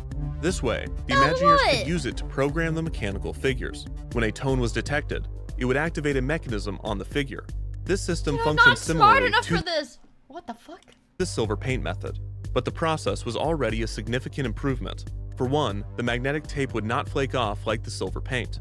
Additionally, the Imagineers could now program the figure's movements in real time, as opposed to before, when they were estimating the timing when painting with the silver. Magnetic tape recording had been around for decades by this point. Dude, it's like a and recent Fallout advancements reference. had It's made a the Fallout New process Vegas more reference. They have the tape thingies. They have the tape thingies in Fallout New Vegas. efficient. Master tapes were now often separated into 8 different tracks, meaning that 8 actions could be easily programmed onto a single master tape. This was already an improvement over the 6 actions of the silver paint method, but still not nearly enough to program a single figure, let alone a stage full of them. The Imagineers needed to fit multiple actions on a single track of audio. Luckily, a method to do this had already been created by aerospace engineers, who developed the technology for aviation Dude, and they were the space using race. fucking To NASA understand technology this to make their process, It is animatronics? necessary to understand a bit more about sound waves. Sound waves are Guy who's only played characterized Fallout by New Vegas. amplitude and frequency. When visualized, amplitude is the height of the wave and determines the amount of energy that How the wave loud it carries. is, right? In sound, this translates to loudness and Okay, volume. all right. Raise the amplitude, the sound becomes louder. Lower the amplitude, the sound becomes quieter. Frequency As is a the number of pitch. cycles It's the the sound wave pitch. makes per second, measured in hertz. In sound, this affects the character of the noise. A higher frequency is perceived as a higher pitch or tone. A lower frequency is perceived as a lower pitch or tone. A simple sine wave such as this would result in a single consistent tone, which Darius, is what very you rare doing in in my nature. closet? Most sounds are made up of many waves of varying frequencies that combine into a complex wave.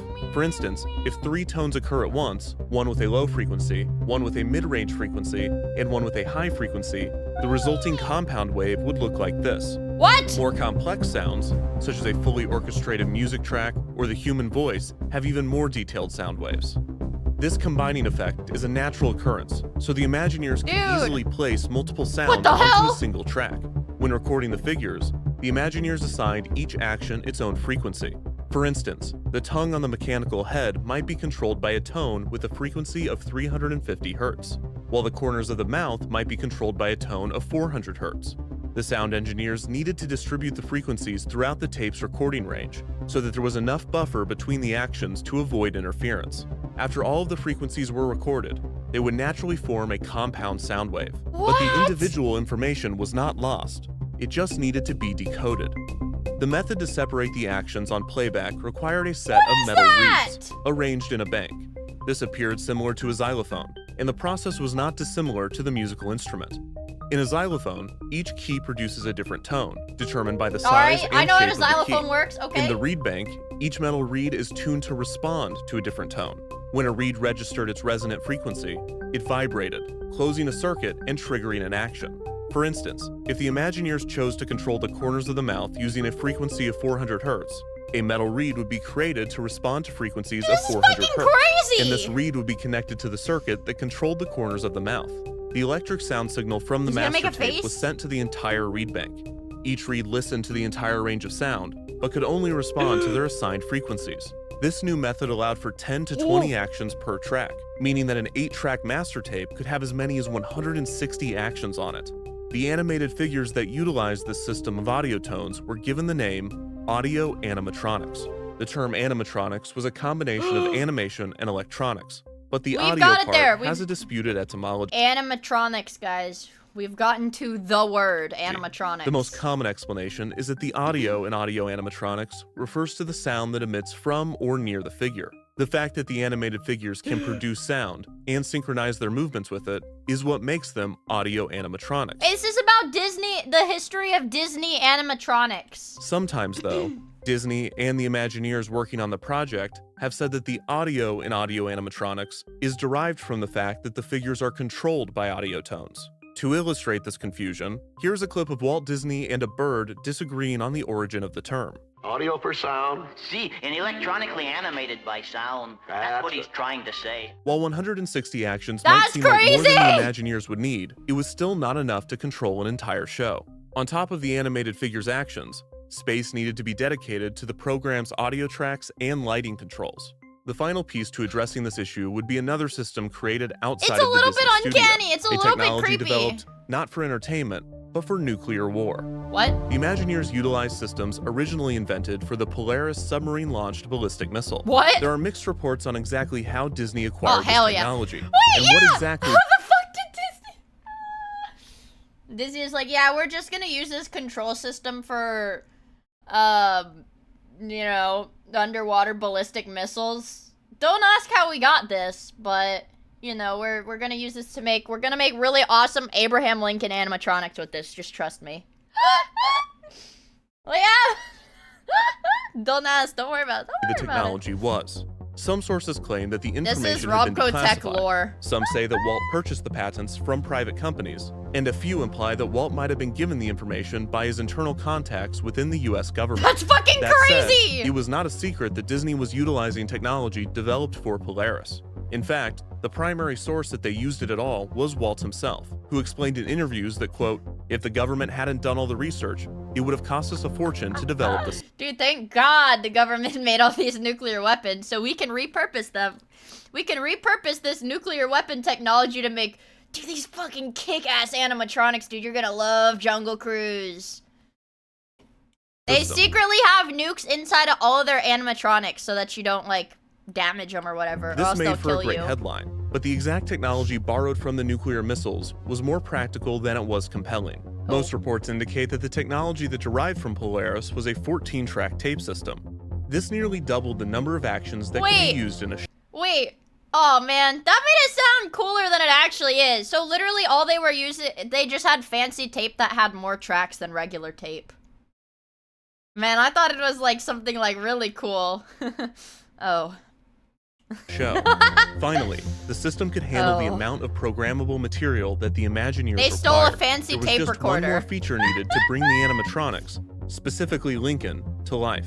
In order for the Lincoln animatronic to rise from his chair, hydraulics would be implemented into his frame. Hydraulics are mechanisms He's that literally use the gonna do pressure the of fluid fucking to bite of achieve 87! movements. This was the best option for heavy machinery, as unlike magnets or air pressure, hydraulic fluid does not noticeably compress when force is applied. Hydraulics would allow Lincoln to accomplish demanding tasks, such as standing up and lifting his arms. They also had another key advantage over solenoids and pneumatics. Hydraulics could perform continuous analog movements, while solenoid and pneumatic valves were only capable of binary or digital movements. Lincoln was the Hydraulic nuclear valves launch could be made operator. to stop at I any believe point it. between its two extremes. This required a slight variation in the programming method. While the pneumatics and solenoids responded to the presence or absence of a tone, the hydraulics responded to a change in voltage. A resting position for each movement was determined, along with a corresponding resting voltage. When the voltage was increased, the mechanism would move in one direction in response. If the voltage stayed at that level, the mechanism would remain in that position. If the voltage was decreased, and the it goes mechanism down. would move in the opposite direction. The combination of these mechanisms, along with the Dude, this looks so fucking freaky. So, when is Freddy Fazbear gonna be in here? Well, I think the timeline right now, we're still in the 60s, so... Oh, fuck, the resurrection of Abraham Lincoln. We're not at the bite of 87 just yet. the complex programming method made human animatronics This is what it looks like inside of your skin. I'd believe feasible. it. You have to pull the wires out of your skin, chat. You have Still- to. They're in there. What the fuck? What?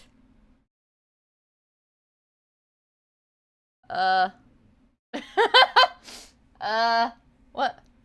It was a daunting task to finish one, and while work continued on the Lincoln figure, the new programming system would be put to use in the Enchanted Tiki Room. Despite originally being designed as a dinner show, the Tiki Room had become so complicated and impressive that Walt felt it deserved to be its own attraction. The new show would feature Come look at the 225 birds. animated figures, including What? crooning birds, singing plants, and chanting totem poles. Even with hundreds of That's possible pretty actions, cool, the honestly. Imagineers still needed to get creative with the show's programming. The show's 4 hosts were given more actions and a wider Well, I range. think, hold on. Didn't Disney try to do robots with the Star Wars thing?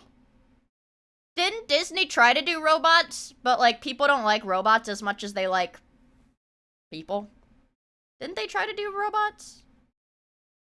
Did I watch this, like, really long video essay about the Star Wars Disney shit? I think her name is Jenny, who does those. Yeah. Yep. Yeah, Yeah, Jenny does really good theme park video essays. They outsource the robots? range of movement than some of the Yeah, the background birds. droids. And several characters shared programming with one another to save room on the tape. Well, Of no, course- not like Walt Disney, but like, not Walt Disney himself. First, He's all- dead, bro. Well, he's actually frozen under Disney World, controlling everything that happens in Disney. He's got like, he remotely operates the bodies of every employee in the park. If you guys didn't know that, that's what the nuclear technology they took was for, actually.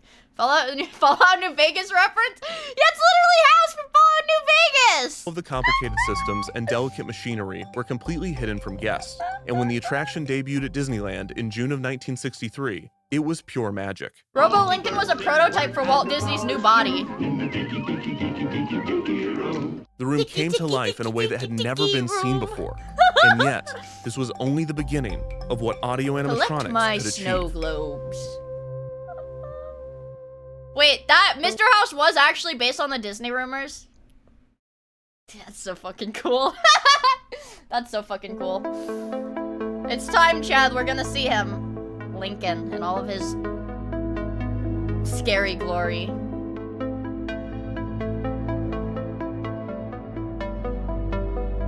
Dude, Abraham Lincoln said this? Abraham Lincoln said this shit? I thought this was gonna be something that Walt Disney said, honestly. In April of 1962, Walt Disney gave a tour of the Disney studio to the president of the upcoming Oh, fuck. 1964 New York World's Fair, Robert Moses. Walt was planning on bringing multiple Disney attractions to the fair, and he and Moses had developed a He knew he professional was gonna become an relationship as the event animatronic, I approached. guess, dude. Wanting to impress Moses, Hi, Walt offered to Jordan. give him a preview of a secret project. Not only was the Lincoln animatronic a secret to those outside of Walt Disney Productions, but it had become a secret within the organization as well. Conflicts had arisen between the electrical engineers and the sound engineers, partly due to the rules of their respective unions. Walt, who famously had little patience or respect for unions, had decided to move Lincoln to a secret room at the Disney studio in secret January room? of 1962, allowing only his inner circle, namely Wathel Rogers, Jack Gladish, His and Mark best Davis, friends. to continue work on the figure. As was customary with Walt's special guest drop-ins, the team was given little time to prepare Lincoln for the demonstration. When Moses entered the secret room, the Imagineers, operating the animatronic live, had Lincoln rise from his chair and reach out his arm. Moses shook hands with the 16th president in complete disbelief and declared, quote, "I won't open the fair without that exhibit." Holy Walt fuck! informed him that the figure and the rest of the Hollow Presidents would not be ready in time, but Moses was insistent. The animatronic had to debut at the fair, and after some convincing, scary! Walt agreed. Abraham Lincoln, 100 years after his death, was going to New York to deliver a speech. He's fucking terrifying, Moses dude. had persuaded Walt to bring his Lincoln animatronic to the World's Fair, but convincing a sponsor to fund the expensive exhibit would prove to be more difficult. The One Nation Under God show. Dude, with yeah, its imagine they're like, we got this really cool thing. It's a surprise. It's a surprise. But, yeah, I think you're gonna love it. And you walk in and you see, like this is, you're like, wait, this dude's been dead for, what the fuck did you do? Like, they reanimated him. presidents would be far too expensive for any one sponsor, and the Imagineers were still struggling to get one president operating reliably, Dude, that's far from the freaky. 34 required for the attraction. Walt decided Then to it scale the eats show you, it down bites to your showcase frontal just the lobe. Lincoln animatronic, who would deliver an address directly to the audience. This caught the attention of the state of Illinois, the self-proclaimed Land of Lincoln, who were Illinois interested fucking in loved sponsoring him. a state pavilion at the fair and potentially including the animatronic Lincoln as the main Yeah, attraction. they exhumed his Illinois body, state officials taxidermied were it, flown and to put an California to animatronic view the skeleton figure, in it. and like Moses, they were more than impressed. By August of 1963, a deal had been made. The state of Illinois allocated $1 million for their pavilion, with a significant portion going to the Lincoln figure. Holy shit. Disney had requested $600,000 to deliver and maintain the animatronics for the 2 seasons of the fair. And after some questionable accounting assistance from Moses, the arrangement was finalized and announced to the public.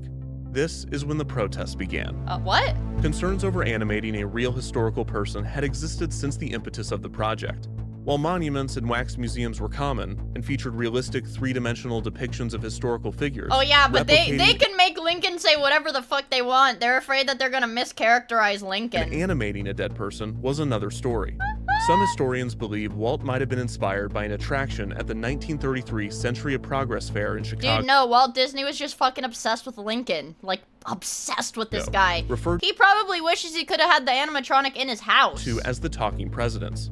This show featured figures of 6 U.S. presidents delivering pre-recorded speeches. These figures did have the ability to stand, but they likely had no animation beyond this. There's no proof that Walt saw this show, and the Ain't attraction right, was damn not it. widely reported on at the time. Therefore, the first time that the public would truly ponder the ethics of animating a historical figure would be with Walt's Lincoln animatronic, and the descent began within the Disney organization. Imagineer Harriet Ooh. Burns initially believed, quote, "No, we can't do the presidents. They actually existed. If we make a mistake, everybody will know." Sculptor Blaine Gibson explained, quote, "My feeling was that we shouldn't be fooling with something that Americans considered to be historically sacred." They're the When Walt traitors. showed the prototype to a minister, he was aghast, responding, quote, "It was all right for you to bring fairy tales to life and for you to create a human-like mouse, but to create a man, that's usurping."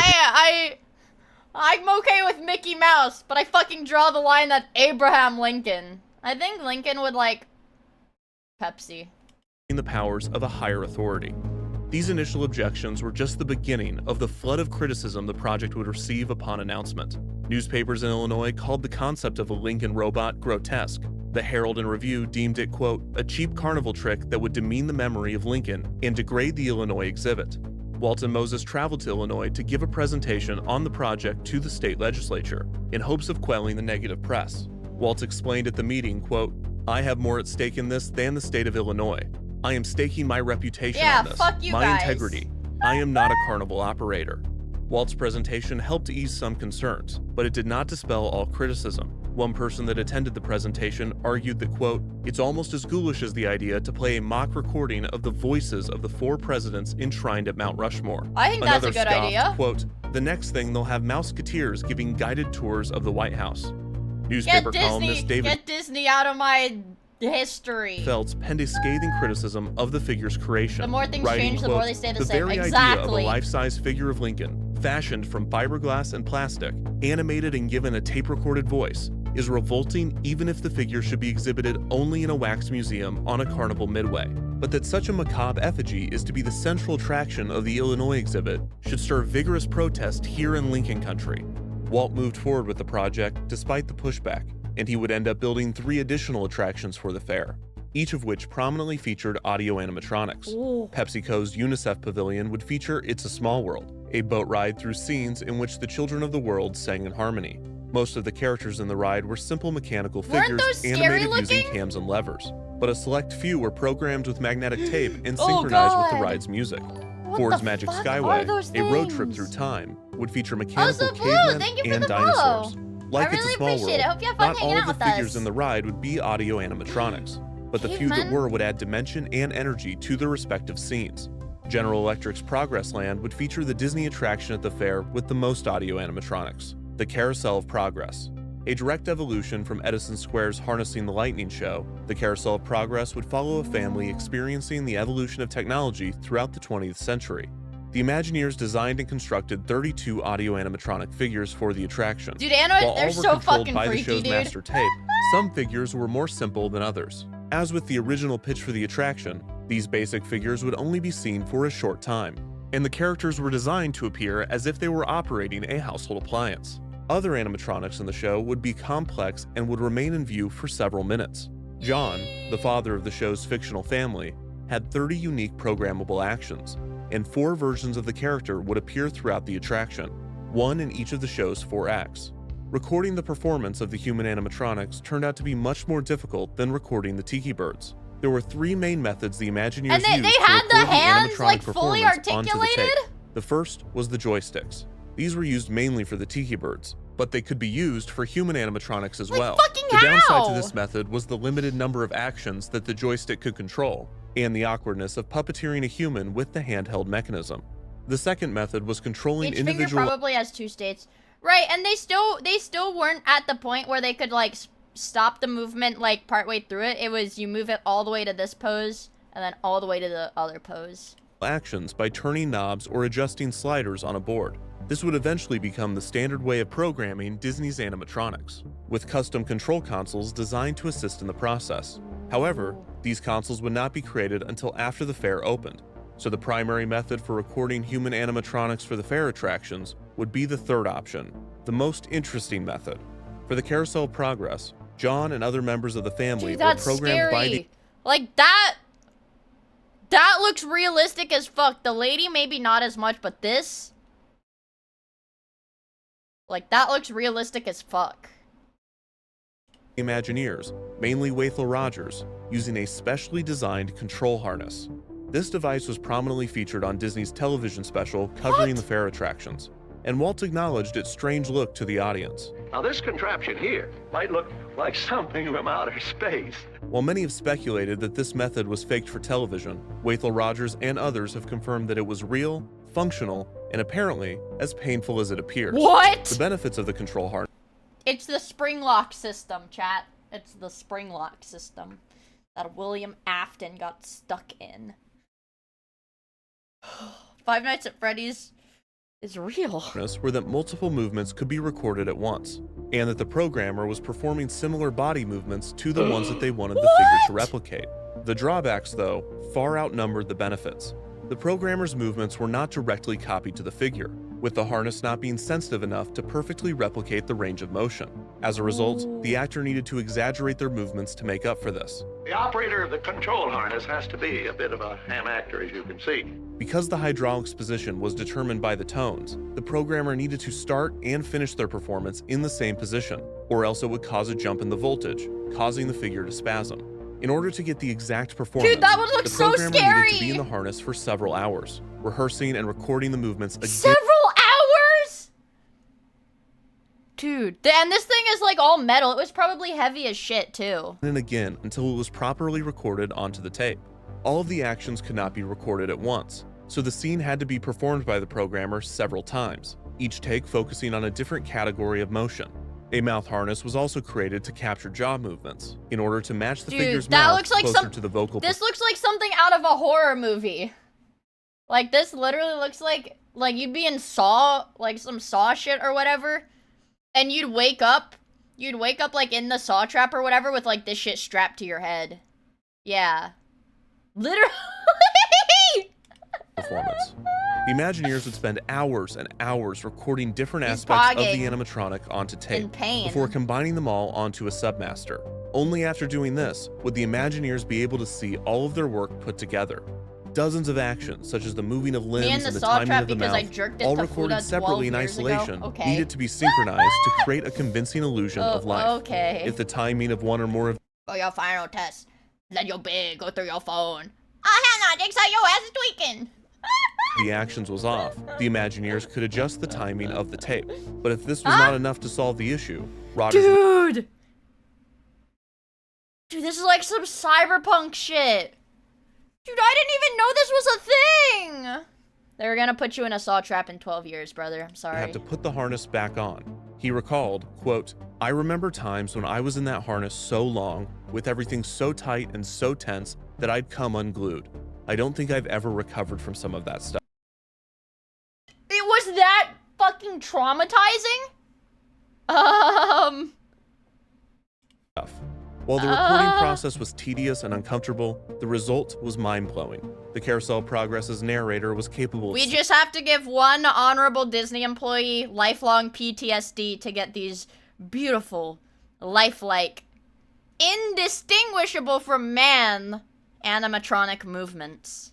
Worth it? speaking, blinking, turning his head, lifting his arms, and more. One thing he could not do was stand up, and he appeared seated in all 4 acts. John was the most complex audio animatronic that guests could view when the New York World's Fair opened on April 22nd, 1964. But that was only because one audio animatronic was not working. As the fair approached, the criticisms of the Lincoln animatronic continued to surround the upcoming attraction. Is this the train? mustache? Oh my god. Oh my.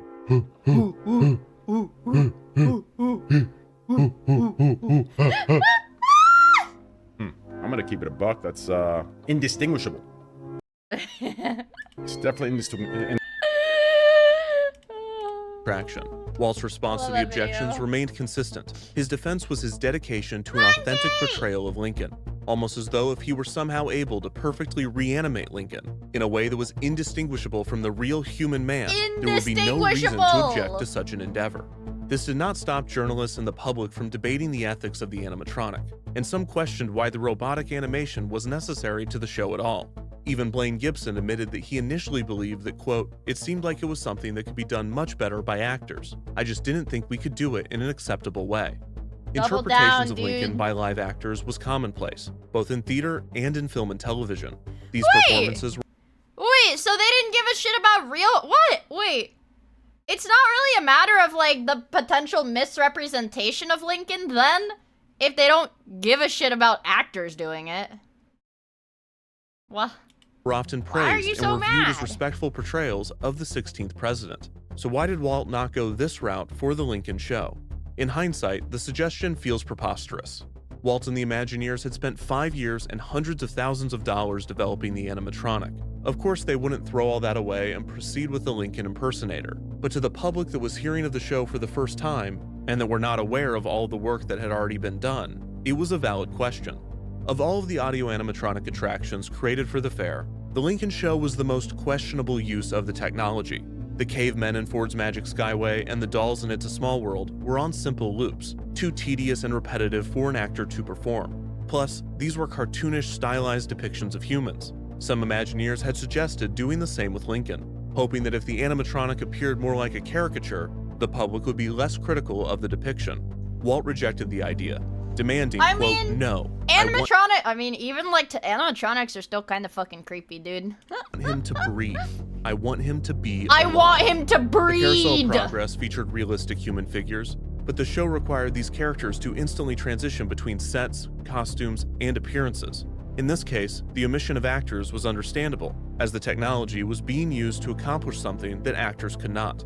This was not the case with the Lincoln show. The show that would debut at the fair, titled Great Moments with Mr. Lincoln, was simply Abraham I want to Lincoln have a great moment alone, in a theater, delivering a speech.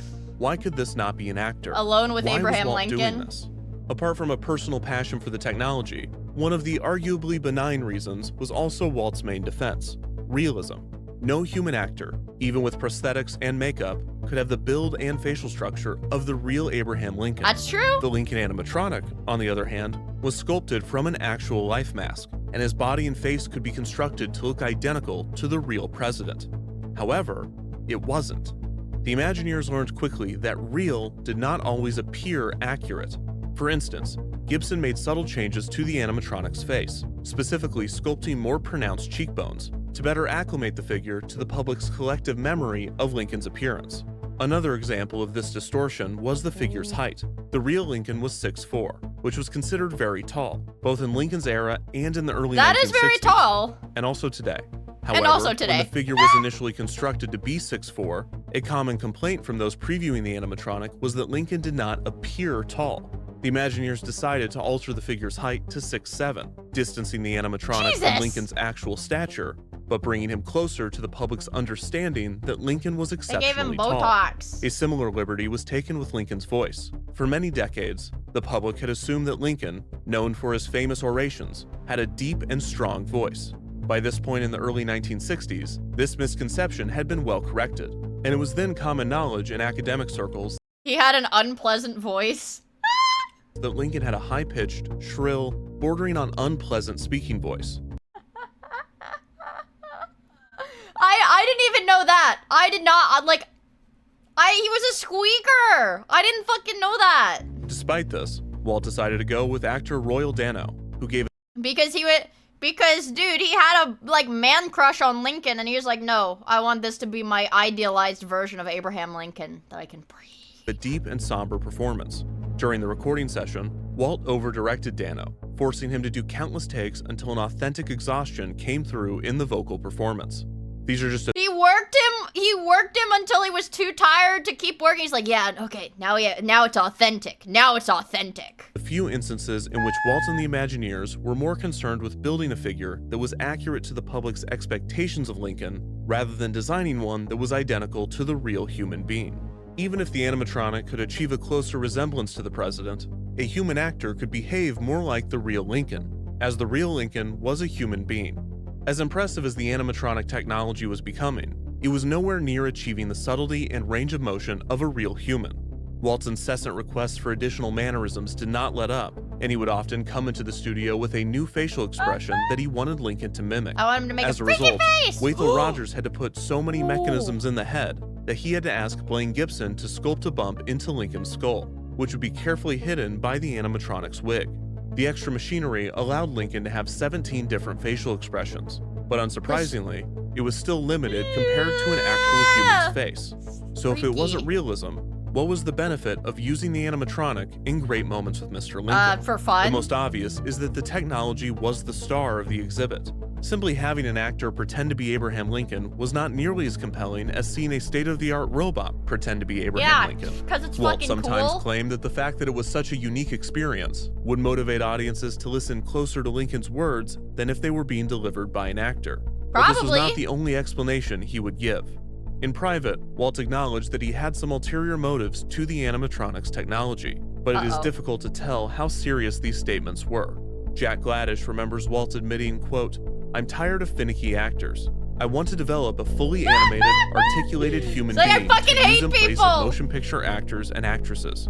Disney artist Frank Thomas believed that Walt's resentment toward his animators might have played a part in the animatronics development, recalling, quote, "We always felt that he never really knew how you animated, and he resented this to a certain extent. He always kidded about it. He'd tease us and needle us about, I'm gonna figure out a way to replace you guys, particularly if he got his animated figure starting to work.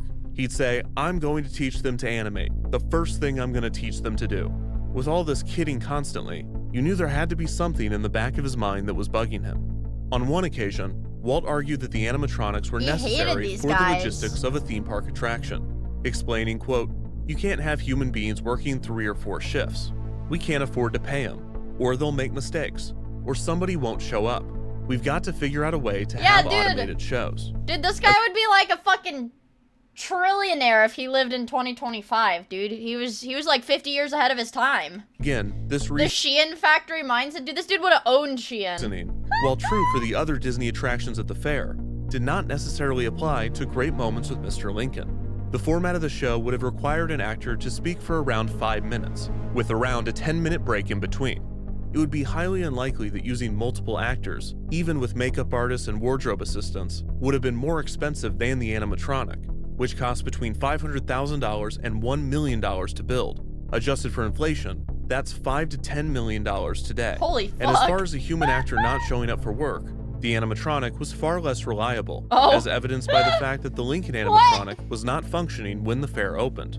Realism, cost, and reliability might have all been pretext to obscure the true benefit of the animatronic technology in the eyes of Walt. His frustration that actors make mistakes and that they are finicky is evidence of his well-documented perfectionism and desire for control. The animatronic technology allowed him to literally dial in the exact performance he wanted. The mannerisms, the expressions, the timing could all be determined. There was no performer to interpret, to adjust, to adapt. Walt didn't need an actor to bring Lincoln to life through their craft. It's not good enough. Walt could bring Lincoln to life. Perfectly. Every time. Dude, he's like... Dude, he's like Frankenstein.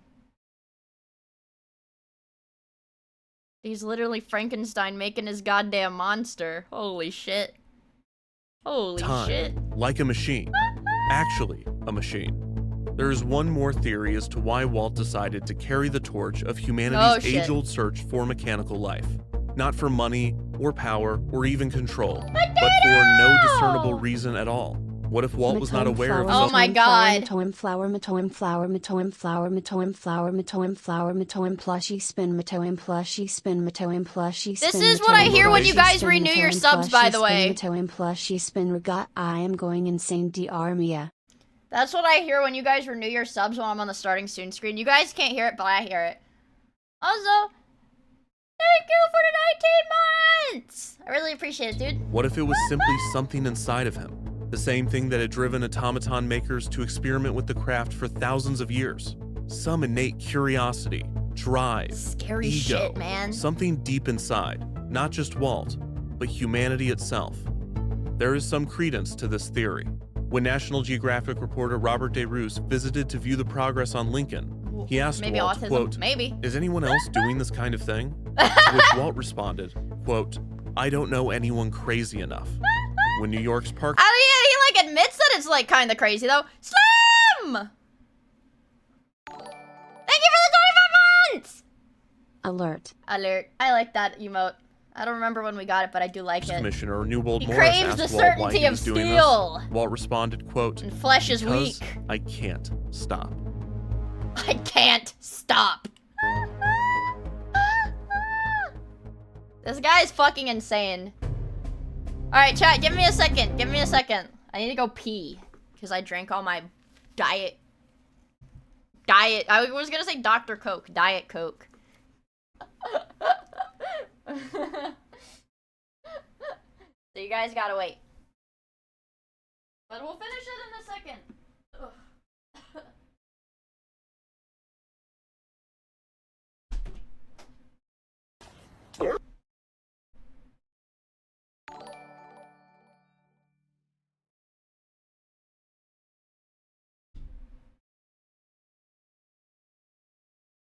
Ugh.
Okay.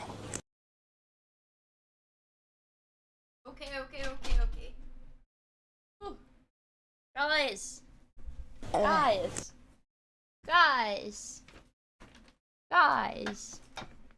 No, yeah, that's why I changed the lose your points thing to say you lose points.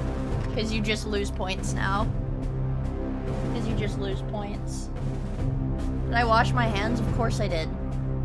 That'd be fucking gross.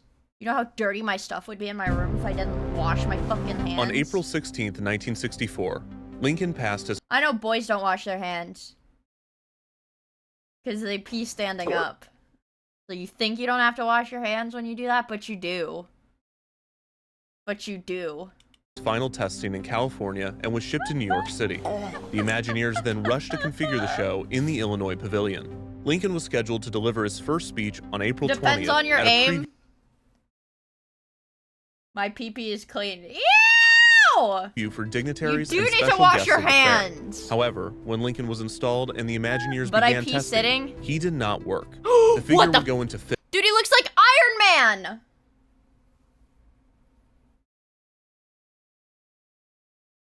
He looks like Iron Man, dude. Flailing his arms, freezing, and on at least one occasion, overshooting his chair and smashing it to pieces.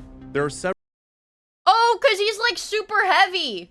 Dude, he literally he broke the chair. theories as to what the exact issue was. The most common story is that the power supply at the fair was different than the one that the Imagineers used when programming Lincoln in California. The fair's power supply was unreliable and experienced constant fluctuations. According And to that John would make his Hench, movements these jerk. surges would change the electrical signals and cause Lincoln to go into spasms. The Imagineers pulled 20-hour days in an attempt to get the figure to work in time for the 20-hour preview, work days to and it no still avail. didn't work. When the day came, a full room of special guests were already seated to watch the show when Walt was informed by his team that Lincoln could not perform. Walt walked out onto the stage and delivered the bad news to the audience. The 1964 New York World's Fair opened without great moments with Mr. Lincoln, and the Imagineers scrambled to get the attraction operating as soon as possible. Waltz and the team refused to debut the figure before it was fully ready, knowing that if the Walt was probably animatronic were to whipping malfunction, this would only add fuel to the controversy surrounding it. With this in mind, the Imagineers developed clever solutions around the figure's unpredictability. Originally, the resting position of Lincoln was seated. Then they would make him be, they just had to add a little voice clip and be like, oh, this is because I developed Parkinson's or whatever to explain him jerking around. And when a malfunction occurred or an input signal was lost, the figure would quickly return to its seated position. This often resulted in Lincoln slamming into his chair, causing an abrupt and unsightly end to the show. The solution was to change the figure's resting position to be upright, so that when something went wrong, Lincoln simply remained standing. This way, the show could be stopped. I can't believe they with shot Lincoln robot Is Lincoln. that what he looked like? Also, Fire Guy, thank you so much for the 5 months. retaining his dignity and saving the cost of another replacement chair. Additional safeguards were added to the attraction, such as CCTV, so that the operations could He started jorking it on stage and they couldn't make him stop. watch the show and quickly shut it down if a malfunction occurred. After over a week of long, stressful recalibration sessions with the figure, the Imagineers were able to get the animatronic to perform correctly. Mark Davis recalled, quote, "Mr. Lincoln went through his performance, and God, not one glitch. We wanted to hug him. The only thing was, you couldn't go up and hug a big piece of machinery like that because it could kill you."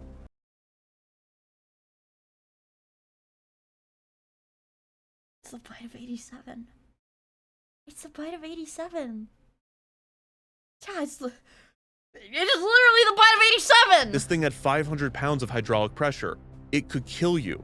Sometimes you worked on it and forgot that it wasn't a human being. This thing could floor you. Of course, this certainly never stopped Walt from messing around with the animatronics. In fact, it's somewhat of a miracle that he didn't get his hand ripped off by one of these things. Oh my Perhaps God. they knew better than to mess with him. 2 weeks after the fair opened, on May 2nd, 1964, Great Moments with Mr. Lincoln officially debuted. Mess around and with audiences it. were finally Freaky! able to witness the reanimation of the 16th President of the United States. The world has never had a good definition of the word liberty. Even before its first performance, the attraction had already been deemed the most controversial exhibit at the fair. but many skeptics left the show impressed. The Imagineers programmed Lincoln to behave in a very subtle, dignified manner. Selective dynamic lighting assisted in the illusion, highlighting the most impressive aspects of the figure while hiding many of its defects. The script that Alger and Walt had landed on also received praise. The speech was not the Gettysburg Address, which the two felt was too predictable. Rather, a script had been written that incorporated excerpts from several of Lincoln's addresses. When initial reviews were published, the voice performance by actor Royal Dano received more criticism than the animatronic figure.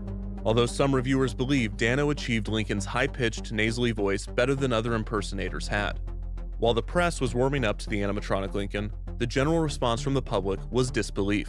Some people that were unaware of the premise of the attraction simply assumed that the machine was a real person.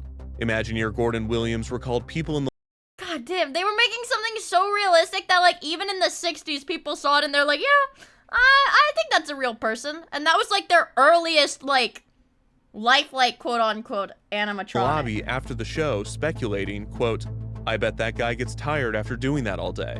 And, quote, they must have more than one actor, and they take turns. Some were so convinced by the illusion that they misremembered Lincoln doing something that the figure could not have possibly done, such as one reporter who claimed that the animatronic had the ability to walk forward. What? Some even believed that Walt Disney was lying, and that Lincoln was a human actor pretending to be a robot. A few guests went as far as to throw things at the figure to see if it would flinch, but most were simply spellbound. It was common for audience members to become emotional, as if they were really seeing the 16th president in person. Abraham Lincoln's great-grandson, Robert Todd Lincoln Beckwith, attended the attraction, reportedly watching the show 3 consecutive times, crying during each viewing. Science fiction author Ray Bradbury would praise the animatronic. That's gotta be, like, creepy as fuck. Yeah, like, some random, like, schizophrenic rich dude is, you know, he reanimated your great-grandpa, so, to be as realistic as possible, so, it's a robot, though. You want to see your robotic great-grandpa? Writing, quote, in such an age, it would be foolhardy to ignore the one man who is building human qualities into robots. Robots whose influence will be ricocheting off social and political institutions 10,000 afternoons from today. Disney has set the history of humanized robots on its way toward wider, more fantastic excursions into the needs of civilization. While the general consensus was that the Lincoln figure was impressive and respectful, it would be inaccurate to claim that all criticism vanished. Journalist Mike McGrady wrote, quote, what it is, it's a thing. It's a thing that looks and acts precisely as Abraham Lincoln would have looked and acted that was their goal. if he'd only been a robot. The face, stretched over a rigid plastic base, reflected all the subtle emotional variations of a drowsy goldfish. It In his exists. review, McGrady claims that the audience he sat with was unimpressed, with one patron saying, quote, it was disconcerting. He didn't seem to know what he was saying. With another adding, quote, certainly it's sick, sick, sick, but it's also fascinating. With just a few refinements, Disney can make human beings obsolete. One editorial writer, Ralph H. Johnson, wrote that the Lincoln figure was, quote, He's a dignified damn but robot. seemingly arthritic, questioning, quote, why could not a real-life actor have spoken the lines? The answer, of course, is that the exhibit would have been a flop. Its success depends upon its appeal as a freak show. Try as the inventor might, cold death will not surrender Mr. Lincoln. Novelist John Gardner I'm gonna make a argued Miia what made the, animatronic. quote, Do not obviously turn me dead into an figure animatronic. horrible was the ghastly suggestion, which had never occurred to Disney and his people, that all religion and patriotism are a sham and a delusion, an affair for monstrous automatons. In Richard Schnickel's derisive book, The Disney Version, he claimed, quote, Disney, caught in the grip of his technical mania and protected by his awesome innocence about aesthetic and philosophical matters, had brought forth a monster of He's wretched just playing taste. around. He's just Are having we really fun. supposed to revere this ridiculous contraption, this weird agglomeration Yes! of wires and plastic? Here is the dehumanization of art in its final extremity. Grr, this thing scares me. I don't like it. Criticisms of Lincoln's robotic resurrection persisted, but overall, the public was more excited about the possibilities of animatronics than they were concerned with their moral implications. Thus, the age of audio animatronics had begun, and the world was quickly populated with a new breed of mechanical life. Oh my god, After look the at all those first season of arms! the fair, the Lincoln animatronic It's was too moved human. to Disneyland, where it I would don't perform like in it. the Opera House on Main Street. A new and improved figure was built for the fair's second season. You're like this? Like, if you took a picture of this, I would just assume it's an actor pretend, like, I would assume it's like an actor, like dressed up as Lincoln. I'm like, yeah, that looks like Lincoln. And by the summer of 1965, Walt had 2 Lincoln animatronics performing This dude fucking loves Lincoln. He's like, make another one! More Lincoln! I want more Abraham Lincoln. simultaneously, one on each coast. After the fair concluded, the Carousel of Progress and It's a Small World would be moved to Disneyland, and Great Moments with Mr. Lincoln became a permanent fixture of the park. Toward the end of 1965, Walt had diverted much of his attention to his plans for a city of the future, his experimental prototype, Community of Tomorrow. But when he was developing ideas for Disneyland, animatronics were a core element of the new attractions. Dude, everything in this, dude, I hope they have a thing about the Avatar one. Or is this just the older animatronics? Concepts that had been in the works for years, such as a tour of a haunted house or an encounter with a rogues gallery of pirates, evolved into expansive immersive rides, in which guests would be flanked by dozens of audio animatronic the Avatar characters. animatronics. In preparation for the attractions, They're like a really new fancy. system to program the animatronics was developed. This was in part to find a balance between the simple looped mechanical figures, such as the ones on the Jungle Cruise, and the complex audio animatronics that were developed for the fair. That's freaky Both as Pirates of fuck. the Caribbean and the Haunted Mansion would be continuously moving rides, with guests passing through show scenes in boats and Omnimover vehicles. This meant that, like the Fantasyland dark rides and the Jungle Cruise, guests would only be able to see each scene for a short time before their vehicle moved on to the next part of the attraction. The magnetic tape was well suited for programming audio animatronic stage shows, I want to know what they look like when they like break. because it allowed for a long program of movement that could be wound onto a reel. This meant that a show could have minutes worth of programmed animatronic information and their accompanying audio tracks easily played back, but it also required the reel to be rewound before being able to play again. This was not an issue for Great Moments with Mr. Lincoln, as there was a break Like that looked real. between shows when the theater would empty and the next group would enter. During this time, the reel could be rewound and ready to play for the new audience. For Carousel Progress, each of the 6 theaters, Load, the 4 main acts, and Exit, would all share the show's master tape, and each scene needed to repeat immediately after the theater rotated. To solve this, a 2-phase system was created for the show. It literally looks like Fallout. Dude, this shit is Fallout. This is way before my time. So when I see this, I don't think this is like what? This is like a tape storage or whatever. This is like tape storage or something. I see this, I'm like, oh my god, those are the big, giant thingies in Fallout New Vegas. While one tape was playing, the other was rewinding. It's a Apart from computer? this workaround already being complicated, this master tape system was not ideal for the new animatronic rides. For one, Pirates of the Caribbean and the Haunted Mansion would have far more animatronics Sorry, I'm than the rubbing my Carousel eye. of Progress. Oh my god. Pirates would end up having 119 total figures, 64 of which were humans. The Imagineers had already found it difficult to fit the programming information for the 32 Carousel of Progress animatronics onto a single tape, so information storage alone motivated the creation Shit of a is new crazy system. as fuck. Additionally, every new animatronic needed to be programmed, and the methods used for the fair were uncomfortable and not always reliable. Finally, the new just rides a little would bit feature of a completely PTSD, different it's audio fine. setup than the stage shows. With Great Moments with Mr. Lincoln and the Carousel of Progress, the audio was coming from one direction, so each character did not need to have its own audio track. It's a Small World sent guests through rooms in which they were surrounded by sound, but the audio was uniform throughout each room. With the new rides, the Imagineers wanted many of the characters to have unique dialogue, These move with the a sound lot. emitting from near the character's location, as if the guests were really surrounded by pirates and ghosts. For all of these reasons, a new method of programming was developed. The new system would be inspired by the camshafts used by the automatons of the past, but with a space-age twist. The Imagineers would use large aluminum discs, which would be slowly rotated so that the edge of the disc would pass between a light and a photodetector. Whoa, The what the photodetector fuck? was capable of producing an electrical current when it received photons from the light. The disc would block the light so that no photons reached the photodetector. The animators then manually cut ridges into the disc, allowing the light to pass through whenever they wanted a mechanism to be activated on the figure. This system could also control analog mechanisms that needed voltage regulation. In the magnetic tape system, this was controlled by the amplitude of the sound wave, but in the photodetector, the varied voltage would be determined by the amount of light that could reach the photodetector. Therefore, But they still had the to two cut this. extremes They of the still had to like cut this by hand, so it would have been like really hard to do. mechanism would be when the photodetector was fully exposed and when the light was completely blocked. If the animator wanted the mechanism That's why Disney had all the military equipment or whatever.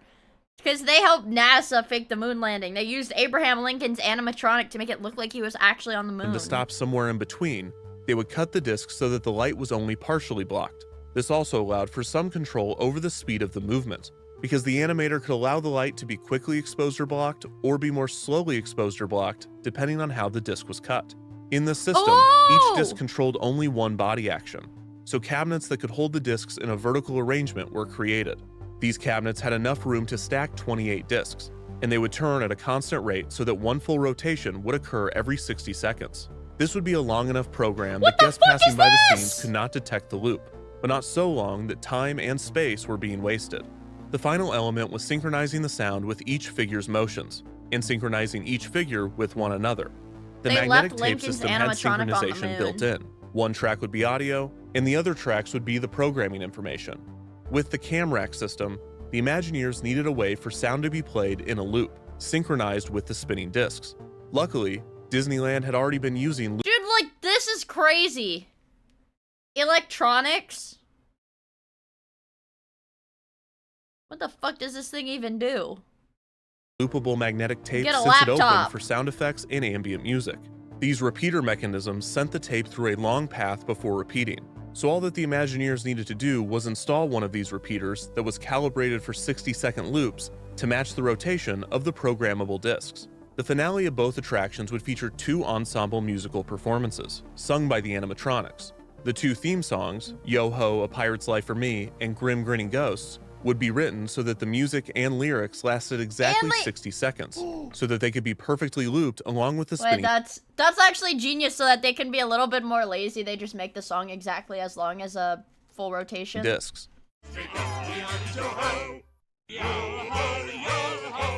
Different animatronics would That's so sing smart. different parts in unique voices, so that when the ride vehicles pass through the scene, the guests perceive the song as changing and evolving, when in reality, all of the animatronics were on a 60-second loop. The guest was merely moving past voices and instruments that they had already heard and closer to ones that they had yet to hear. To avoid all of the different characters becoming unsynced, a signal was sent when each cabinet finished a rotation, and the next rotation would not begin until all of the cabinets had returned to the start of their loop. This would sometimes result in a small moment of silence between audio loops, but this was typically not detectable by They're guests. just taking a The breath. new cam decks had many advantages for the Imagineers that resulted in a unique guest experience. However, there were several obvious downsides to the new method. The cam cabinets were huge and required significant storage space. With the magnetic tape, 10 actions could be stored on a single. VTubers are more like puppets than animatronics. Because the VTuber can't move on its own. Like, okay. No more moving. Like, it doesn't do anything on its own. I'm like, there's like a hand shoved up my ass controlling like all of my movements. Like a Muppet. Single track, but with the cam decks, 10 actions required 10 aluminum discs.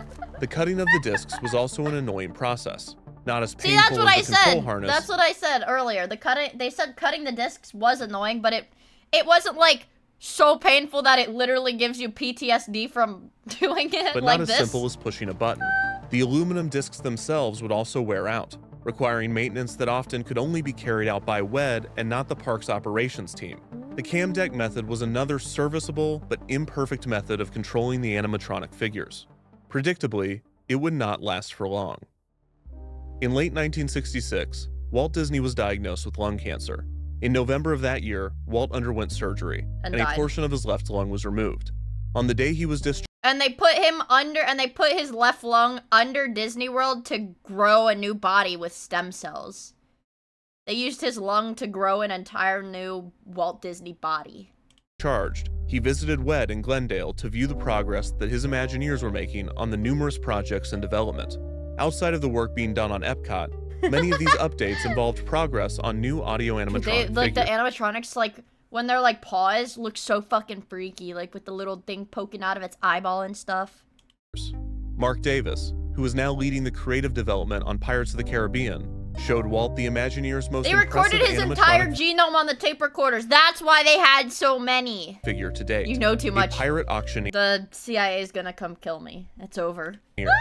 Davis lamented that the figure's sophistication would not be appreciated, as the boats would float by the scene so quickly that guests would not have a chance to appreciate the subtlety and complexity Wow, of the look at all characters' these people movements. here. Walt reassured Davis, explaining, quote, "We get so much repeat business here. That means each time we come down, we'll see something we haven't seen before." The Imagineers were also working on a renovation to Disneyland's Tomorrowland area, including plussing the Rocket to the Moon simulator. The attraction would be given an impressive They made pre-show Kerbal Space Program in real life. hosted by an animatronic flight director. Finally, Walt had been considering plans for a ski resort in Mineral King, California. Davis had been tasked with creating an animatronic show for guests of the resort's lodge. Bears! The concept was that a group of bears had formed a musical band and Dude, were that's...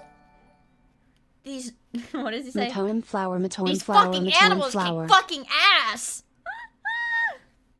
Ninja! Thank you for the 24 months in the Prime! I really appreciate it! Oh my god! Me doing? Would the bear. Thank you for the 16 months. I really appreciate it, dude. What the heck? putting on a review The for bear's guests. my goat? Walt loved Davis's concept The bears are in Disney World? Wait, they're actually there? for the show, laughing at the drawings during his visit to Wed. Oh, I had to wake up my pregnant, I belly laughed at this one.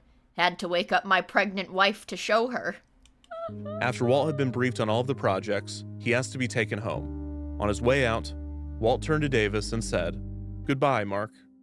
This was Walt Disney's last time at WED. He passed What the fuck? Did he know he was gonna die? away 3 weeks later. Immediately following Walt's death, rumors began to circulate that Walt had That he's getting from it. Wait. What? Thank you for the gift sub. I really appreciate it. Wait.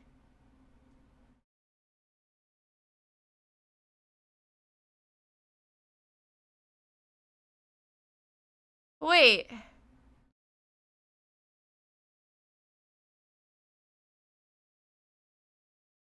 Wait, his family did cremate him? He was cremated? It says his family did not agree with the notion and had him cremated anyways.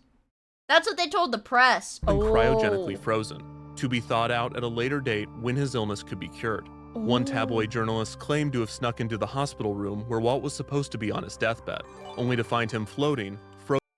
Why is there a Matoid Daterminic? What the fuck?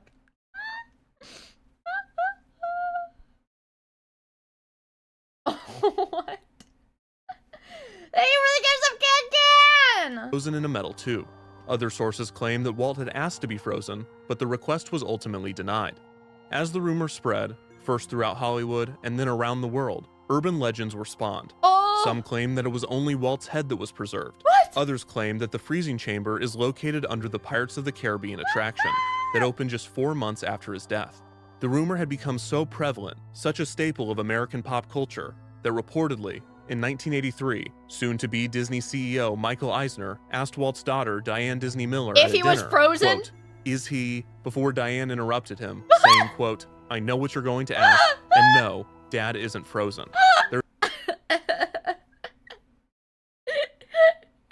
Is he, you know, frozen under the park? There's little evidence that Walt was aware of cryogenics, and no evidence that he had requested it.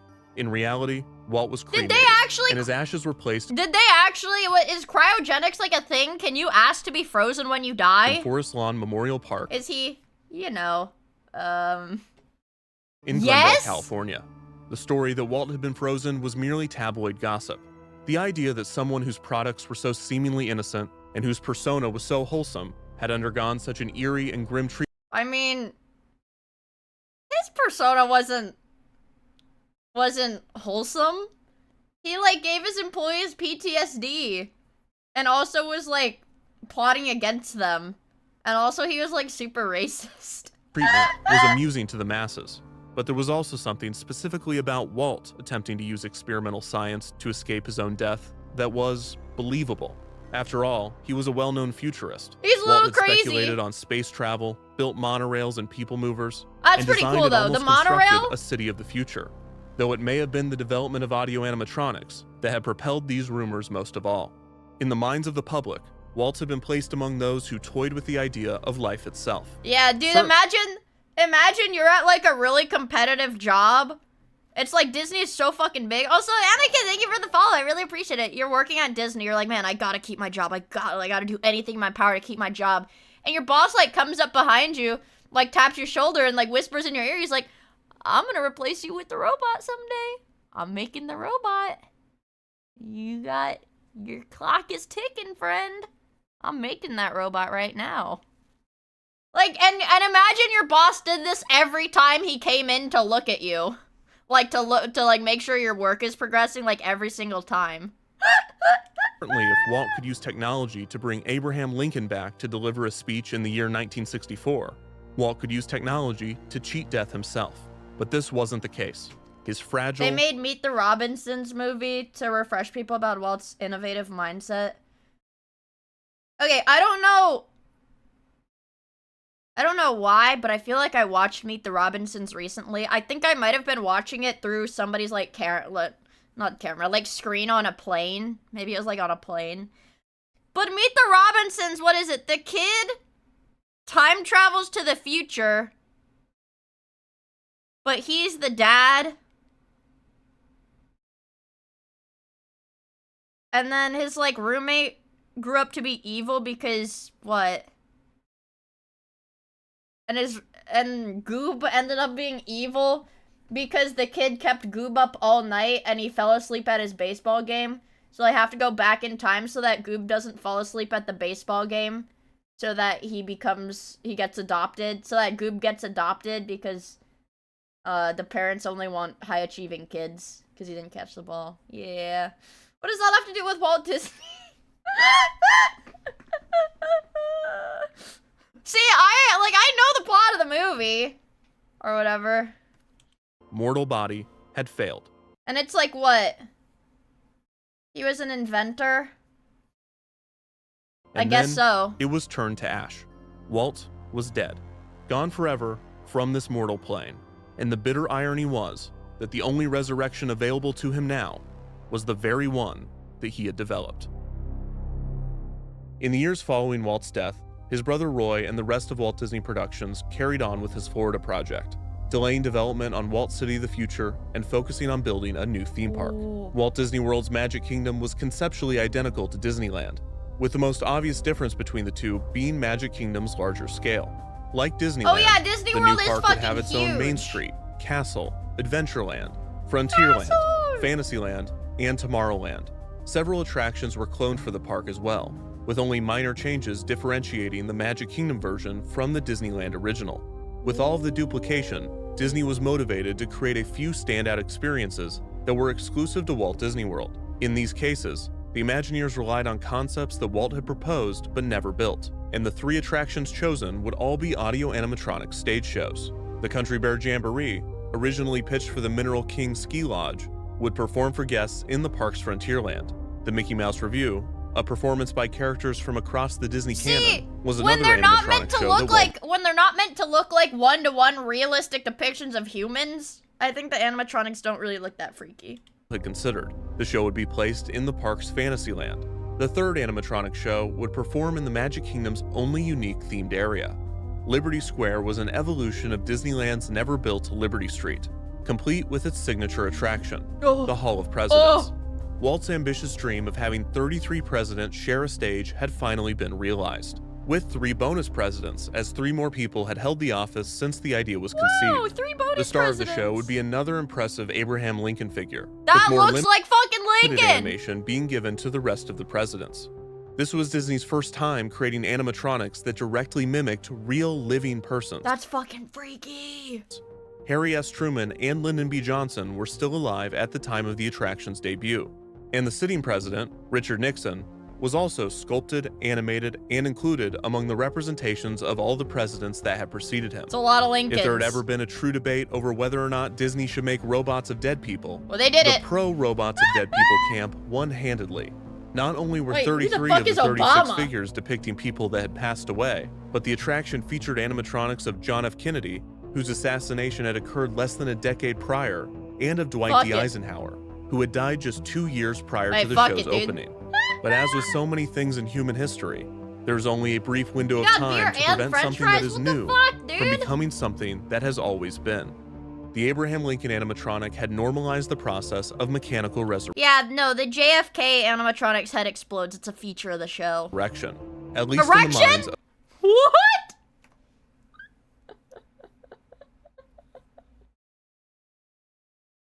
Lincoln animatronic had normalized the process of mechanical resurrection, at least in the minds of the resurrection. American public. Despite initially being labeled as a Resurrection. sideshow, Four Walt and the score and Imagineers had 7 turned great inches moments ago. of Mr. Lincoln into a program that was seen by many as a respectful tribute. Sure, there were passionate and compelling critiques at the time of its debut, but the overall consensus was positive. So much so that when the Hall He of even has Presidents a opened, sparkle in his there was eyes. no great debate, no significant pushback or scathing critiques, because it was nothing new. Of course, Walt, the Imagineers, the Disney company, can sculpt and animate a dead person. They always have. I want to Has it see the not Disney always been animatronic this way? glitches. Dude. It should not come as a surprise that the elaborate animatronic stage shows of the Magic I Kingdom wanna see them would only be glitch. possible thanks to a new programming method. All of the work and innovation that had been done to create the magnetic tape system and the camrack system would be made obsolete by this new method, a method that would enable people Five all Nights around at the Freddy's. world to build and program animatronics. That's a method scary. that is still Oh my being God. used today Ah. and might owe its Oh my origin, in part, to the early age of automata. In 1819, Wolfgang von Kempelen's chess player was on tour, challenging chess masters and dignitaries to games in front of live audiences. While the Turk's secret would not be revealed for several decades, the machine was not without its skeptics. One spectator, English mathematician and philosopher Charles Babbage, was impressed with the Turk as a trick, but was unconvinced of its touted ability to reason. However, the spectacle reportedly inspired Babbage to dream of a machine capable of such logical skills. Ooh. In He 1822, made ChatGPT. Babbage designed a device he referred to as the difference engine, a calculating machine credited as the precursor to the modern computer. The computer would not just be the new way to program animatronics, it would be the key to unlocking the next phase of mechanical life, a living machine that appeared not just to move like a human, but Dude, to this is sense all like Disney one, stuff. What? to respond like one, This is all like Disney stuff. to think like one. There's something inside of us, and we let it out. Dude. That's fucking crazy. He built a programmable calculator in 1822. Okay, hold on. Disney animatronics malfunction. That's what I want to see. Top 10. I don't want this slop account. Let's see. Yeah, this one freaked me out. This one freaked me out. There's okay.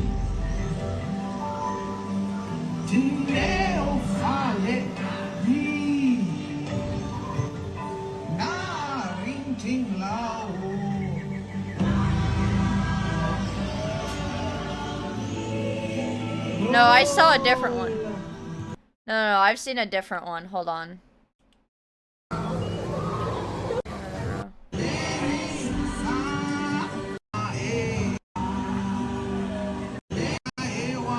Dude, there's like a... Dude, I saw a clip of it, like, it like jerks around. I've seen the... How does the top 10 have 21 parts? I know, that's not top 10.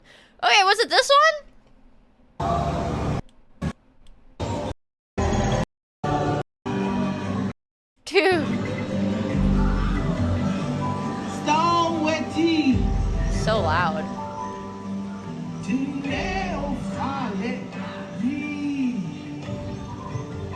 I saw a clip of this on... Like, of this animatronic fucking up that scared me on TikTok. No, that's the one where he went sleepy mode. That's the one where he went sleepy mode.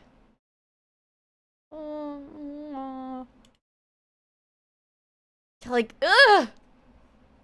Ugh! These are so freaky. I just want to see... man. Like a compilation that's not slop. I have not watched the new Seth video yet. This is slop, dude! I mean, what the fuck do you mean? Part 20?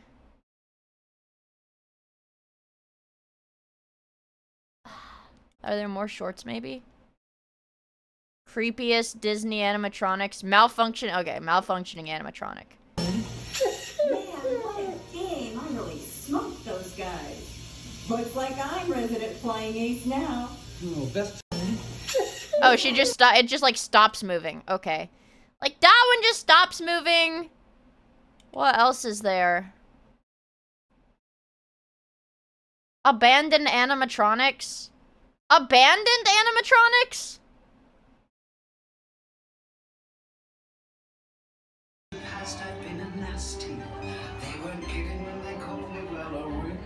That's probably bad. If you were a little kid, imagine being a little kid. It's not like they jump up and start attacking people. It's Five Nights at Freddy's. Like if I was a little kid and I saw this, I would be terrified. Hold on. Abandoned animatronics. Oh, is that real? That's a little scary. A little bit scary looking. It's a little scary looking. Daisy, Daisy. And I guess that one's... I don't want it TikTok style. I just want like a video of... Just want to Five Nights at Freddy's! I explored an abandoned Chuck E. Cheese!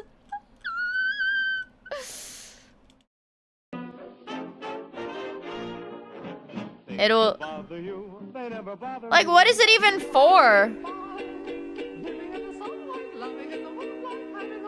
Like, these are just like somebody grabs them and takes them home or whatever. The animatronics do get a bit quirky at night. That's Five Nights at Dude, this is fucking Five Nights at Freddy's. Guy who's only played Five Nights at Freddy's, dude, this shit is Five Nights at Freddy's. That's Mangle. Five Nights at Freddy's.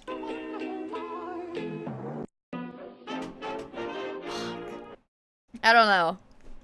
If you're afraid of animatronics, do not watch this. This is the same one we just saw. That's the same one oh my god. Riding the fastest multi-launch roller coaster. Oh, that's at Busch Gardens. Look at this kitty.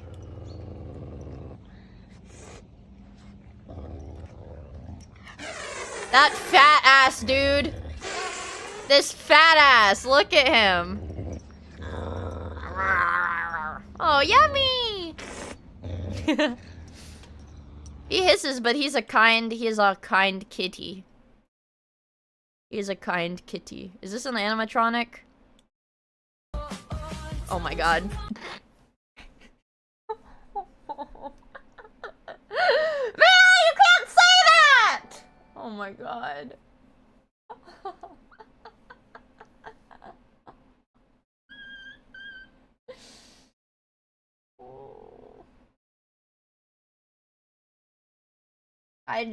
Because we were watching animatronic, well, I don't know, the thumbnail was small, so I didn't know. Also, the Faith Breaker! Thank you for the follow, I really appreciate it. What the hell? What the hell? We've got, fuck. Give me, look. Abandoned animatronics. Disney's Country Bear Jamboree. The Black Bear Jamboree dinner show was a dine-in theater that features live actors. They got abandoned? Working on a movie called The Legend of the Black. Dude, I don't like the way this guy talks. That's Five Nights at Freddy's. Oh my god, it's like creepypasta slop. Shut up. Shut up. Petscop Stephen King. Dude, that shit is 4 hours long. Look! Oh! He's too fat. He doesn't fit. Ah! Oh my. Cave divers be like. Ah! They have a regular. Ah! Oh my god, that's so cute. That is so. Ah! Kitty! That's so cute. That's so damn cute. I love these silly little kitties. Damn it. I love these silly kitties. Fuck. Look at these. Is that a cat? Oh, see, look. What is this? This is how they clean it?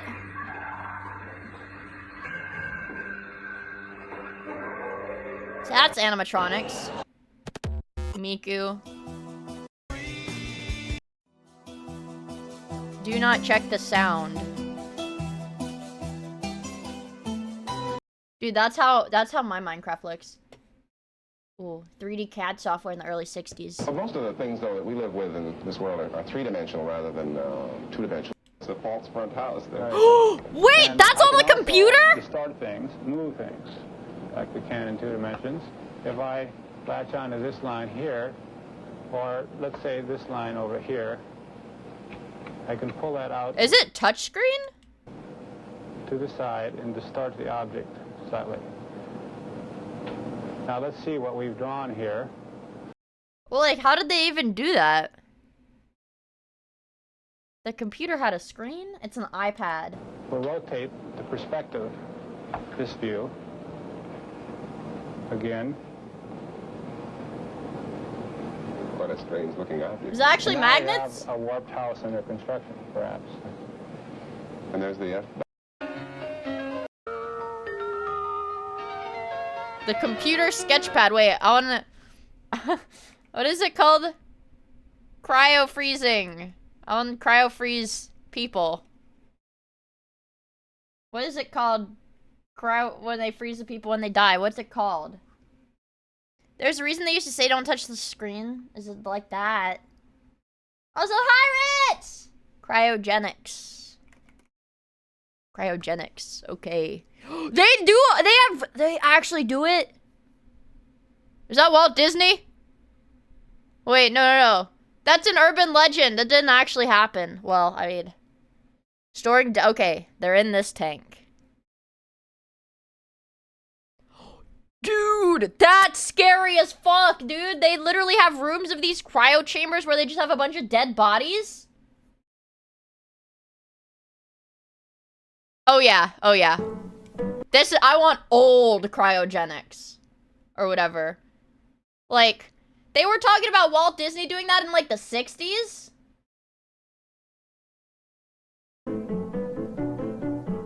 The possibility of life after death is explored in Phoenix, Arizona by the Cryonic Society. They believe that cryobiology, the freezing of biological matter, is the answer. They propose freezing bodies in cold storage capsules. Yeah, but just from like what I know, it's like you would definitely die when, like, whatever, even if you're not like dead or whatever. But if, like, hypothetically they were able to, like, figure out a cure and they cure you and they, like, bring you back to life, you would definitely, like, die for good when they're heating you back up. Scientists are like, mostly for sure. skeptical. A model demonstrates how one person, a California man who died of cancer, has already been frozen. A freezing liquid replaces the blood supply, and the subject is wrapped in aluminum foil and placed in a capsule at 220 degrees below zero. Yeah, that guy's definitely, like, goo. He's definitely goo. Centigrade.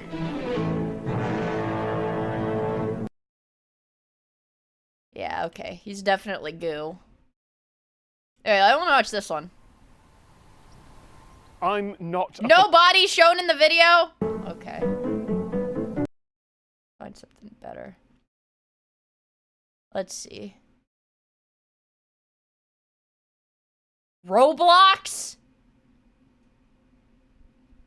It's a documentary.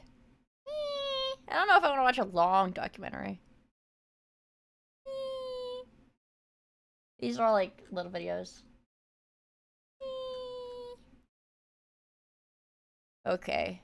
There's actually 4 companies in the world that do this. In 1918. I'm he just played baseball curious. for 19 years, won 2 Triple Crowns, retired, This hosted is- a TV show about fishing, and then died. This is just me being kind of autistic.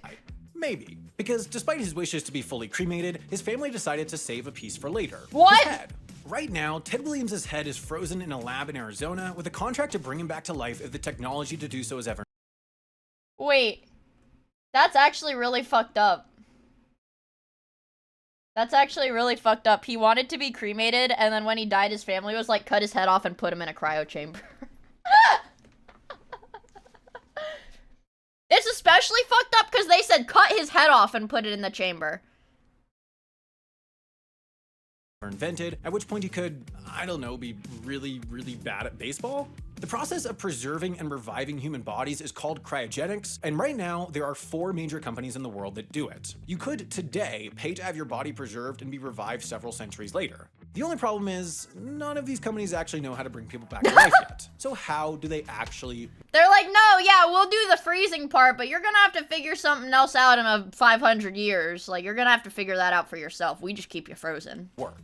Well, here are the 4 companies. There's CryoRus in Russia, who Wait, the power failed at the place once and his body's fucked anyway? Yeah. have 92 bodies in storage, Yingfeng with about a dozen in China, the Cryogenics Institute with 240, and then there's the US-based Alcor with 208 in storage but another 1,600 customers on their roster. What? They're basically the Michael Jordan of scamming people into dipping their heads in liquid nitrogen. Okay, yeah. That's... I don't know, rich people are fucking crazy. Like, what do you mean? What do you mean they have over 1,000 people lined up to give them millions of dollars to freeze them? Among their patients is this guy, James Bedford, the very first person to be cryopreserved. He died in 1967, and he's been chilling in a liquid nitrogen-cooled thermos for the last 56 years. With no established cryogenics companies to take on the job after he was frozen. Wait, how do they know? If it doesn't have a window or anything, how do they know, like, that his body isn't just, like, how do they know when they open up that liquid nitrogen tank that it's not gonna be full of, like, human muscle mush and, like, little gooey bits? Like, how do they know? His thermos was passed around for a few decades before finally ending up at Alcor in the 90s, where they apparently got a real kick out of dragging him out of his thermos and staring at him. Oh. Oh, okay, they pulled him out and looked at him. Okay. No, guys. We were all wrong. He doesn't turn into goo because they literally pulled him out of the tube to look at him. So, like, this guy is definitely dead for sure, never to come back because they literally pulled him out of the, like, cryo chamber. This is crazy. Now, unfortunately for James, it turns out that successfully cryopreserving a human being requires a slightly more involved procedure than treating a corpse like one giant Dippin' Dot, so James is probably never going to come back and experience the wonders of climate change. But for those of whom were frozen more recently, it might be a different story. Modern cryogenics companies have sorted out the surprisingly complex logistics of freezing a human body without damaging it and getting the process underway within seconds of their death. For the sake of this video, we're going to look at Alcor's process, given that they're... Oh, okay, so you have to, like, die in their facility. You have to be like, okay, yeah, I'm gonna die. And you have to, like, go there? You have to go die at the Alcor facility so that they can freeze you, like, as soon as your heart stops beating. By far the largest and most well-established of the 4 cryogenics companies. What the and hell? Also because they're not afraid to write blog posts about how they take their corpses out of storage and stare at them. Now, companies like Alcor have a bit of a legal hurdle right from the onset because freezing a living person is considered, in most countries, to be murder, and murder is considered, in most countries, to be frowned upon. They're not allowed to begin their procedures until the patient has been legally pronounced dead, but after that happens, there's a pretty limited window before the brain and vital organs just become useless piles of mush. In order to respond within seconds of someone's death, Alcor has cryogenics vehicles stationed permanently in Florida and Southern California, and temporarily anywhere else with a high concentration of not yet dead customers. Once one of their customers is Dude, they literally have a van. If they know a customer's gonna die, they park the deathmobile at their fucking hospital so they can load you up and freeze you. In critical condition, a 4-person stabilization team will be dispatched to their location and then presumably wait around awkwardly while they hurry up and die. Once that's been taken care of, the body is submerged in an ice bath and pumped with the following chemicals before being transported. Yeah, but I don't know. What if they, like, go permanently brain dead before they actually are legally pronounced dead? And then, like, what? It's, like, worthless to freeze them. Taken care of. The body is submerged in an ice bath and pumped with the following chemicals before... That's a lot of stuff. That's a lot of stuff. or being transported either by one of Alcor's ground Unlucky. vehicles or just like a normal cargo airline to Alcor's operating room in Scottsdale, Arizona. Imagine the operator. I've been there before, not to their human freezing facility, but I've been to Arizona, because that's like right outside Phoenix. But imagine you're like piloting a cargo plane, and they're like, "Yeah, be a little extra careful. We've got a few frozen dead bodies on the plane." Like, what? Before the body arrives in Scottsdale to be frozen, it needs to be kept cold, but not too cold. If the body drops below 32 Fahrenheit, ice crystals will form in the blood and organs, and you know what they say about ice crystals forming in the blood and organs? It's bad. It's not good when ice crystals form in the blood and organs. Once in the lab, the patient's blood is replaced with a substance called M22, which is basically antifreeze, and this allows for a process called vitrification. Basically, the whole body can be frozen without any actual ice forming, which is bad for previously mentioned reasons, and then the body gets cooled down to a brisk negative 196 Celsius and shoved into one of these until, well, that's where we get into a bit of a problem. Because you see, now we've arrived at the part of this process where this whole business model starts to feel a little sketchy. What do these companies do after they freeze you? Presumably the exciting part about all of this isn't that you just die and your corpse is frozen for all of eternity. You can do that just by moving to Minnesota. The exciting part is that they'll bring you back to life one day. Allegedly. As far as we know, Imagine you pay them like millions of dollars. They're like, "Yeah, sure, we'll bring you to life again in a few hundred years." Like, have they tried to bring somebody back yet? they can't. Because not only would they need the technology to thaw you out without damaging any of your vital organs, they would also need the technology to reverse whatever it is that killed you because, you know, it's still Oh, dumb. It's not just that they don't have the technology to like cure them, they like don't know how to. They've done it with tiny animals. Ooh. But if that technology doesn't exist, and none of these companies know when it will exist, then how do they operate a business that intends to keep a human freezer running without fail for potentially centuries? Well, let's take a look at their contracts. Well, yes, my writer Ben got his hands on a human cryopreservation contract, and no, he won't tell me where he got it. But basically it works like this. High-end companies like Alcor and Yingfeng charge about $200,000 upfront if you want your full body frozen, or $80,000. Fuck, I can't afford to have my body frozen. Just take my head, I guess. Just take my head again. For just your head. The Cryonics Institute will go as low as $28,000, and CryoRest will freeze your brain for just $15,000. That's a At least steal. in Alcor's case, they'll take $115,000 of that money and invest it in this patient care trust, which is managed by Morgan Stanley, and assuming that the stock market doesn't self-immolate, should grow at a rate that would be able to keep the liquid nitrogen flowing indefinitely. To make sure that their investment board doesn't screw around with the money, the majority of board members are contractually obligated to put their family in the tubes, because to keep a highly effective Oh my god. So that their employees don't, like, or whatever, so that they don't run away with the money, they signed a fucking contract that said them and their whole family will have to go into tubes when they die. That's crazy! cult in line, you need to start at the top. I mean, I can't legally say that Alcor's a cult, but let's just call them a small group of people characterized by a great devotion to a person, idea, object, movement, or work. So what happens if none of this actually works? Well, Alcor's website then they sure die. has you believe that their contract obligates them to revive their patients, because that's like the whole point of this procedure. But if you actually read the contract, that sentence that they put on their website is preceded by a much longer paragraph about how they have no idea if they can do that, if it's even legal, and that if they don't end up reviving you, you don't actually have any legal recourse. So to answer Well, yeah, because you're already dead. question of how these businesses work, the answer is that you give them hundreds of thousands of dollars, they put you in a freezer, and if you don't magically come back to life, you can go to hell. So is freezing your brain a fucking worthwhile awesome. proposition? Who's to say? But fortunately for you, I have a much better investment for your brain, and it's called brilliance. No. So I've definitely talked about No. Wait, okay, this is from inside of one of those places. This is in Alcor. Oh, is this literally what the rooms look like? There are dead bodies in here. Our goal is to have reversible suspended animation, just like in the movies. Can you just put me in stasis and wake me up in the future when everything's okay again? I hope that I won't have a biological body, but I'll have a body made out of nanobots. Is that real? So tell me, is cryonics a pipe dream?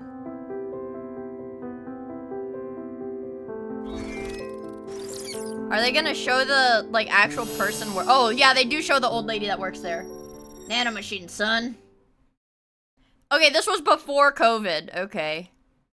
It'd be crazy if they gave the cryonically preserved guys COVID.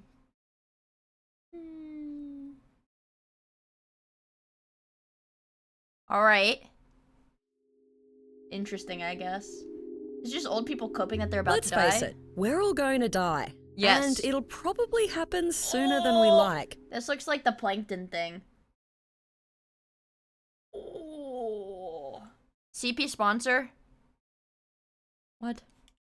But what if there was a way to escape the apocalypse? In fact, what if we could cheat death No, don't do this to me. I do not want this being done to me. together? Absolutely Freeze not. ourselves in time and wake up in the future when all of our problems have disappeared. The idea of putting humans into I do not want cryosleep this is to everywhere happen. in science fiction. Han Solo trapped in carbonite, Captain America frozen in ice. Freeze Miia Fund. Do not put me in the Alcor tube. Do not put me in the goddamn Alcor tube. What about the real world? Can we stave off death through the power of cryonics? I've come to Scottsdale, Arizona to find out. Welcome to the Alcor I do Life not want to get Extension put in a Foundation, jar. the self-proclaimed world leader in cryonics. Self-proclaimed For world just leader. Let's under go. $250,000, Alcor is selling a second chance at life. The Alcor team looks after nearly 200 people who are waiting to take that second chance. Dude, holy shit. One small catch: every person preserved here has been pronounced clinically dead. But to Alcor, that's just a technicality. They've got... That's like a crazy cemetery, man. What the fuck? Our best estimates are that within 50 to 100 years, we will have the medical technologies needed to That's so restore our freaky. patients to health and function. The team at Alcor refers to its customers as patients. And just like patients in a hospital, Alcor hopes that in the future, they'll be restored They do it full to health. dogs too? When they arrive, each body or Oh my patient, God. depending on how you look at it, goes through a technical process to increase their chances of survival. They literally are in body bags because they're dead. Survival on the other side. They're treated with chemicals and drugs, carefully cooled, lowered into a giant steel vat of liquid nitrogen, and stored at minus 196 degrees Celsius, all in the hope that one day they will live again. Alcor's offices are simple enough, but in the middle of this building is possibly the strangest and most unsettling thing I've ever seen. A field of stainless steel tanks holding the bodies and heads of 170 dead people. Some of them only have heads in them. Frozen in stasis. Oh my How God. many people in each one of these? Each one of these has approximately 9 patients. They're together? There's 9 people in each drum of bodies goo. Like sardines. They're roommates! 4 whole body patients around the outside, and then there's a stack in the middle which holds 5 neuro patients. That's so fucked up. So, oh my God, that's so fucked up. Hold on. So, okay, let's get a diagram going. Let's get a diagram of this going. So here's, okay, here's the front view, and here's a top-down view. So you're telling me there's 4, like, full bodies here, you know, whatever, and then there's, like, a stack of heads in the middle. Like this.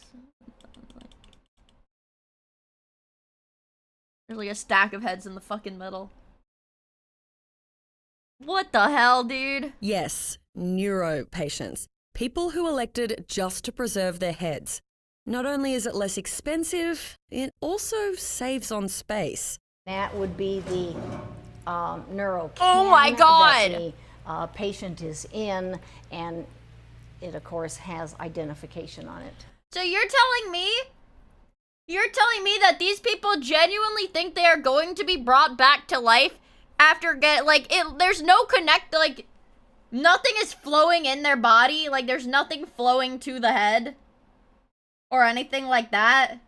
Like, the head is just completely disconnected from everything. And they think that they're going to be brought back to life.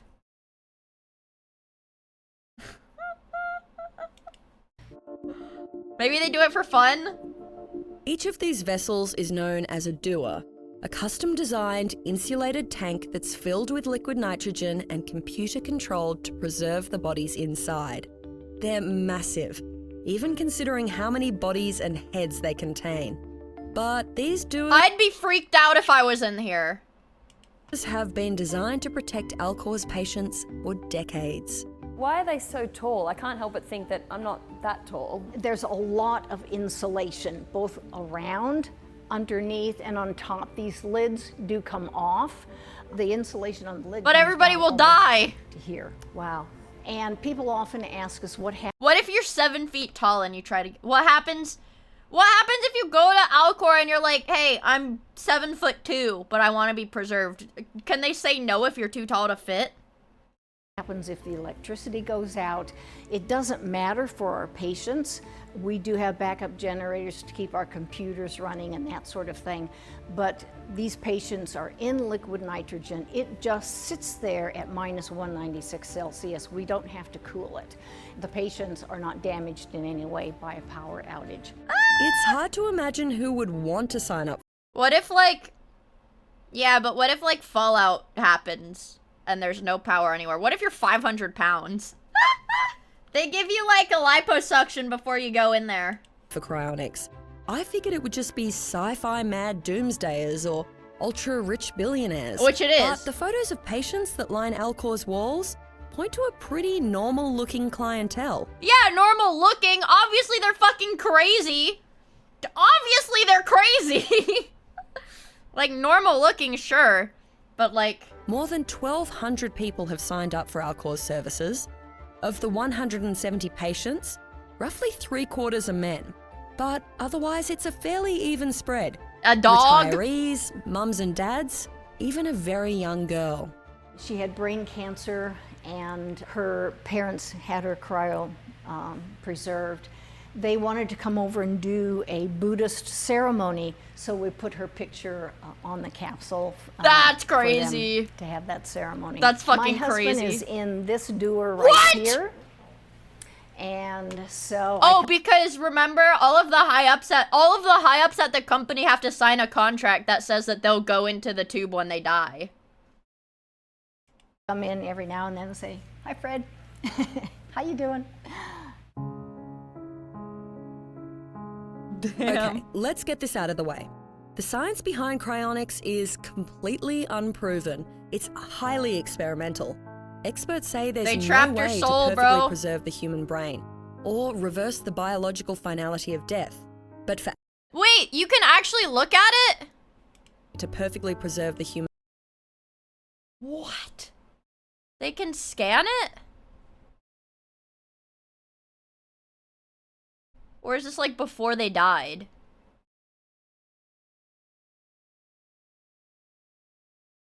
Let me scan you. Human brain. Or reverse the biological finality. Dude, this guy's brain though? This guy don't got no brain. He's got no brain in there. Take off your fucking shoes. Let me scan your feet. This guy got no brain. Death.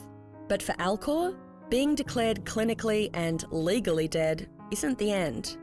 Legal death only really means that your heart and your lungs have stopped functioning without intervention. It doesn't mean your cells are dead. It doesn't mean even your organs are dead. Up until maybe 30 or 40 years ago, most people in medicine thought that death was an event, on-off switch. You're either alive or you're dead. It's now pretty well understood that it's a process. It takes hours after your heart and lungs stop functioning for you to really be totally dead. Alcor says if you intervene early enough and preserve the body as quickly as possible after death, there's no reason you couldn't be brought back in the future when science has improved. So, what exactly do you do to a dead body if you hope to bring it back to life one day? Well, turns out it's not as simple as dropping it in a tank of liquid nitrogen. Oh shit! They're gonna put her in the tube. When a patient arrives, they're brought into Alcor's facility for stabilization. This room kind of feels like a cross between a hospital and a morgue. The initial process varies depending on how long the patient has been dead going and into the tube. whether they were placed on ice before arriving. But here, the goal is to start cooling the body as quickly as Is that how possible. they cut their head off? Oh my god, because some of these people just want their head in there. Do they literally just saw off the head? Guys? And for Guys? that, they go into a sort of post-death life support. The patient is placed in the ice bath and then covered with additional crushed ice. The patient is intubated to restore the lung function and oxygenation to the blood. There's a mechanical that's how I thumper, lost which is my placed medical on the license. patient's chest so that the blood starts circulating again. And that's important to circulate our protective medications.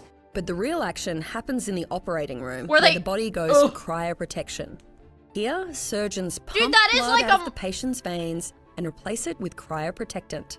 Eventually, you're Dude, just it's literally trying like the mortuary assistant.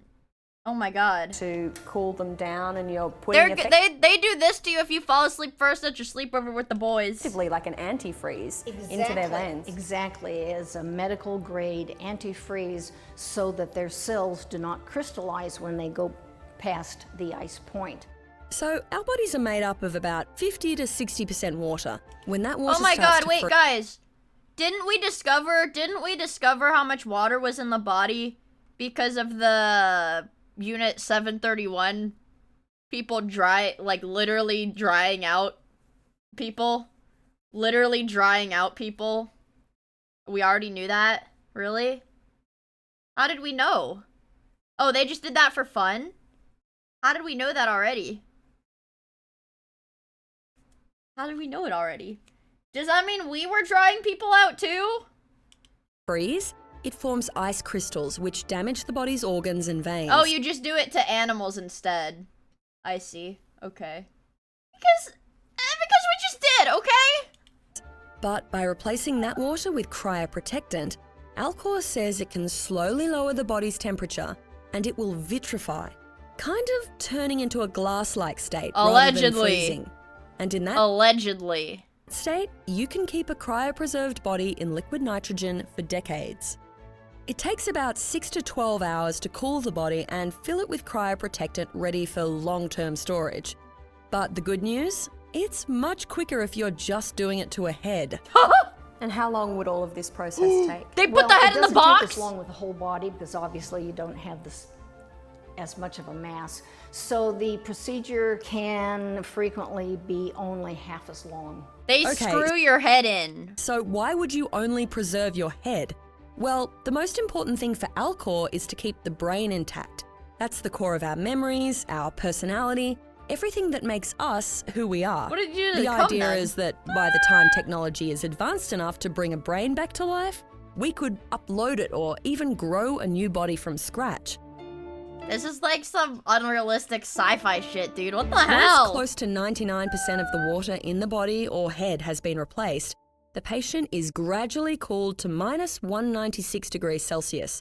From there, they go into the long-term care room, and that's where they stay. Holy shit. And you just have a grandpa come check on you every day. Alright, I'm about ready to start it.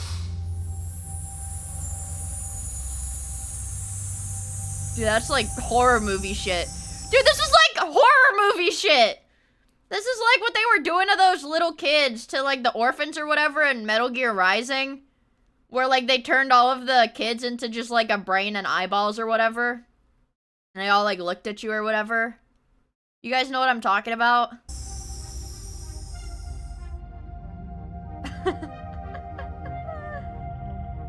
Those kids, I know they weren't frozen. Imagine the smell. Probably smells like, I don't know, chemicals. Walking through a room full of fog, surrounded by dead bodies and severed heads, it felt like I was walking through a graveyard. I found it really hard to believe these people would be coming back to live and walk among us. Allegedly, maybe, potentially. We don't know for sure. And I'm not the science is not proven yet. Alone. In fact, one neuroscientist says the evidence points to a pretty grim outcome for the people who get cryo. Pretty grim outcome. Do you think the place is haunted? I think the ghost can't get frozen. I don't think ghosts get frozen. Preserved. Ken Hayworth has a PhD in neuroscience and he's a former member of Alcor. He founded the Brain Preservation Prize. He went to Alcor, he's like, I don't know about this. To challenge the cryonics community, to prove that they could preserve a brain without damaging it's all goopy. it. And according to Hayworth, no one has come close. Nobody can do it. I've seen examples of animal brains that were preserved under ideal laboratory conditions by a technique that's very similar to what they say they use in cryonics companies. They didn't show ice crystals, but they showed a tremendous amount of shrinkage. There was probably a lot of damage, and to those... I mean, you can come back! You can get warmed up. But you're gonna be brain damaged, but we can wake you up. Structures that encode memory. But if cryonics was your one hope for waking up in the future, then there might be some good news. Hayworth says he has seen evidence of a way to preserve brains so that the neural connections stay intact. It's a technique called aldehyde stabilized cryopreservation. It almost instantly glues. Me waking up in 3060 with a double-digit IQ? Yeah, you could come back for like 5 minutes and then die. It's like, if you have wisdom, you've got like some crazy wisdom to impart, together then you all die. the proteins in the brain. Now you're as dead as a rock at that point. You ain't coming back, but the advantage of that is it glues all of them in position. It doesn't destroy information. And that means that in the future, you could potentially scan, upload, and even simulate that brain. Yeah, but that's not like... I don't understand why people are... They're like, oh my god, well, in like 100 years, let me scan you. In 100 years, you can upload my brain and I'll never die. Like, bro, you die. Like, you die. If they upload your brain, it's not changing. It's not... It's just a copy of your brain at that point in time. It's not you. The plot of Soma. But there's a catch. You ideally need to do it while a person is living. What's the downside? Well, the downside is that you die! It kills you. Literally, yes. Literally, yes, the downside, you die. But then again, Yeah, me finding someone from 2030 and hooking up their brain to my PC and torturing them all in a simulation for all of eternity. Thing kills you. I'm not sure that this is the solution for me. I needed a second opinion. So I decided to make one final stop, the Department of Neuroscience at Columbia University in New York. I needed to know, is death really the end? Could we actually preserve and restore a human brain without any damage? Ken Miller is a professor of theoretical neuroscience at Columbia Turn off University. ambient mode. I like ambient mode on YouTube. I like it. I actually like when it. it comes to the promise of cryonics, he's not convinced. So, tell me, is cryonics a pipe dream? In my opinion, yes. Dude, are you talking about the tech guy that used his son as a blood boy? And then he's like, I stopped using my son as a blood boy. And now he's like, I changed my workspace into a hyperbaric oxygen chamber. And he doesn't even look young. He doesn't even look young. He looks like his age. He's like 50 or something. According to Miller, we're a long way from understanding how the human brain works. So working out a way to perfectly preserve it and revive it in the future, it is kind of absurd. That's a long way off. That's what you think. He's 235 years old. This is just like his fifth fake ID. The most basic. Yeah, he's the one who measures his son's erections at night to make sure that he gets bigger erections than his son. Yeah. But by a metric that he made up, he's biologically 19. Yeah, that's the thing. How the brain works is we don't know. We know how a lot of pieces work. We know how neurons work, or at least a lot about how neurons work. In my opinion, it's at least thousands of years before we would know and really understand how the brain works. It's just the complexity. It levels and levels and levels and levels. It's beyond really the imagination. Time lapse, dude. Okay, This is but like. even if we could find a way of perfectly preserving our brains and uploading them in the future, I still had one question. If I found a way to cryonically go to sleep and then be woken up in the future, would I still be Claire? I think so, but it's a funny question because, of course, if it was all information that you got up into a computer that was somehow running and making something feel like Claire, well, we could have a million of them on a million different machines. Exactly. And each of them would feel like Claire. But immediately, just like twins start having divergent experiences and becoming different people. And so all these different Claires would Claire's immediately start dead having frozen different experiences and corpse. becoming different Claires. But while Ken Miller says we're thousands of years away from understanding the human brain, back in Arizona, Alcor CEO Max Moore has a different view. He's like, I'm gonna be frozen. They are going to freeze I me. do believe that what makes you They are going to freeze me. who you are can be brought back in the future so long as you got cryopreserved under reasonably good conditions. I think everything important is hard-coded up here. So long as we retain the structure Yeah, I started watching this because they were talking about freaking Walt Disney. over time, we'll hopefully reach a point where we can actually restore the function. So right now, all we can do is preserve the structure. We cannot reverse the process today. It's kind of cool, though. I think it's not, doesn't violate laws of physics. It's a matter of time and better technology. Cryonics isn't cheap. At $220,000 for a full body or $80,000 for a neuropreservation, it's a high price to pay Head for or hope. body. Moore also says there are no guarantees with cryonics. Alcor doesn't exactly let you choose which day you want to be woken up. Still, I guess your chance of waking up from here is probably better than Yeah, if it's cheaper than getting an. If you had $200,000, would you cryo freeze yourself or get an animatronic Abraham Lincoln? Go to the crematorium. You know, I think what we're doing Well, you would also need to get a loan for like $400,000 more, I think, for Lincoln. is we're killing people who could potentially be preserved. We're just throwing them in the ground and they've been eaten by worms and bacteria, or we're burning them up. And to me, that's kind of crazy when we could give them a chance. If they When we wanted. could, that's kind of crazy when we could stick them in a tube of liquid nitrogen with 8 other dead bodies. Elon will try this shit out. That would be funny. Oh, I've watched Kyle Hill. I've watched this guy before. I've got... My recommended videos are so fucking weird. My recommended is so fucking cooked, you guys.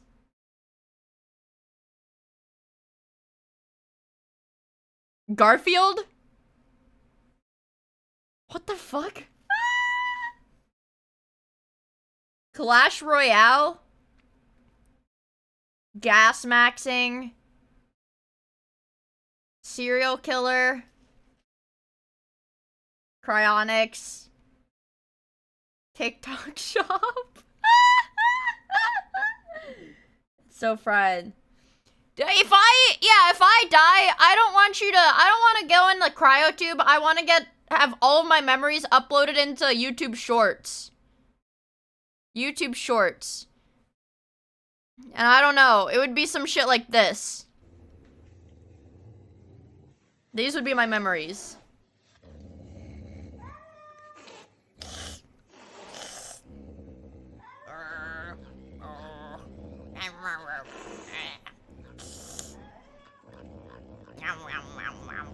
Like that.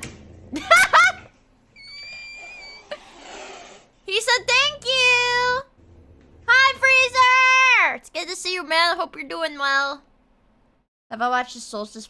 Guys, the NeuroViz. Apparently, NeuroViz was uploaded while I was live. No fucking way. He uploaded while I was live. Oh, it's Gloron Street Interviews. Chat. Big news. Gloron Street Interviews. What's your go-to move in the bedroom? Sneezing. Hello? Okay, that's a... What's your go-to move in the bedroom? Sneezing. Hello? Okay, that's a first. I get on my knees to sneeze, if you know what I mean. I really don't. I'll chew on that thing. And Glurins like that? No. I truly need to stop. My name is Kuzu Veldor. My doctor says I'll probably never lead a normal life. We're out here talking to Glurans. Because he's severely mentally disabled. To it. Snap it. Does size matter? It does not matter as long as it's big. We like them big. Look, I've had both small and big, and the only real difference is the size. For a small one, I go achoo, and for a big one, I go achoo, achoo, achoo. That's a 3 sneezer. Nobody likes it. Does size matter? Well, what's the velocity? What's your name? What if my mom sees this? It's just your name. She would flip out. Does she not know your name? How does he not know my name yet? What's your deepest, darkest fantasy? I've always secretly wanted to be able to afford. Like? You know, like anything. Just being able to afford anything at all. It's a modest living kink, and it's just a fantasy. It's nothing more. I've never acted on it because I can't. When am I getting paid? What's your body count? I have 1 boy. Damn. Yep. Damn. Damn. Just this one. I have thought about what it would be like to have more arms. You know, like 2 or 3 more arms. That's a lot more arms. That's a Yeah, lot. it would be 2 or 3 more. What do you think about everyone on Unanswered Oddities being fired? Who are they? You know, Tiggy, Lurby, and the... I don't know those names. Yes, you don't. What's your deepest, darkest fantasy? A world where Lorca doesn't exist. That is so mean, Stezzy. It's just a joke that we all think about Lorca. Well, it feels real. Well, unfortunately, it's not. That's it for Street Meat. If you like what you see, follow me home. I've got all 135 episodes at my place. My last video blew up. It got 300 views. 299 of those were me, and then my brother accidentally watched it once. So, Monovision, here I come. Monovision, here I come. Fucking banger. Fucking banger. Dude, no, these are Glurons, dude. They're not scary, dude. Oh my god, there's merch. Oh my god. Dude, they have an Unanswered Oddities shirt, bro. Unanswered Oddities? Fuck. My grandparents and Deedle love this guy. I fucking... Oh my god. Offensive bowling animation supercut. Stay on it. How offensive?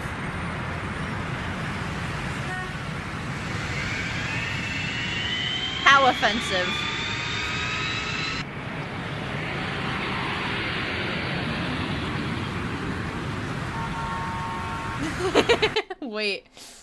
Wait, that's a banger. Holy shit, wait, no, that's really good. Wait, this is really good!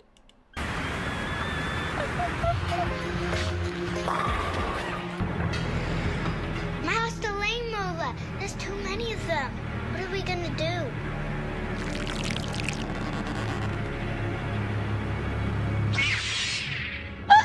Strike!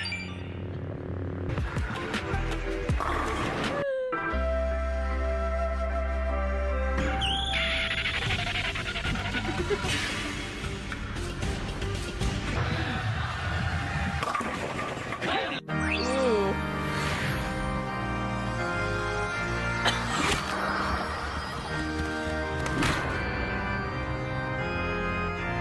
Look out. What the fuck?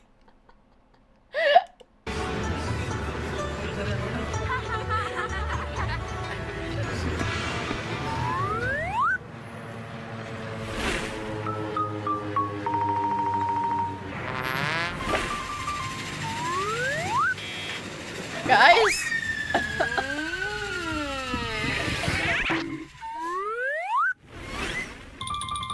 Split! What the fuck? Fall again! No, guys! Oh my god, I saw this one on Twitter. I saw this one on Twitter, chat. I saw this one on Twitter. Don't be scared, boys. Dealing with pinheads is right up my alley.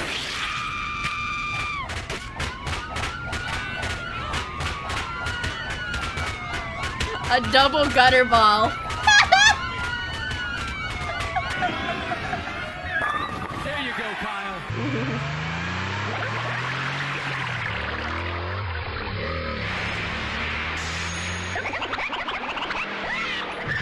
Ah! Ah! Oh no!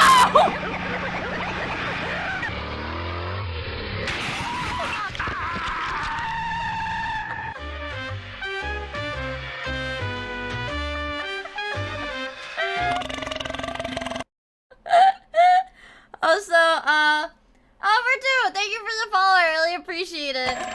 Holy fuck. Is this the JFK assassination? Oh my god, it is. You see how I knew what it was just from the building? Dude, it's because I watched that. It's because I watched that multiple hour-long analysis on his assassination. There's no way he could have done it. Okay.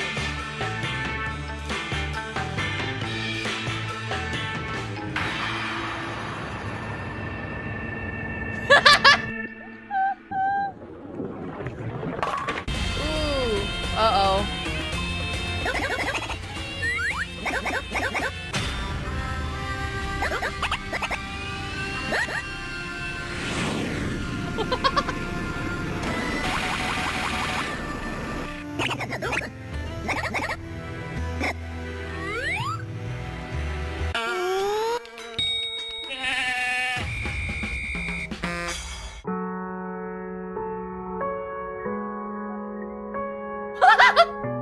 Is this a bowling ball abortion?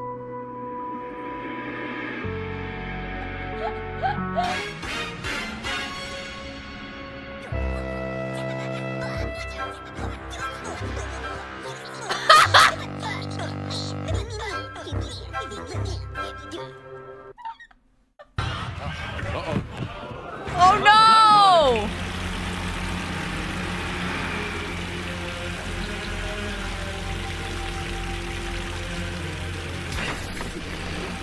He's got needles in him!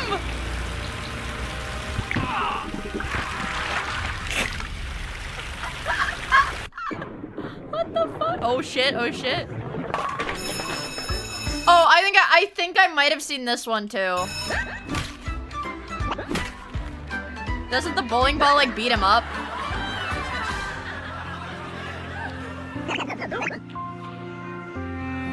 Oh wait, he shoots up the school, right? He shoots up the school. Yeah, he shoots up the school, but he spares this one. Sorry, I spoiled it.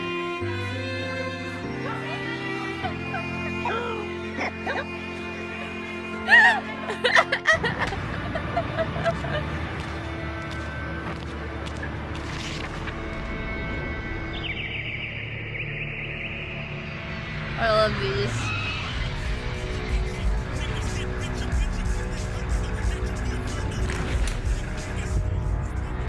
Uh-oh.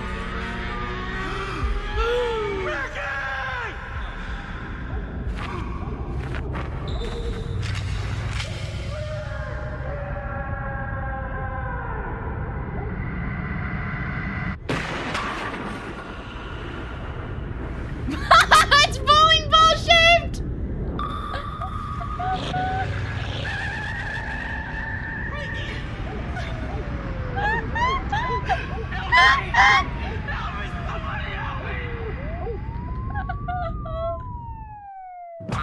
Nice one.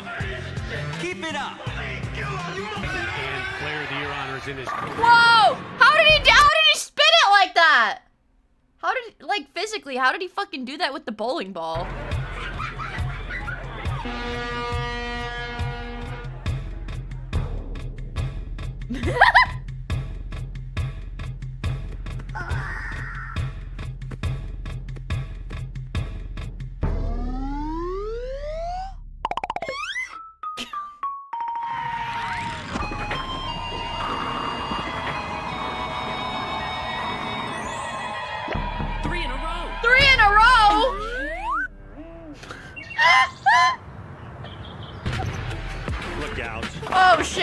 Okay.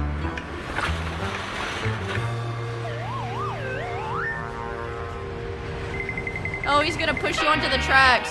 Ah!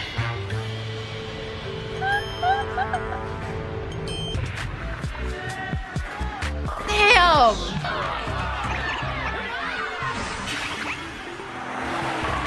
No more balls!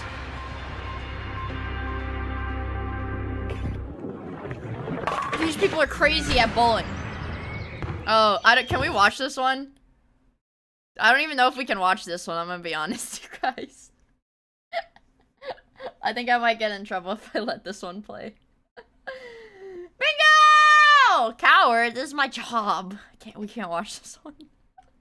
That's enough bowling for today. That's enough bowling for today. Christian updates from 1 day ago. What the fuck? 简简单单吃点冰块。哦。来，大白，你先吃。 Oh, he's so hungry. Yummy, yummy, yummy.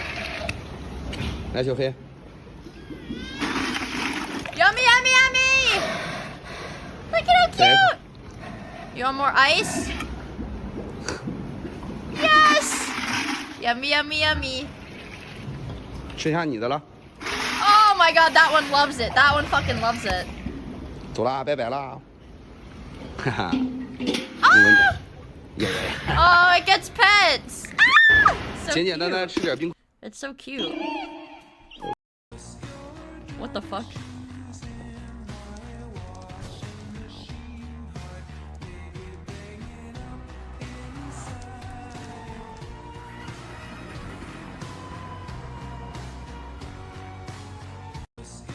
Oh, I thought it was gonna be like funny.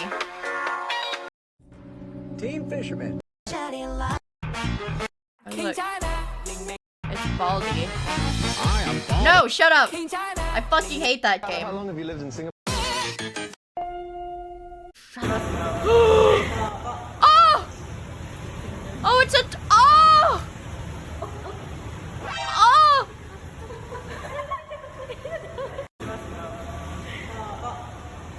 Oh! They're so cute. Okay, so today, I've decided to try and turn some lead into gold. The first step is to get a My few pieces favorite of lead alchemist. and to add some dilute Hold on. nitric acid. Look at my favorite alchemist. The acid almost immediately starts reacting with the lead and dissolving it.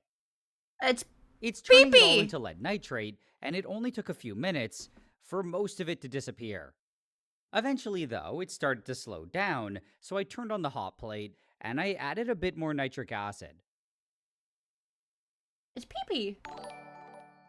So now Gabriel it's from done, the and Bible. I'll Thank you just for the follow. I temporarily really put this to the appreciate side. it. What I have to do next is get a beaker and add some boiling water and a small amount of potassium iodide. Ooh.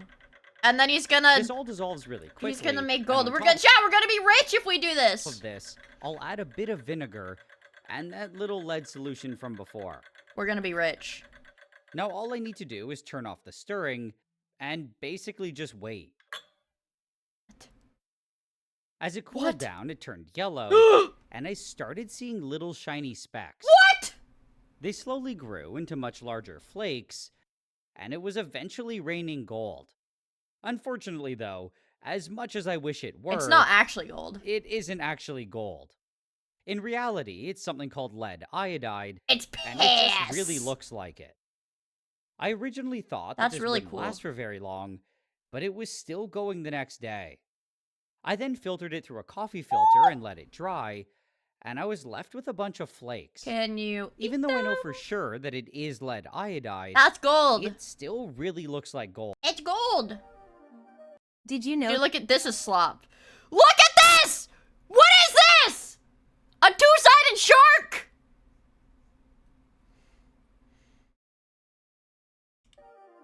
Did you know sharks existed before trees? These ancient predators have been swimming in Earth's oceans Dude, this for is over... sloppa. Sloppa. Did you know that if you add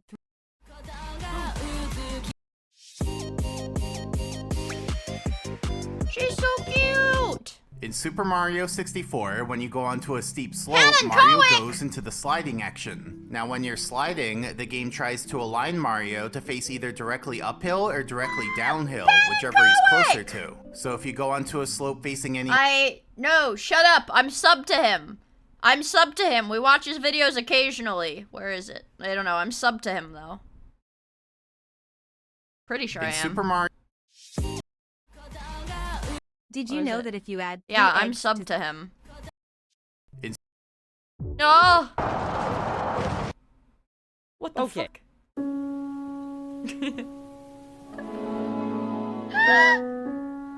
I love VR boxing.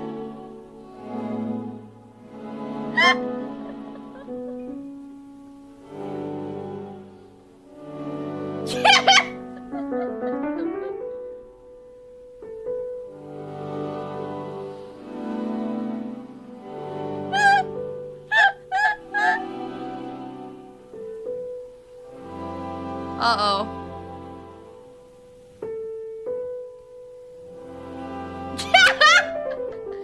I just like seeing him knocked out on the ground. Oh, shit! Oh, shit, he got him. He got him. This seal is such a menace that he... Shut up. This is called a quinzee, similar to an igloo. It is an igloo. Hi, let me introduce you to our newest innovation, the Vision Deleter Jr. A portable, lightweight, inconspicuous, entirely non-lethal light bulb-based self-defense tool. You simply insert two AA batteries and one General Electric Type 50 flashbulb, and you're ready to go. Possibilities are endless. For example, you can use it to safely and courteously signal to another driver on the road that their high beams are too high. That's fine for night driving, but what about during the day? Not to worry, the device is not affected by during the day. Do you... What do we have? Hey, Shartley Shumsicle, thanks for letting me show my... What? Hey, Shartley Shumsicle. Shartley Shumsicle. Well, thanks for letting me show my bedroom. You are way too old to be making plays on the word schlatt. Way too... Whoa!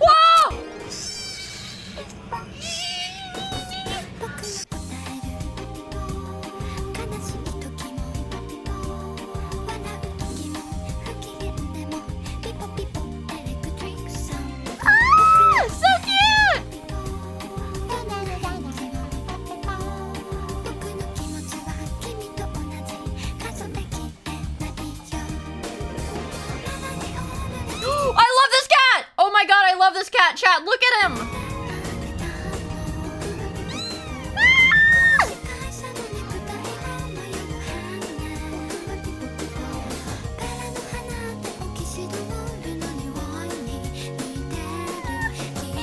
Oh, he's crying! Why is he crying? He's drooling too, he's drooling and crying. This makes me want to go like hug my cat. Like I want to go pick up my cat and just like hug her.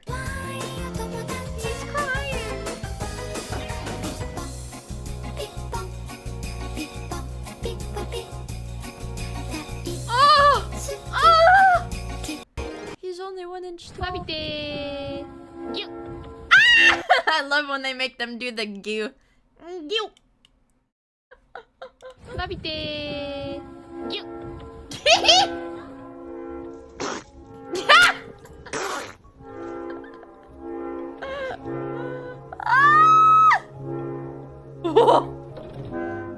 Whoever got the best food, you are. I got you right here.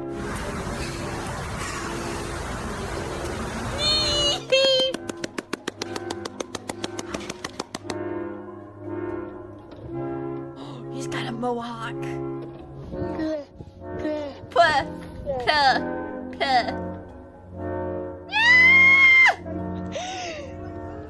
Oh, he's so cute. It's so cute.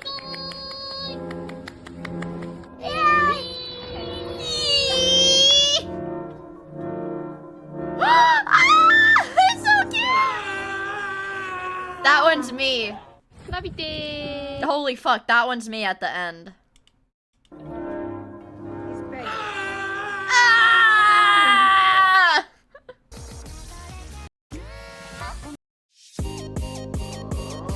Who is... my god, sex. He's playing catch! Oh my god! Dude, how does Japan have this goddamn monopoly on all of the, like, marine mammals? Like, why do American zoos not do this? Like, why does East Asia have all these island? Because they're an island, I guess. Oh, they hit him on his head. That's so mean. A while ago, I bought. Yeah. Yo, get the top of me. Get the top of me. Yo, chill. Yo, chill. Yo, stop. Yo, bro. I'm gonna punch you with this beer mug till I'm holding just the handle. Guys, calm down. There's one way to solve this. I'll just use my phone. It says by Daft Punk. Thank you! Hey, Cleveland, how'd you do that with your phone? I'm not an idiot. I use Shazam. It recognizes songs and tells you their names. Hey, what if I farted into it? I don't know. Be my guest. It says Lana Del Rey. I don't know. Oh. In this game, you don't know. Now, occasionally... What do we... Oh god, that's so cute. Why did it start with the thumbnail of a seal?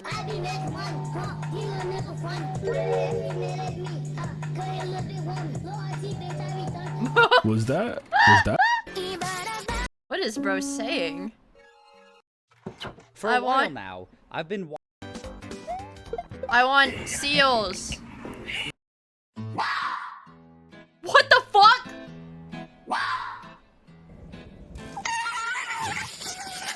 Oh my god, they're so cute. Oh my god. Oh my god. Bro, left the food, bro. Bro, you've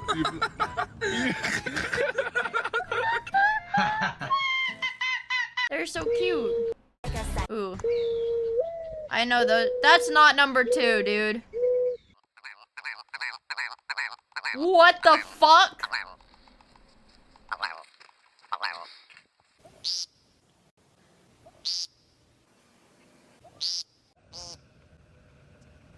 That should be like number 2. Hi, May. This should be like number 2. Cardinals, that's a bird sound, okay? This is like bird noise.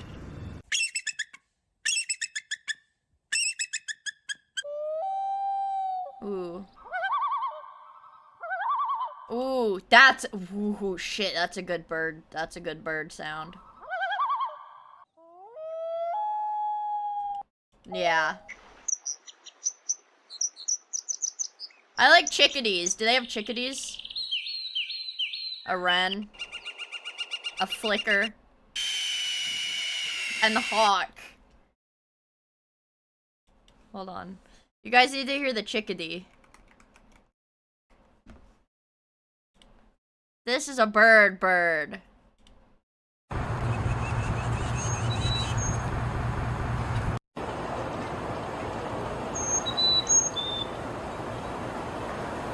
This is a fucking bird noise. Like, if we're going off of... I know what kookaburras sound like, because there was, yeah. You know what's really fun? When they're, like, trained to respond to you. Cause there was a kookaburra that I saw sometimes that would talk back. I mean, like, you know, it was like a pet store owner's pet, but it like, they're silly. They sound silly. If you guys haven't heard them, they sound very silly.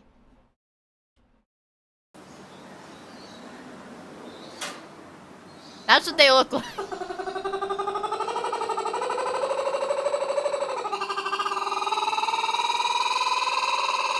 They're really loud, by the way. They're really loud.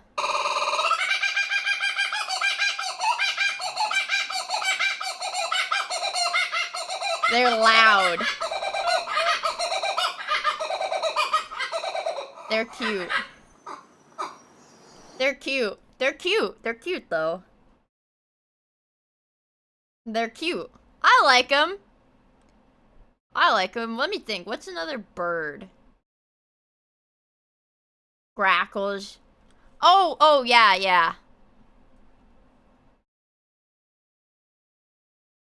What is this?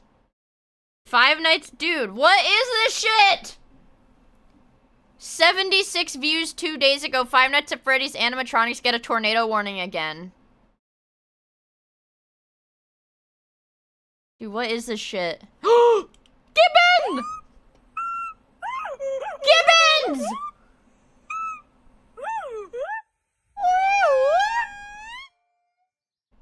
Dan, thank you for the gifts up to May!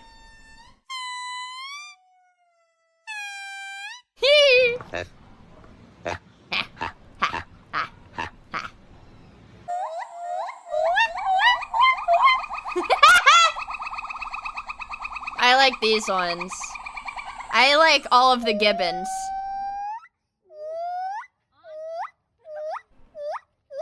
I love gibbons. Look at him. Look at him go.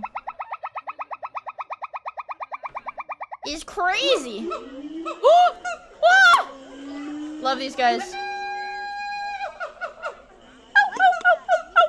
Whoa. Whoa. Whoa.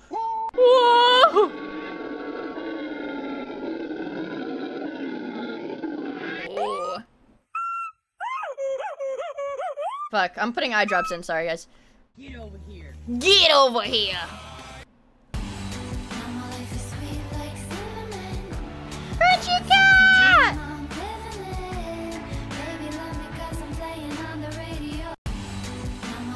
Oh my god, my eye is like fucking me up right now, chat.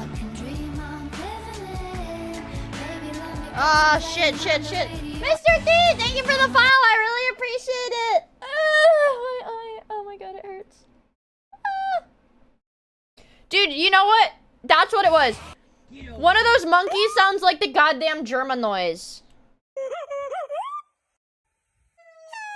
This one.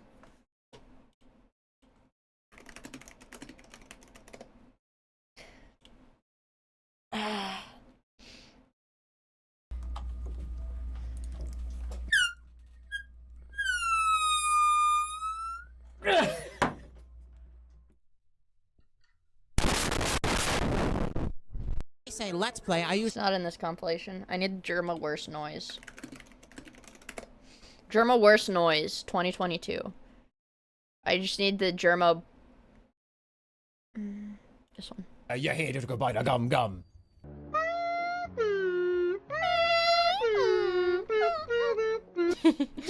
This one. This one.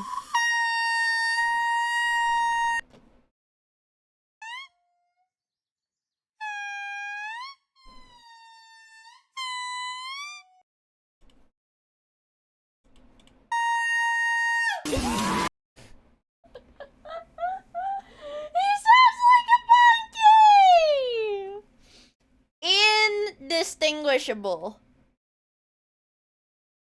Yeah, stretch my back. Fuck, dude, my eye is like bugging me so bad. I might need to take out my contacts. Fuck, I might need to take out my contacts, you guys. Damn it! Same picture. Okay, fuck. Turn my music back on. Damn it. Turn my fucking music back on, bitch! Turn my music back on, chat. I, like, really need to, like, go take out my contacts or something. I really need to take out my contacts or something. He peeped the horrors! I'm not an expired contacts. Fuck, dude, it, like, I have to have, like, an eyelash under my contact or something. I'm not gonna go blind, I just have to go, like, rinse my shit out, so I'm gonna raid you out somewhere. I'm gonna force you to go watch somebody. I'm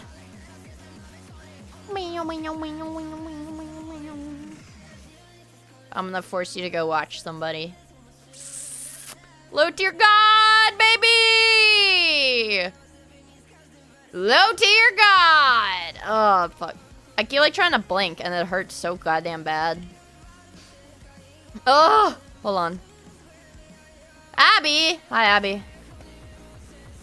No Miyagaku. I have, like, a quiz tomorrow. I have to go to the fucking school, dude. Oh my god, Grimmy is marbing. Holy fuck, Grimmy is marbing. I know how you guys feel about marbs. Grimmy is marbing. I know you've been here, Abby. Did I? No, I think I have an eyelash, like, under my contact. I think there's literally just an eyelash under my contact. Sorry. No Miyagaku today. I know you guys are, like, so torn up. Whatever. Sad. Whatever. There might be one on Monday. Who knows? We'll see where the prophecy brings us, I guess. I can't skip school. You guys can't teach me about biochemistry. I need to learn biochemistry to get my freaking degree! Let me do Spinny Raid.